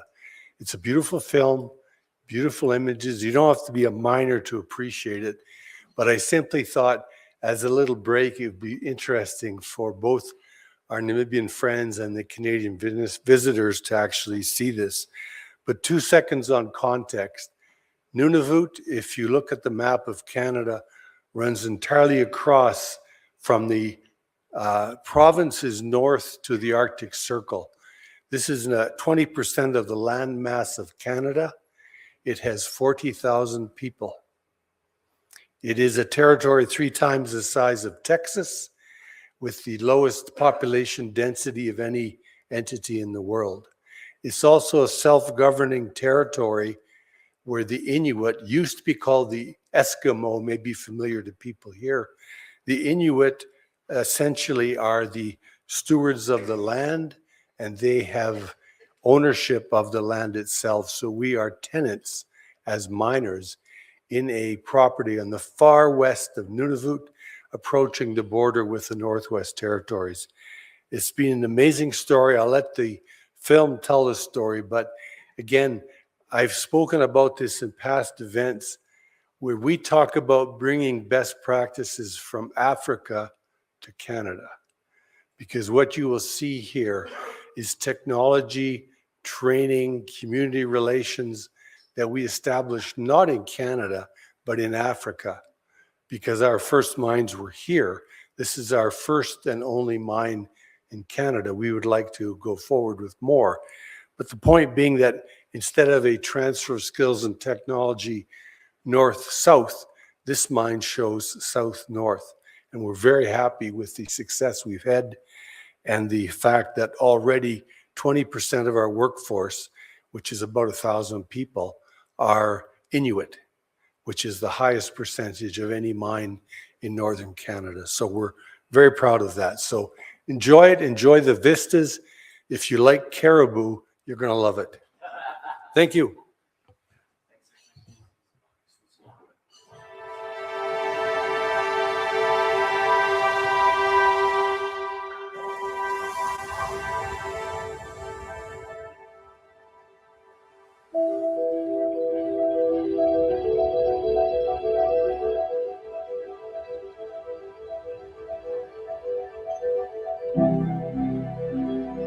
Never gets old. You know, I think this will be the 8th first pour that I've been involved with in my career. but it's a very special, magical moment. You know, gold is such an incredible thing, especially when you see it live and you hold a gold bar, which is always deceptively heavy. And it's such a beautiful, it's such a beautiful mineral. So it's a very special moment. I'm sure this one will be like the other ones a bit, maybe even more special.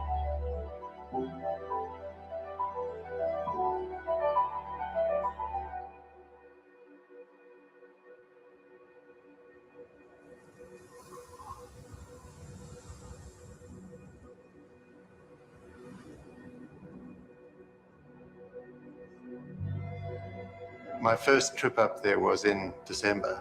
The cold was definitely a major feature, and just the wildness of the area. You know, the remoteness. When you fly up there for 2 hours, you don't see anything. No infrastructure, no lights, no roads, no nothing. It's a hostile environment for sure, and that certainly is unique to me anyway. The Arctic is such a unique place. It's harsh, but at the same time, it's so warm. And it's that uniqueness, it's that combination of being really harsh, but also warm and beautiful, and the people are friendly that make you want to really protect and develop this project in a sustainable way. When you grow up, when you work closely hand to hand with people who were raised and born in North, you know, it's totally different breed. It was quite something to go up there and see ghosts for the first time, because there's nothing there, and it's the tundra that just seems to go on forever. And you know, the climate challenges are extreme when you look at the temperature in the winter hovering around -30. I believe -71 was the coldest recorded temperature we ever had at the project site. Oh, the Arctic is like no place else. It's a totally different environment. You've got to bring in what you need and just make do and be resourceful.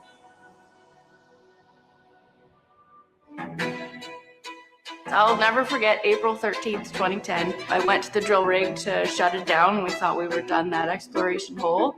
And I was just chatting with the drillers, and I looked down in the core box, and there's all this arsenopyrite. You know, a very magical moment. And that's when everything changed. Once you have a discovery like that, there's so much investment and excitement that comes to the site, and it just allowed for even more exploration and success.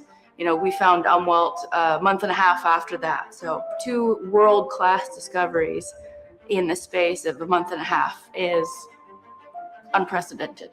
It's worthwhile to look at the big land position, so even stepping back further than that. We have effectively, as the crow flies, 80 kilometers of these rocks and associated mineralization in a number of different projects, and Goose is only one. So as an explorationist, it's tremendously exciting to have this big board to play on. The Goose mineralization is sitting in what we like to call our Goose canoe. So it's at one end you have the Goose main deposit, and at the other end you have Lava and Umwelt deposits, and they both trend and plunge towards each other. And that makeup right now looks like 4 open pits and at least 4 underground mines. These deposits at Goose are very high grade. They're some of the highest grade deposits in Canada, if not the world. Yeah, it was on our radar for a few years before we actually did the acquisition. And we saw it was a very attractive project, very high grade ore. We felt we could build it well, and we could make it a very economic mine. Having worked for Sabina Gold and Silver, the previous owner of the project, to B2 Gold, the one thing that struck me is how good of a marriage that was, as it were. I mean, Sabina and B2 Gold, I think, shared a lot of the same values, shared a lot of the same approach. B2 Gold, though, was able to come in and really get it done, as it were. Clearly, the key to this project is logistics, logistics, logistics. If you think about when you need something, you'll have to order it 15 months before when you actually need it. If you're talking about one thing for this project, it's about planning.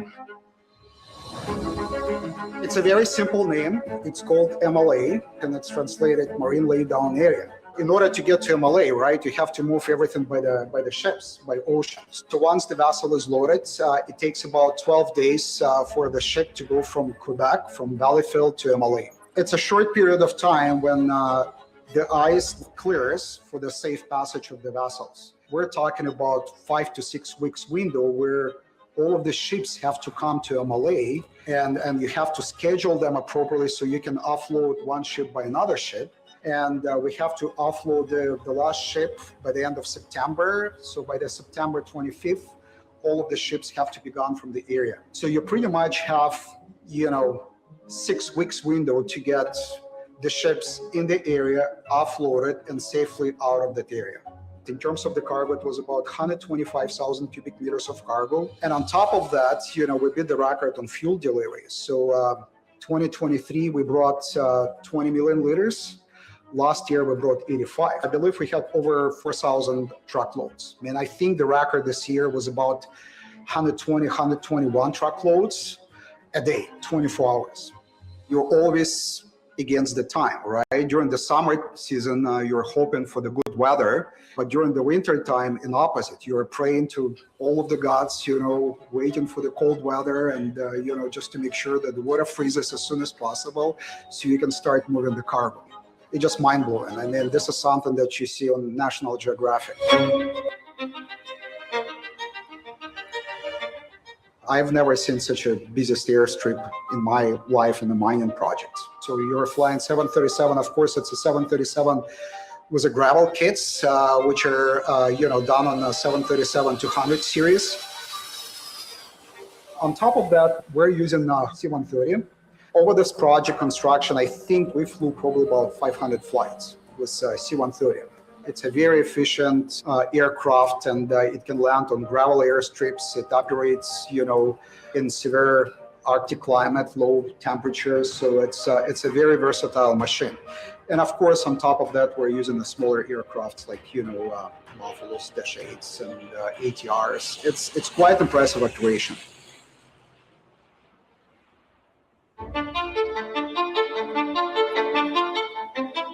Well, so an ice road really is finding spots that are on, one, as much water as possible, and two, in areas where you have to cross the tundra, you want to find areas which really have the ability to put water on. We build the ice road kind of December through February, and then and only then do you haul it down to site. People don't understand that you need to keep the snow off of the ice road, right? So what you really want is you want the ice exposed to the cold weather. But in this particular case, because we're in an area with a lot of caribou, you actually have to build it in such a way that the caribou can also cross it when they migrate. The primary area that we do see caribou interact with our project site is along the winter ice road. And that's as they're heading from their wintering grounds up towards their calving grounds. And when they're migrating past our Backriver project, we can see herds of up to 10,000 strong crossing our winter ice road. We have worked tirelessly to develop what we consider to be industry-leading caribou protection measures for the Backriver project. We developed that with traditional knowledge that was shared with us from the Kitikmeot Inuit Association so that we understood how the area was traditionally used by caribou. We're keeping our snow banks down so that they can easily cross. Or we're making sure that our winter ice road truck drivers or operators are aware of the mitigation measures that are in place. If they do see caribou crossing the road as they're approaching, they're stopping, they're waiting, they're giving them the right of way, and they're making sure that they've successfully crossed or migrated towards their calving grounds before they continue along the winter ice road.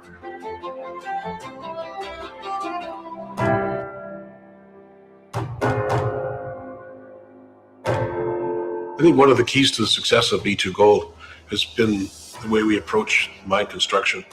We're a very responsible miner, but we actually like people to be working directly for the company. So we don't use a lot of contractors. There's good contractors out there, but we want people to identify with our company and to feel that they're part of the team, part of the family. Mine construction is a very challenging part of the business. We do it all ourselves. So accountability is a key factor. So by having our own employees build mines really all around the world, as we've done, there's a great accountability factor. What makes me most proud about this project is the fact that we have almost been, I like to say, building the plane while we're flying it. So when B2 took over, they realized almost immediately that a lot of the stuff that you would normally have on site was not available. We didn't have enough beds. We didn't have enough fuel. The project was a little bit behind schedule, and all of those things had to be rectified. So in 24, when I got there, we started by rectifying that. One, we built the camp out. It's now a 500 person, actually expanded to 600 person camp. So that solved that. Then with fuel, we built 2 fuel storage areas, one at the MLA, the Marine Laydown area, That's 80 million liters we were able to build. That was in summer 24, but it doesn't do you any good having 80 million liters of fuel there. So then we built 80 million liters of fuel storage up on site. So that solved the fuel issue. We brought in additional equipment and additional manpower to deal with catching up on the mining side. So by late 2024, we caught up and we're exceeding our production numbers for the mining. And now it's really all about commissioning the mill. So the mill, the powerhouse itself, we started turning those generators in March of 2025. From there, we worked on getting a crusher system going. The ball mill is ready and all the piping is now in. So we're actually right in the process now of commissioning the mill, turning the mill over and starting to feed material through into the mill circuit. When we got there, it was basically just tundra. And then coming from the man camp and slowly building it up over the course of 24 months into a operating facility is pretty spectacular.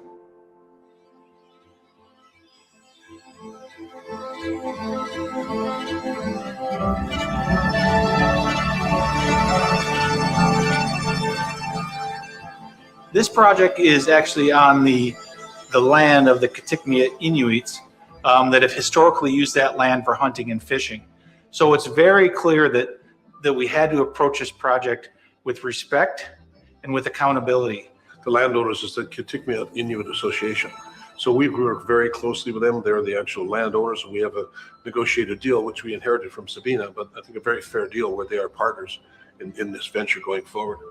The Inuit, they had lots of promises made to them by lots of governments and lots of companies, and very few have delivered on that. And the best way to earn people's trust is to deliver on the promises you make. The Back River Project Inuit Impact and Benefit Agreement is more than a contract. It's more than something on paper. It's a promise. It's a promise that we made to the Inuit of the Kitikmeot region to make sure we were living up to their expectations, not our own. We don't take those commitments lightly. That agreement is the most important agreement this company has at the Goose Project. We work with all of the Kitikmeot communities from Kugluktuk all the way to Coogalook, Joehaven, Toloyuak, and Cambridge Bay.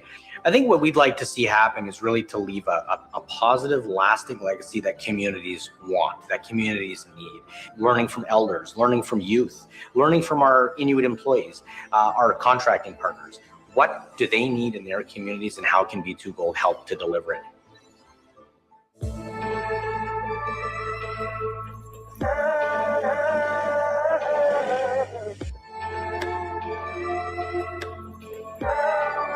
We're trying to build careers. We're trying to build futures for a lot of people that want to grasp that and really take the opportunity that mining and B2Gold can offer. With the Redfish Art Society in Cambridge Bay, I can't speak enough to how that program is changing lives. It is literally changing people's lives for the better. It's helping at-risk Inuit youth learn a skill, in this case, welding and industrial arts. How can they take working in an art studio and really turn that into a positive, long-lasting, and lucrative career with B2Gold or someone else? It was a long time ago, one of my colleagues had said, if you were on this site, you'd never know it was a B2Gold site. So I offered to make sure that we fix that. We worked with the Redfish Art Society to produce two amazing pieces of artwork, and that's really what they are. They're works of art. And to say it took my breath away, I think is probably a bit of an understatement. Seeing those young kids come up to site to really engage in their trade and see what that training can offer them is just brings such a bright spot to my heart, and it's really, I think, speaks to what we can do over the long term across the whole Back River Gold District as we move forward. Well, we have been starting to mentor new young workers, getting them signed off on equipment that they're not familiarized with, getting them the proper training. Those programs like the Redfish Art Studio, like gaining knowledge in welding, can go a lot farther into becoming an apprenticeship welder. Those type of apprenticeships can go a long way in the mining industry. And we're just at the start. Like, that's the part that I think we can't forget. We are just at the beginning of what I hope to be a very long, very exciting book. And I think if gold mining helps us get there, then that's a great story. What this mine can do by producing gold, what it can do for the local community is really tremendous. So we can help with areas like housing. That's a big deal. We can help with healthcare, education, all those factors. This has got major implications for the North, for the Inuit population, and major implications for our company. To speak frankly, I think B2 Gold has set the gold standard.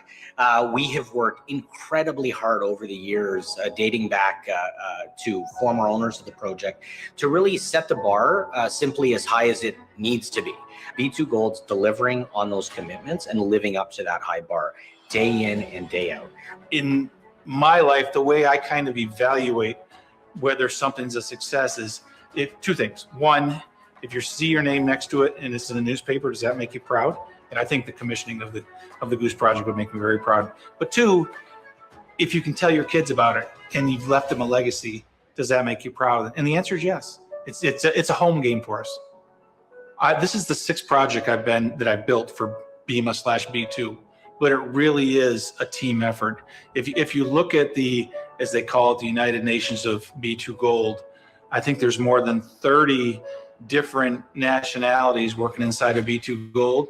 And what you see is this beautiful team of people that have been together now for 20 years, but now to take all that experience and bring it back home in a cold weather environment, in a home country, was really something spectacular. I think the key elements that we've tried to live by for many, many years, decades in fact, was this idea of treating people with fairness, respect, and transparency. I really think it's an extension of the Canadian culture. I think that's what Canada represents. So I've always said that bold initiatives are done by the few and not the many. And if you're going to do something bold, you'll always have some critics. I'm always amazed at what our people do.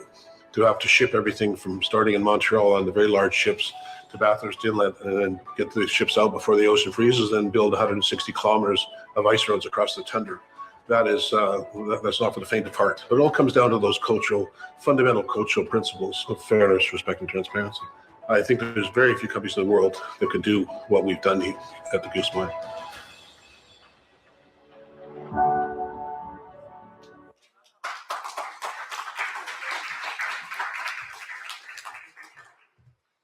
Absolutely brilliant. Congratulations. That is a project, I think, of great national pride with so many insights, as you pointed out, from the experience in Namibia and elsewhere on the continent.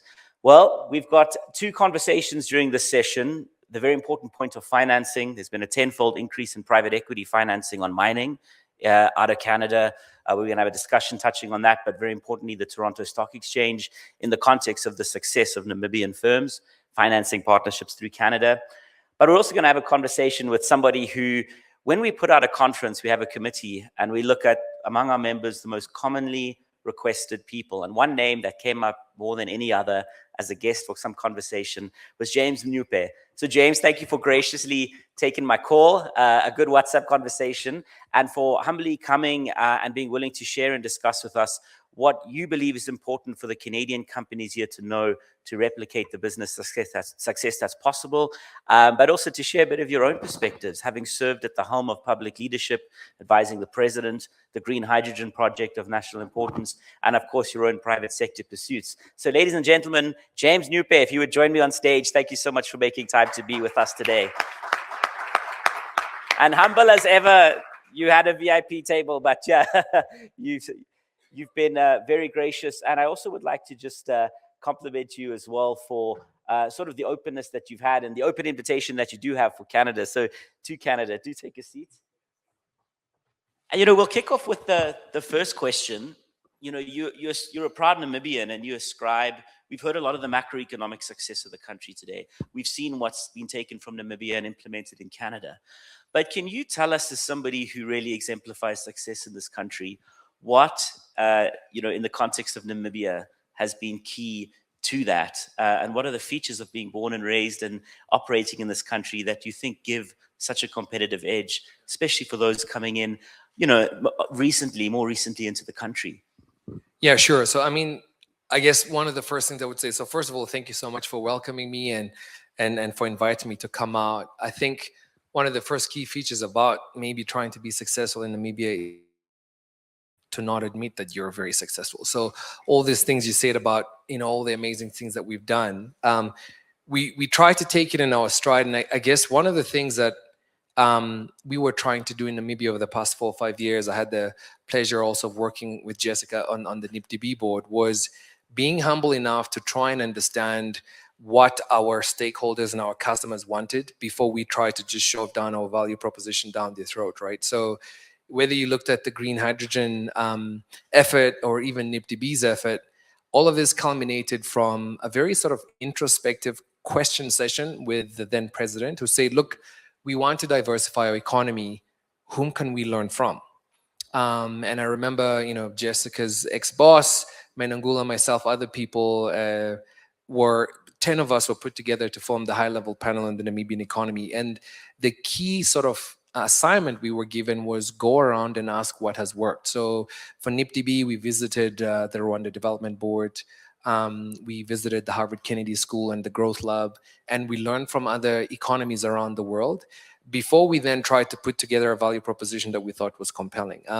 One of my assignments was to actually travel to future customers. So I went to, for example, in Europe, and I tried to find people who were demanding the products that we thought we would be very competitive at making, clean molecules. And we understood everything from government policy all the way to industrial needs. And then we came home and we tried to machine and engineer something that was relevant to them.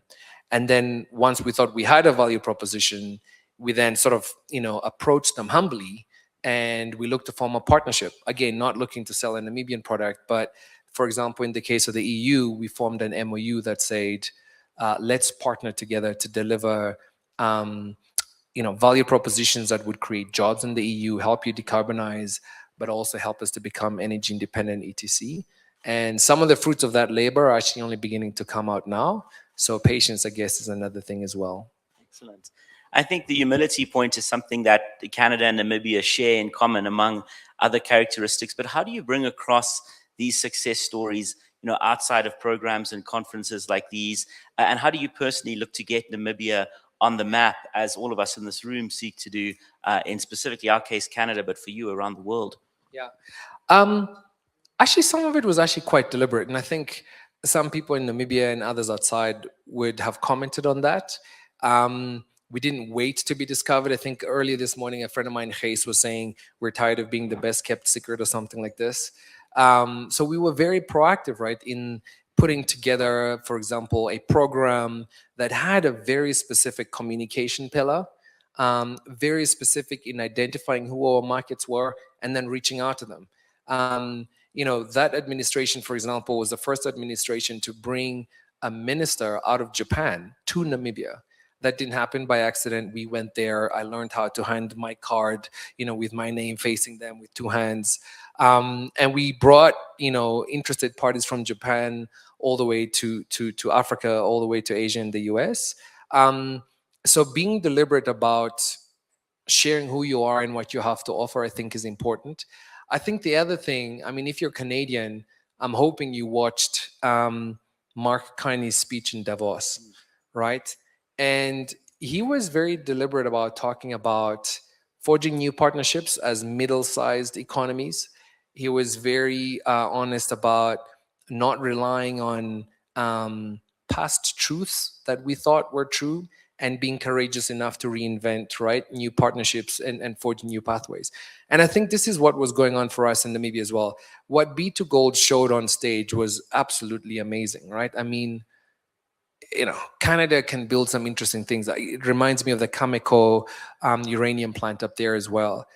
And Namibia is known to be a fantastic mining jurisdiction, but we were also bold enough to try and do something totally different, right? So green industrialization, molecules to be transformed into fuels and fertilizers, is something that Namibia has never really tried to do. But yet we had articulated a need and a desire to become a manufacturing economy, an economy that is not just reliant on the secondary sector, right?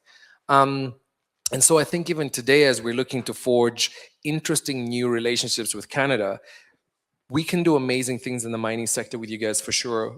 We can raise capital, I think, on our stock exchanges. But I was thinking, what innovative pathway could we chart together today? And one of the things that comes up to me as I travel around the world is there is a very big need for data centers, right? In order for them to be delivering the AI solutions that we so much crave. And at the bottom of that stack is energy, right? And we know that Namibia can have an abundance of clean energy. And I was looking at Canada's ability in, for example, putting together data centers and AI infrastructure, and it's actually quite stunning, right? There's a name I actually have on my phone. I think it's called the Canadian AI Institute or something like this. I could imagine them engaging with our NIPDB and being connected to our Ministry of Information Communication Technology. And we really should explore, I mean, the wax cable lines here, we could really explore putting a Pan-Africanly relevant data center powered by an abundance of clean energy, because Namibia, like that place in the northern part of Canada, also has a lot of space relative to population, for example. It's the second least densely populated country in the world. And so I think both Canada and Namibia can also be innovative, right? To say, how can we forge new pathways on the foundation of our strong sort of, mining, extractive capabilities, but to produce assets and services, right, that are relevant not just for the region, but for the world. And I'd love to be a part of a conversation like that. And where I work today, we're exploring such solutions, I must say. Excellent. And when you, at this particular juncture, you referred to the speech at the World Economic Forum, how do you, in a global context, what do you think of as a Namibian when you hear Canada, when it's Canadian business, it's a Canadian conference? Just sort of from an understanding from your perspective on that perception aspect. In my humble opinion, a stable big brother, right? At the moment, there is a lot going on. There's a paper I read, sometimes when I speak on these forums, I always try to bring gifts to the listeners. If you have time, read a report called Top Risks 2026 by the Eurasia Group. They always go through, a geopolitical analysis of what's going on in the world. Risk number one is interesting. It's what's happening in the US. Risk number two, they've named it outpowered, but it essentially talks about the world in two key sort of pathways from an energy perspective. One is obviously being led by the largest economy in the world that is sort of really trying to sell hard the utility of hydrocarbons. But the other is being led by the second largest economy in their world. And they're trying to sell the utility of an electrostack. And they're easily becoming an electrostate. And a lot of those assets and opportunities exist for Namibia and Canada. Namibia is a member of something called the Mineral Security Partnership, MSP. Canada is a member, Australia and others. And those collective countries are trying to diversify the risk of sourcing critical minerals, for example, right? Because critical minerals are dominated by this one country. And I think that's easily a partnership that Namibia and Canada can take to the next level. The Namibia has this large asset, something like 538 million tons of potential, heavy rare earths that you can use to put together permanent magnets and stuff like this. And the owner actually still owns 100% of this asset. And I couldn't think of, in fact, he's already partnering with some Canadian folks to sort of look at the quality of the minerals, etc. of the deposit. But that's an asset that even using an MSP framework, right, we should really take to the next level, diversify the supply of critical minerals to the world, and so on and so forth. And so when I think of Canada, for me, it is tried and tested. We've done it before. We've worked with B2 Gold. They look after the people in Namibia, and it's stable. If you look at the world today geopolitically, it's not exactly the most stable it's been for a very long time. And so if you're a small country, you can't afford to make any enemies, right? You need to choose your friends very wisely. But I think one of the most important things is you need to have very well defined who you are and your values. And this is also something I think Carney spoke about, right? He said something like, you need to look at the strength of your values, but also the value of your strengths, right? And it's you need to take a moment to think about that a little bit, right? So Namibia needs to know its values big time, and then needs to also know the value of its endowments to many other people. And I think between Canada and Namibia, I think our values are fairly aligned, and we have a lot to offer the world, and we should get cracking at figuring out what we can do beyond what we're already doing. Absolutely brilliant. Well, I mean, this helps us curate the agenda for the next conference in October on the session on Namibia in Toronto. You've laid out a few key opportunities, and we're taking all of those on board. In conclusion, any closing remarks that you think are very important imprints for both Canadians and Namibians to take home, especially given this, very succinct assessment of the world and where we each find ourselves? Yeah, for sure. I mean, when I looked at the title, it was Canada, Africa, right? So my title now is Senior Vice President of Sub-Saharan Africa. So I'm looking to do business across the continent. I think Canadians and Namibians should look to do the same. So at the moment, we're trying to build an asset in Ghana. We're trying to build one in Ethiopia. We're developing one in Zambia, a couple in South Africa, one here actually we're trying to put together this year. And I think one useful thing for Namibians to appreciate, and Canadians, for example, is to be very practical about modeling the economic viability of your product. Obviously, given the background that I had, I spent a lot of time looking at things like tariffs, right? But also carbon, or rather call it climate-related tariffs, like carbon, like CBAM, right? The Carbon Border Adjustment Mechanism. And it was very interesting for me to see that CBAM, of course, was looking to be applied at the EU. But right next door in South Africa, they were putting in place something called the Climate Change Act. In fact, they're supposed to be rolling it now in January, February this year. And they're actually then putting in place an emissions trading scheme as well. What does that mean? It means industries that are carbon intensive in South Africa, gas, oil, mining, etc., are being asked to count how much carbon molecules they release in their business. And then they're being given budgets, carbon budgets for 5 years, 3 consecutive 5 years. And once you exceed those carbon budgets, you'll be taxed. Now, this is what the EU is looking to do. So if you're Namibia, 2 of your largest trading partners today are telling you, if you're going to produce anything that is carbon intensive, don't just look at the levelized cost of producing gold or the levelized cost of producing your oil or your gas, but also add on top of that a potential carbon price. And so when you're developing your economic models and you're trying to be competitive in what you do, spend some time thinking about what that may be, because if even South Africa is beginning to do that, and of course South Africa is only doing that because the EU is one of their largest exports, and the way CBAM works is if you don't tax it at home, I'll tax it at the EU, but then if I tax it at the EU, I'll collect the tax, put it in the EU Innovation Fund, and use it to decarbonize my industries. If you tax it at home, you get to keep the revenue at home and use that to decarbonize, to decarbonize Sasol, etc. And so I think when I looked at this and I thought, oh wow, this is a big SA EU thing, I went to Ethiopia 2 weeks ago with the German Vice Chancellor, and the Prime Minister in Ethiopia had just passed a decree that they were not going to import ICE vehicles anymore, internal combustion engines. And I thought, wow, are they ready for that? And as I drove through the streets of Ethiopia, in Addis anyway, there were so many electric vehicles with green number plates. And of course, most of those or many of those came from China.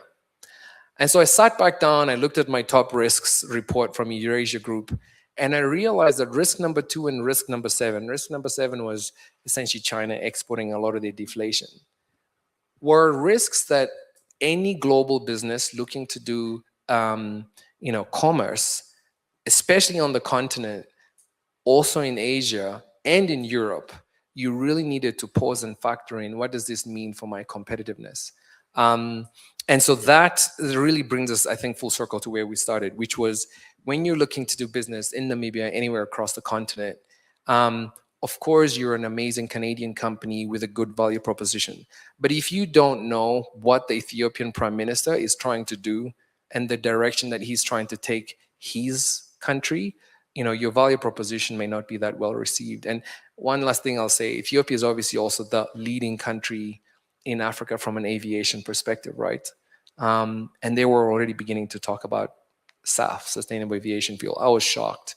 So that's maybe my one nugget, is get to know the person that you're looking to offer something to, and then look inside and offer something that matches and form a long-term partnership.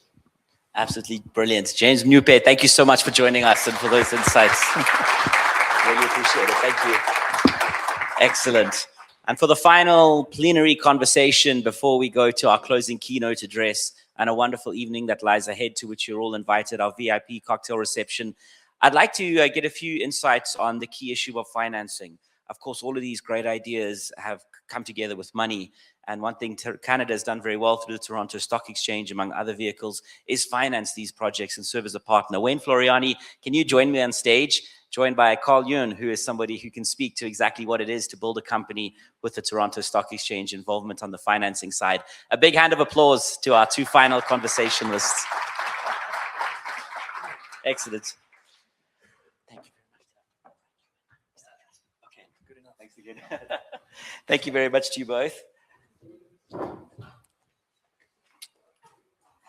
And actually, Wayne, let's kick off just in terms of the Toronto Stock Exchange. By way of background, you run and have led the largest mining-focused event in the Americas for over 2 decades, and as a chamber, we're proud to be a part of that. But a big story in so many mining companies is the Toronto Stock Exchange. So just a quick overview on its importance for natural resource development as you've seen it over the years. Certainly, Gareth, and it's a real pleasure for me to be here today. I'm going to sort of end the day with a lot of numbers for you to keep you going, but I think you'll be excited when I tell them. And the first one is that 40% of the world's publicly traded mining companies are listed on the Toronto Stock Exchange.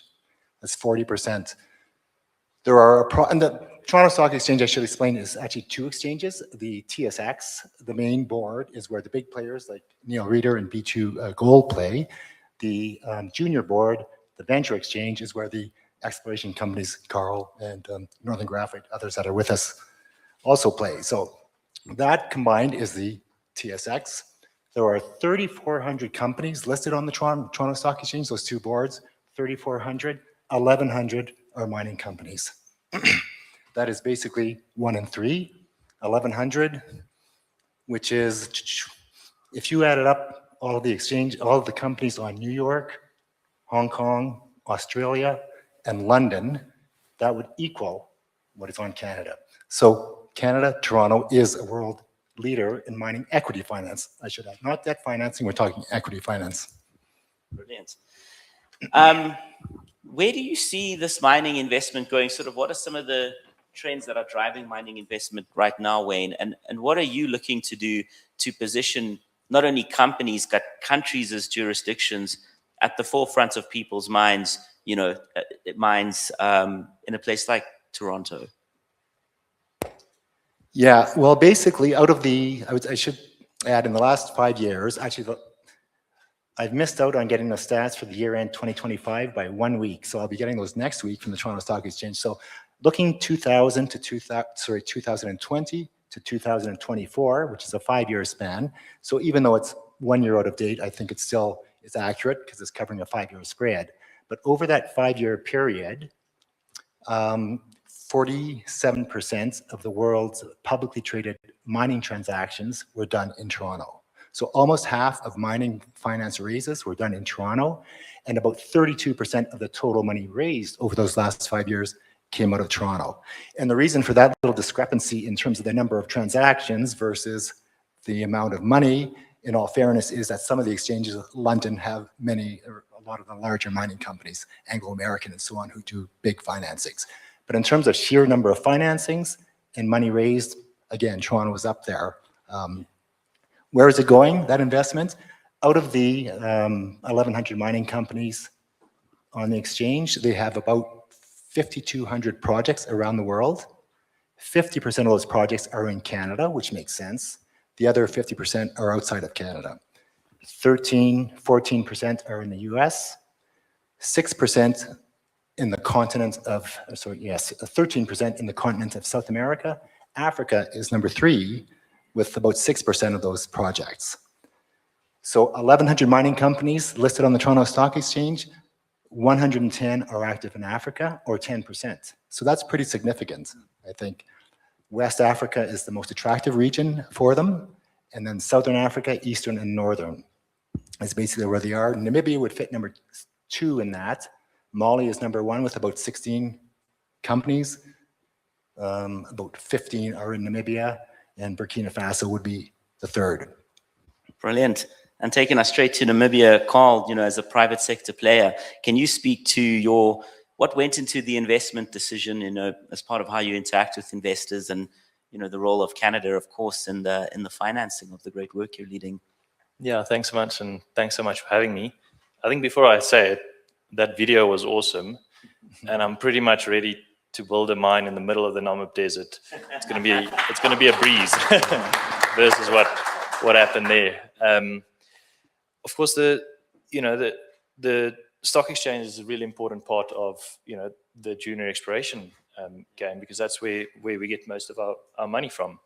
in a Namibian context, a lot of it from the Toronto Stock Exchange. And I think, probably to a degree, mining and exploration is in the DNA of Canadians. It's been around for many, hundreds of years in Canada, and hence a lot of the money has spread from there. So the Canadian Stock Exchange plays a big role for us, and in Ongwe Minerals particular, Ongwe is part of a sort of a group of family companies that has really symbolized this sort of symbiosis between Namibian companies and Canada, starting with Oryx Gold, who sold to B2Gold or Chikotu, rolling into Osino Resources, which sold in 2024, and then Corex Copper, which is pretty much setting up to be the biggest, one of the biggest mine developments in Namibia in history. And now I'm part of that family with Ongwe Minerals, and it really comes to show, that's a partnership. It was Canadian, Canadian capital markets assist you with the Namibian team driving a vision and a sort of a true symbiotic relationship, being utilized between the two countries. So we kind of really find a partnership in the Toronto Stock Exchange, and in that sense, then in the greater scheme in Canada, we feel that it's a partnership. Yeah. Brilliant. And I mean, Wayne, you take quite a macro view, 10%, of them in Africa, but when you have these engagements with the Toronto Stock Exchange and you've seen companies come through over the decades, what are the important components that you think are vital to lead up to a listing? Because it's remarkably easy to get a meeting with the TSX and to say about a project and to be clearly told what the requirements are. But of course, it's more than that. It's a vehicle to raise the capital. So what in your experience is vital? Yeah, well, that's sort of the purpose of the two exchanges. Again, so the junior exchange or the venture exchange, a little less stringent in terms of capital and logistical requirements for listing. So a company would start out there and then migrate as it develops this project eventually to the big board. And a fair percent of them do end up migrating, I should add. It's also, I think if you're listed on the Toronto Stock Exchange, there's a requirement, a technical reporting requirement called the 43101, which is very important. And we get a lot of requests or inquiries from private companies that have a project, a license somewhere in Africa, and they're looking, can you do anything to get us money and help us go with that and, bring it forward? And you need geological work, obviously, on the property, but to really get serious about it, you need a 43101 done in order to be publicly listed.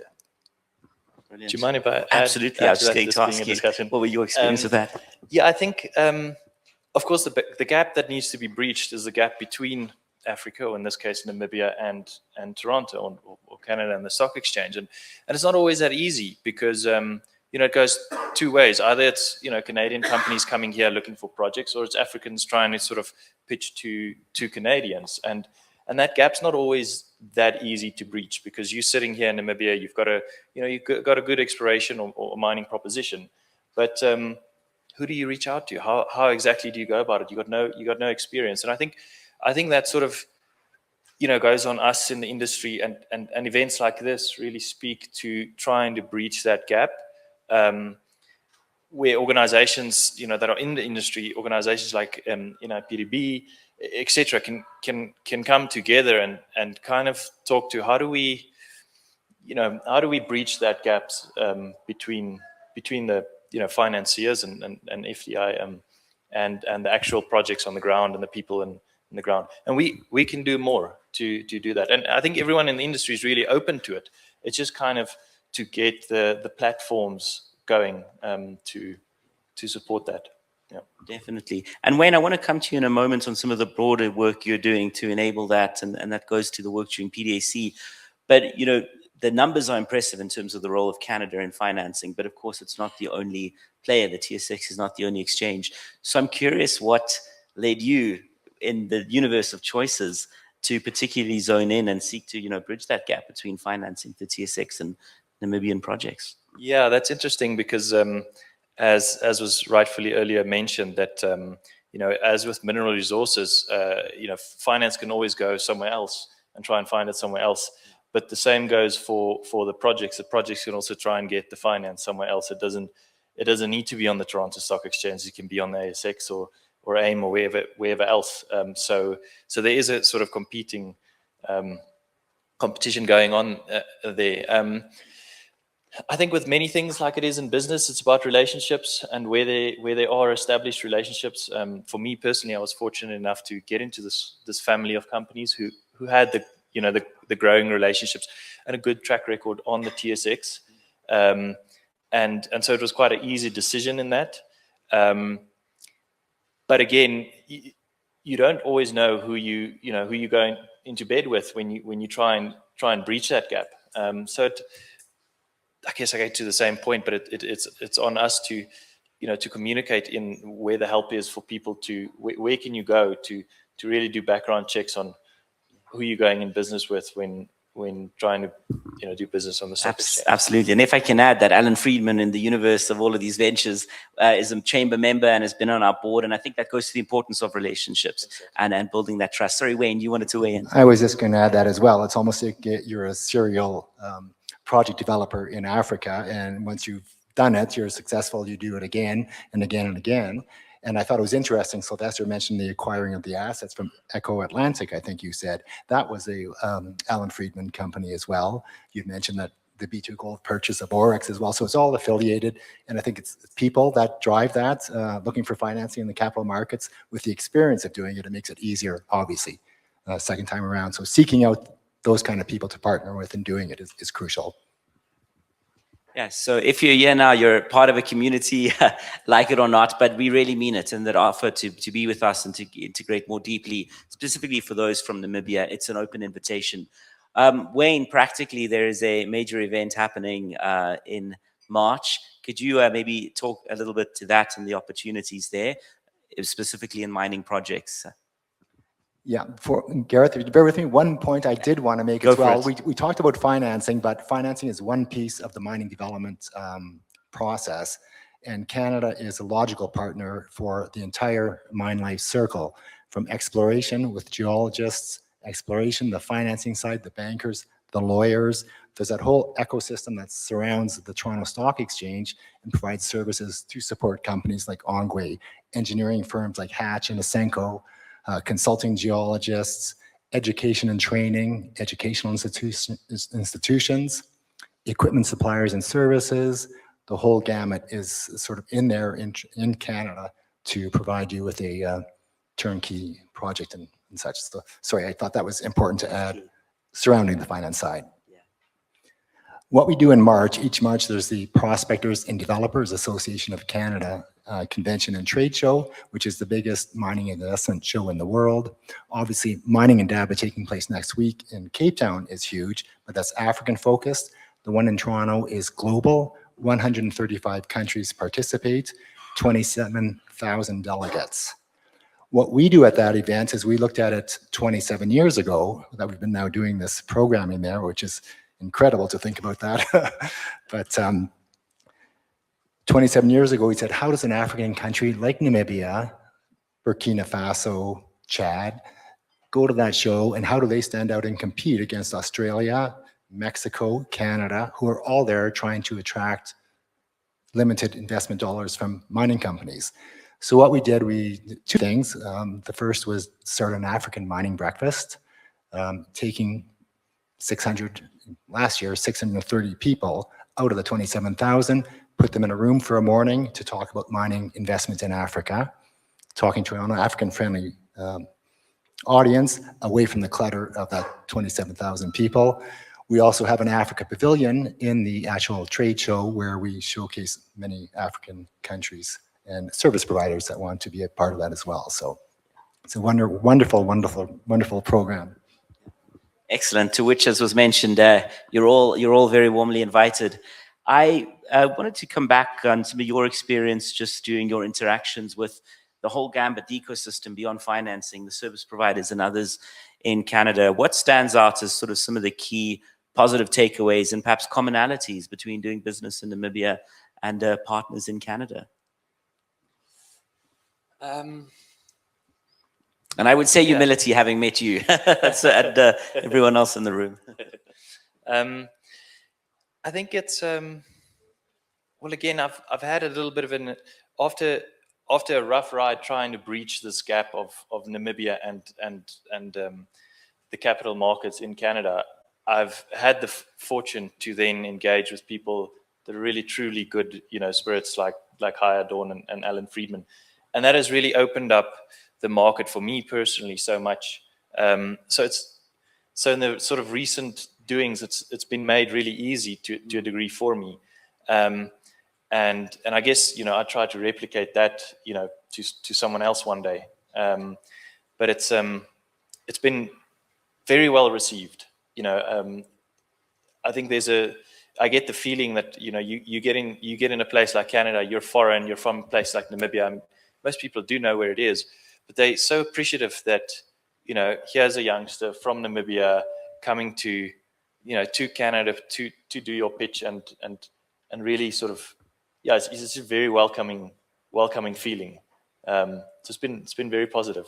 Yeah. Yeah, I landed as a youngster and I somehow became president of the chamber. So I don't know how I got it, but to your point, Canadians give you a chance. And Canada is a culture that is very supportive and people want shared success. And it's not just an individualistic effort. It's really with much bigger goals and values that underpin that. Yeah. Wayne, in your experience specifically with Namibia, you've received so many delegations, over the past 27 years. What would be the best way that Namibia could be positioned through a program like the African Mining Breakfast and Seminar coming up, but also in the years ahead? Well, we heard a little bit about that this morning. You need three things, I think, to attract mining investment, and Namibia's up there with the first one, which is you have to have the commodity in the ground. If you don't, you're not in the game, so it's got that. The second thing you need is and John Roos from B2Gold was very, very clear on that, you need transparent and strong investment legislation. Mining is incredibly capital intensive and long-term. Ivanhoe Mines, Kamoa copper complex in the DRC, which is generally perceived to be or touted as a poster child for a rapid mine development, took 25 years from discovery to production. So if an investor is coming into a country, they need that certainty to get the return. So you need the ore in the ground or the commodity in the ground. You need a good framework to attract the investor and give him confidence. But even then you have to, if you're coming to PDAC, compete against 135 countries.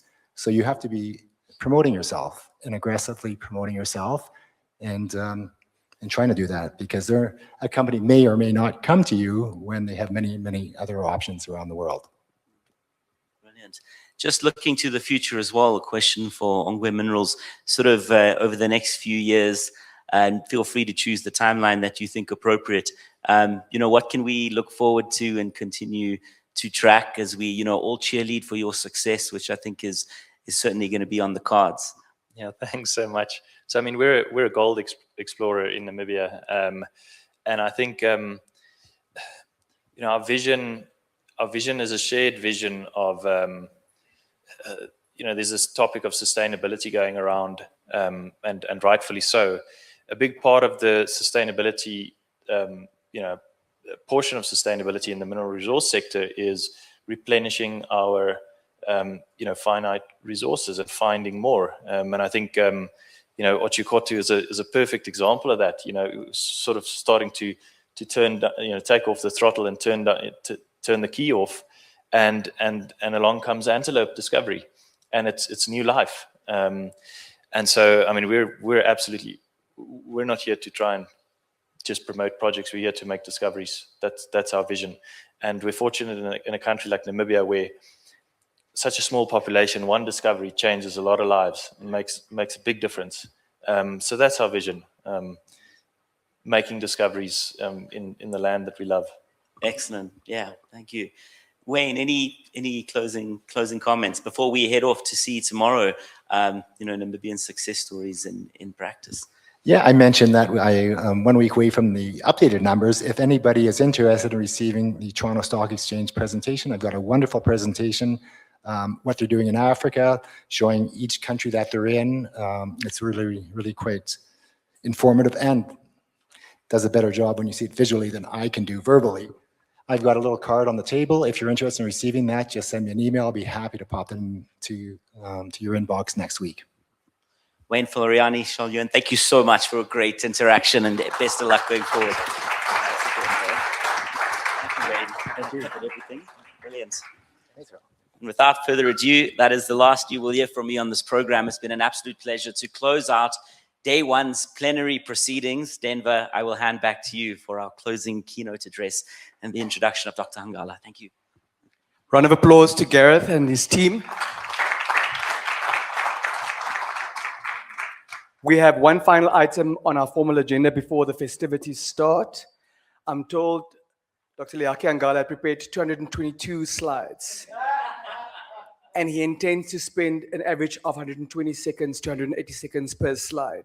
You know how it goes. So I hope we have still enough patience and endurance and tenacity and commitment and dedication for the rest of the day. But what we ought to do with all the strength we can muster, please give a phenomenal Namibian, Dr. Leake Hangala, a massive round of applause.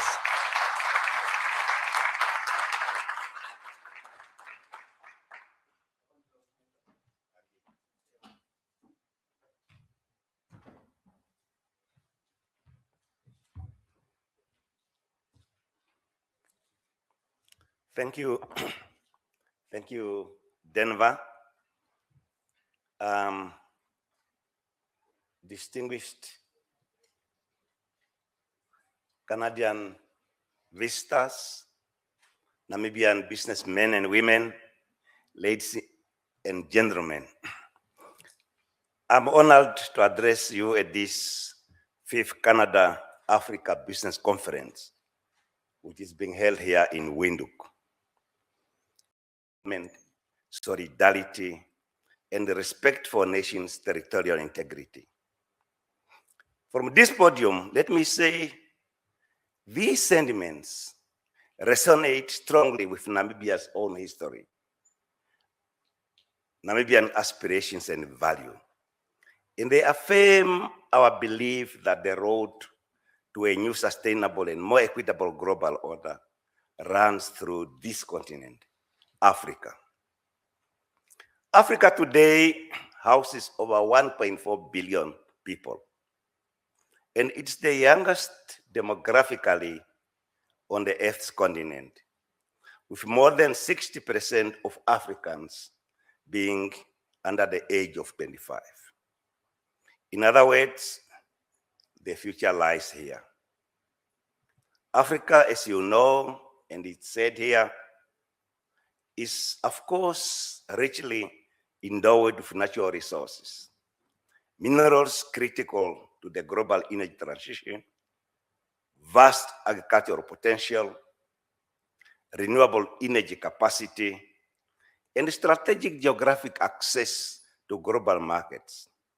But Africa's most important assets lies not in its minerals or land or position. It lies in its people. Needless to say, this comes with challenges that are facing our continent, including the challenge of living up to the needs and aspirations of the 60% energetic youth that I mentioned above. Many of our economies remain overly dependent on the export of raw materials. Job creation has not kept pace with population growth. In the infrastructure gaps, lack of skills, limited access to capital, and weak value chains still constrain progress.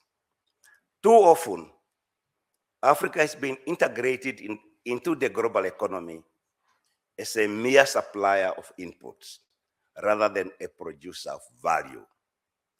These challenges are real, but not permanent, or beyond our capacity to resolve.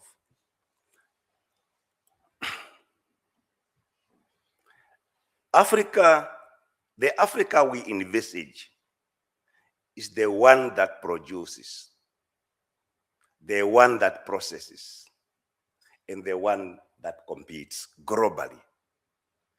The Africa we want is the Africa that produces sufficient food for its people, and to give those young African people opportunity in a diversified, industrialized economies. We want an Africa that educates its young people to think critically, to be creative, and to be innovative. We want Africa that produces young people that are educated in hard sciences such as mathematics, engineering, physics, chemistry, and biology. We envisage Africa that connects markets, people, and ideas.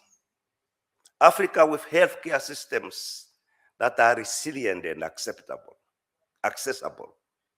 Above all, we foresee an Africa where growth translates into shared prosperity and where development is measured not only by GDP, but by the dignity, by opportunity, and by inclusion. So ladies and gentlemen, to achieve this,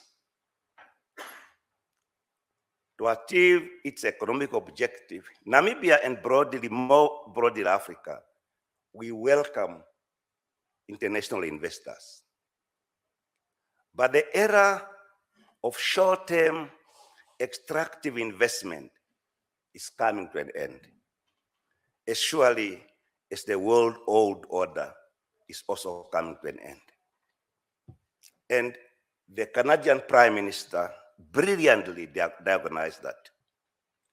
With less eloquency, but no less fever, let me outline briefly what we as Namibians and as Africans see as the future of foreign direct investment in our countries.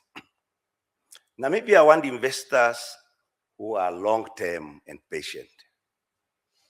We want investors that are committed to value addition. We want investors that want to transfer skills and technology. And we want investors that are respectful of communities and regional development priorities. These are in no way anti-business expectations. They represent instead the foundations of stable, profitable, and enduring commercial relationships. To once again paraphrase Prime Minister Kani, Namibia wants to be at the table with investors, not on the menu. I know from first-hand experience that it can be done. For the last 13 years or so, I have had the privilege of being chairman of a Namibian broad-based empowerment company called Heavy Mining. Heavy is comprised of a trade union-owned investment company, comprised of a group of leading Namibian women, comprised of churches, entrepreneurs, and individual Namibian investors of all backgrounds. Heavy has since inception been a local partner of B2Gold Corporation in B2Gold Namibia. A partnership built on shared risk and reward, I would add, and with equally shared respect and the transparency. Heavy has 10% in B2Gold Namibia. We have negotiated initially for 30%, and it came to 15%. But unfortunately, we could not raise money to come even to 15. We raised money locally from Nedbank, from Development Bank, to pay for our 10% in B2Gold Namibia. When we went to our Canadian friends, the B2Gold, we were very transparent and open and told them, and they told us that, forget about it. You will not get any dividend with the structure of the money that you get. Because capital in Namibia is so expensive in South Africa. So then they have helped to arrange and refinance our stake in B2Gold. And it become more accessible. And those are the partners that one wants. So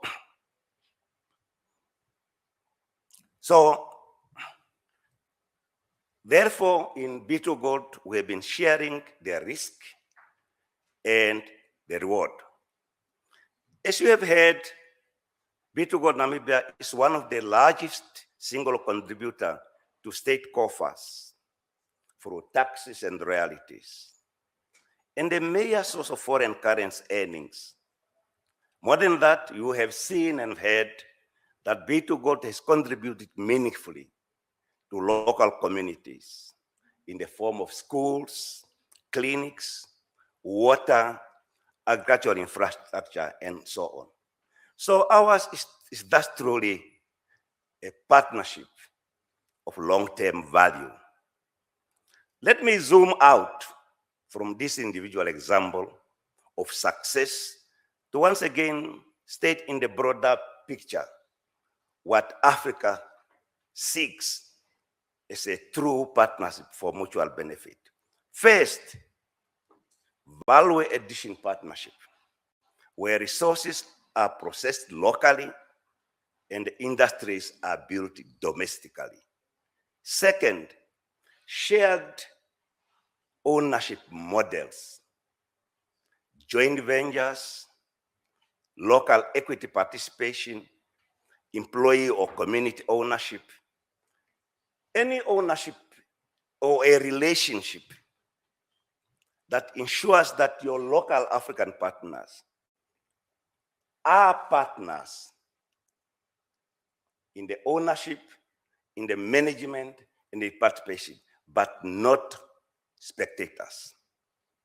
Third, we want a partnership for technology and skills transfer, investment that leaves behind capability, not dependency. Fourth, local supply chain integration, empowering African entrepreneurs and the small and medium enterprises to grow alongside global firms. Fifth, we want partnership that's community-centered and community development, where communities are consulted, included, and directly benefit from investment. And last but not least, we want foreign direct investment that protect our fragile environment and our ecosystems. In return, I can say with confidence that Namibia will offer to the investor the following: a stable political environment, predictable, transparent, and fair fiscal arrangements, strong legal and governance institutions, respect for the rule of law, safety and security to all those who live in this country. It will offer a hardworking, productive, and teachable workforce. And naturally, Namibia will offer a beautiful environment with the blue skies and wide open spaces you Canadians know very well and love from your own country. And I would say Namibia will offer to our investors a commitment to fight corruption. As we look to a new future, let me offer this invitation to our friends from Canada. Team up with us. Team up with us in energy and agriculture, in agro-processing, in hospitality, in education, in aviation. Team us up with us in the blue economy, and indeed in many sectors. And let us not forget tourism. Ladies and gentlemen, let me conclude on a more serious note. Namibia is not asking for charity. Namibia is offering partnership that are fair, strategic, and forward-looking. Partnership that generate enduring, broad-based wealth, and partnership that empower our youth, our entrepreneurs, and our communities. If we get these rights, or let me say, when we get these rights, Namibia and Africa, and indeed Canada, will not only prosper, we will help reshape the global economy. And I thank you.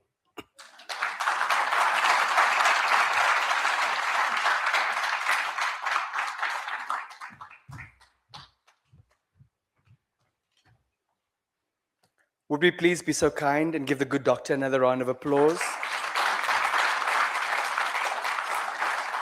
Tapanula unene, Dr. Ngala. According to him, Namibia is not a snack to be eaten. We are a collaborator. We want to join you as a fellow guest, as a partner, and we want to enjoy the menu with you. Thank you very much for that undertaking on behalf of the land of the brave, but certainly also on behalf of the African continent, Doctor. And that's exactly what we sought to accomplish at the start of this day. We are strengthening, we're deepening an existing relationship, particularly between Namibia and Canada, but certainly also between Canada and the African markets. Distinguished delegates, we have had talks with the management of the Winter Country Club Casino and Resort. We've equally consulted the Namibian police force, as well as the municipal police responsible for the jurisdiction of Windhoek, the Namibian capital, called the City Police. And we have agreed that no one is allowed to leave these premises before 5 o'clock tomorrow morning, even if you are a hotel guest. So in the event that you have someone that you need to account to, do I need to repeat that? In the event that you have someone in your life, someone significant, whom you need to account to, kindly send them a message right away, whether they're based in Windhoek elsewhere, and tell them that the network at this establishment called the Winter Country Club is terrible, and then you switch off all your mobile devices. We'll deal with those concerns that could arise during the course of the night at 5 o'clock tomorrow morning. Please prioritize that as a very serious priority. Distinguished delegates, none of this would have been possible without the generous sponsorship of our headline sponsor for the conference, B2Gold. Let's please give them a massive round of applause.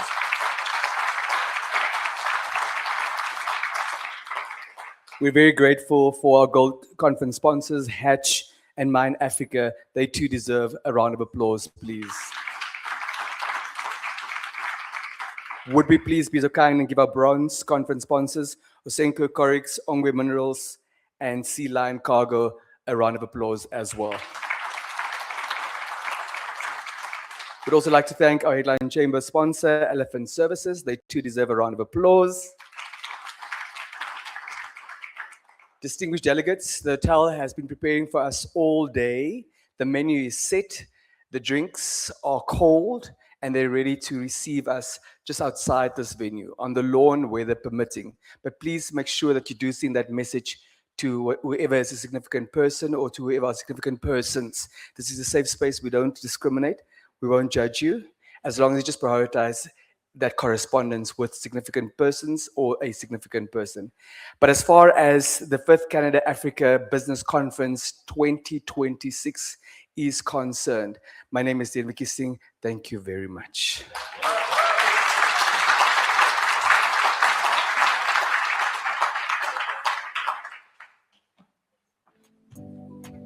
And as we make our way out, I just want to do something that I think is absolutely merited. Another round of applause for Denver. Thank you for receiving us.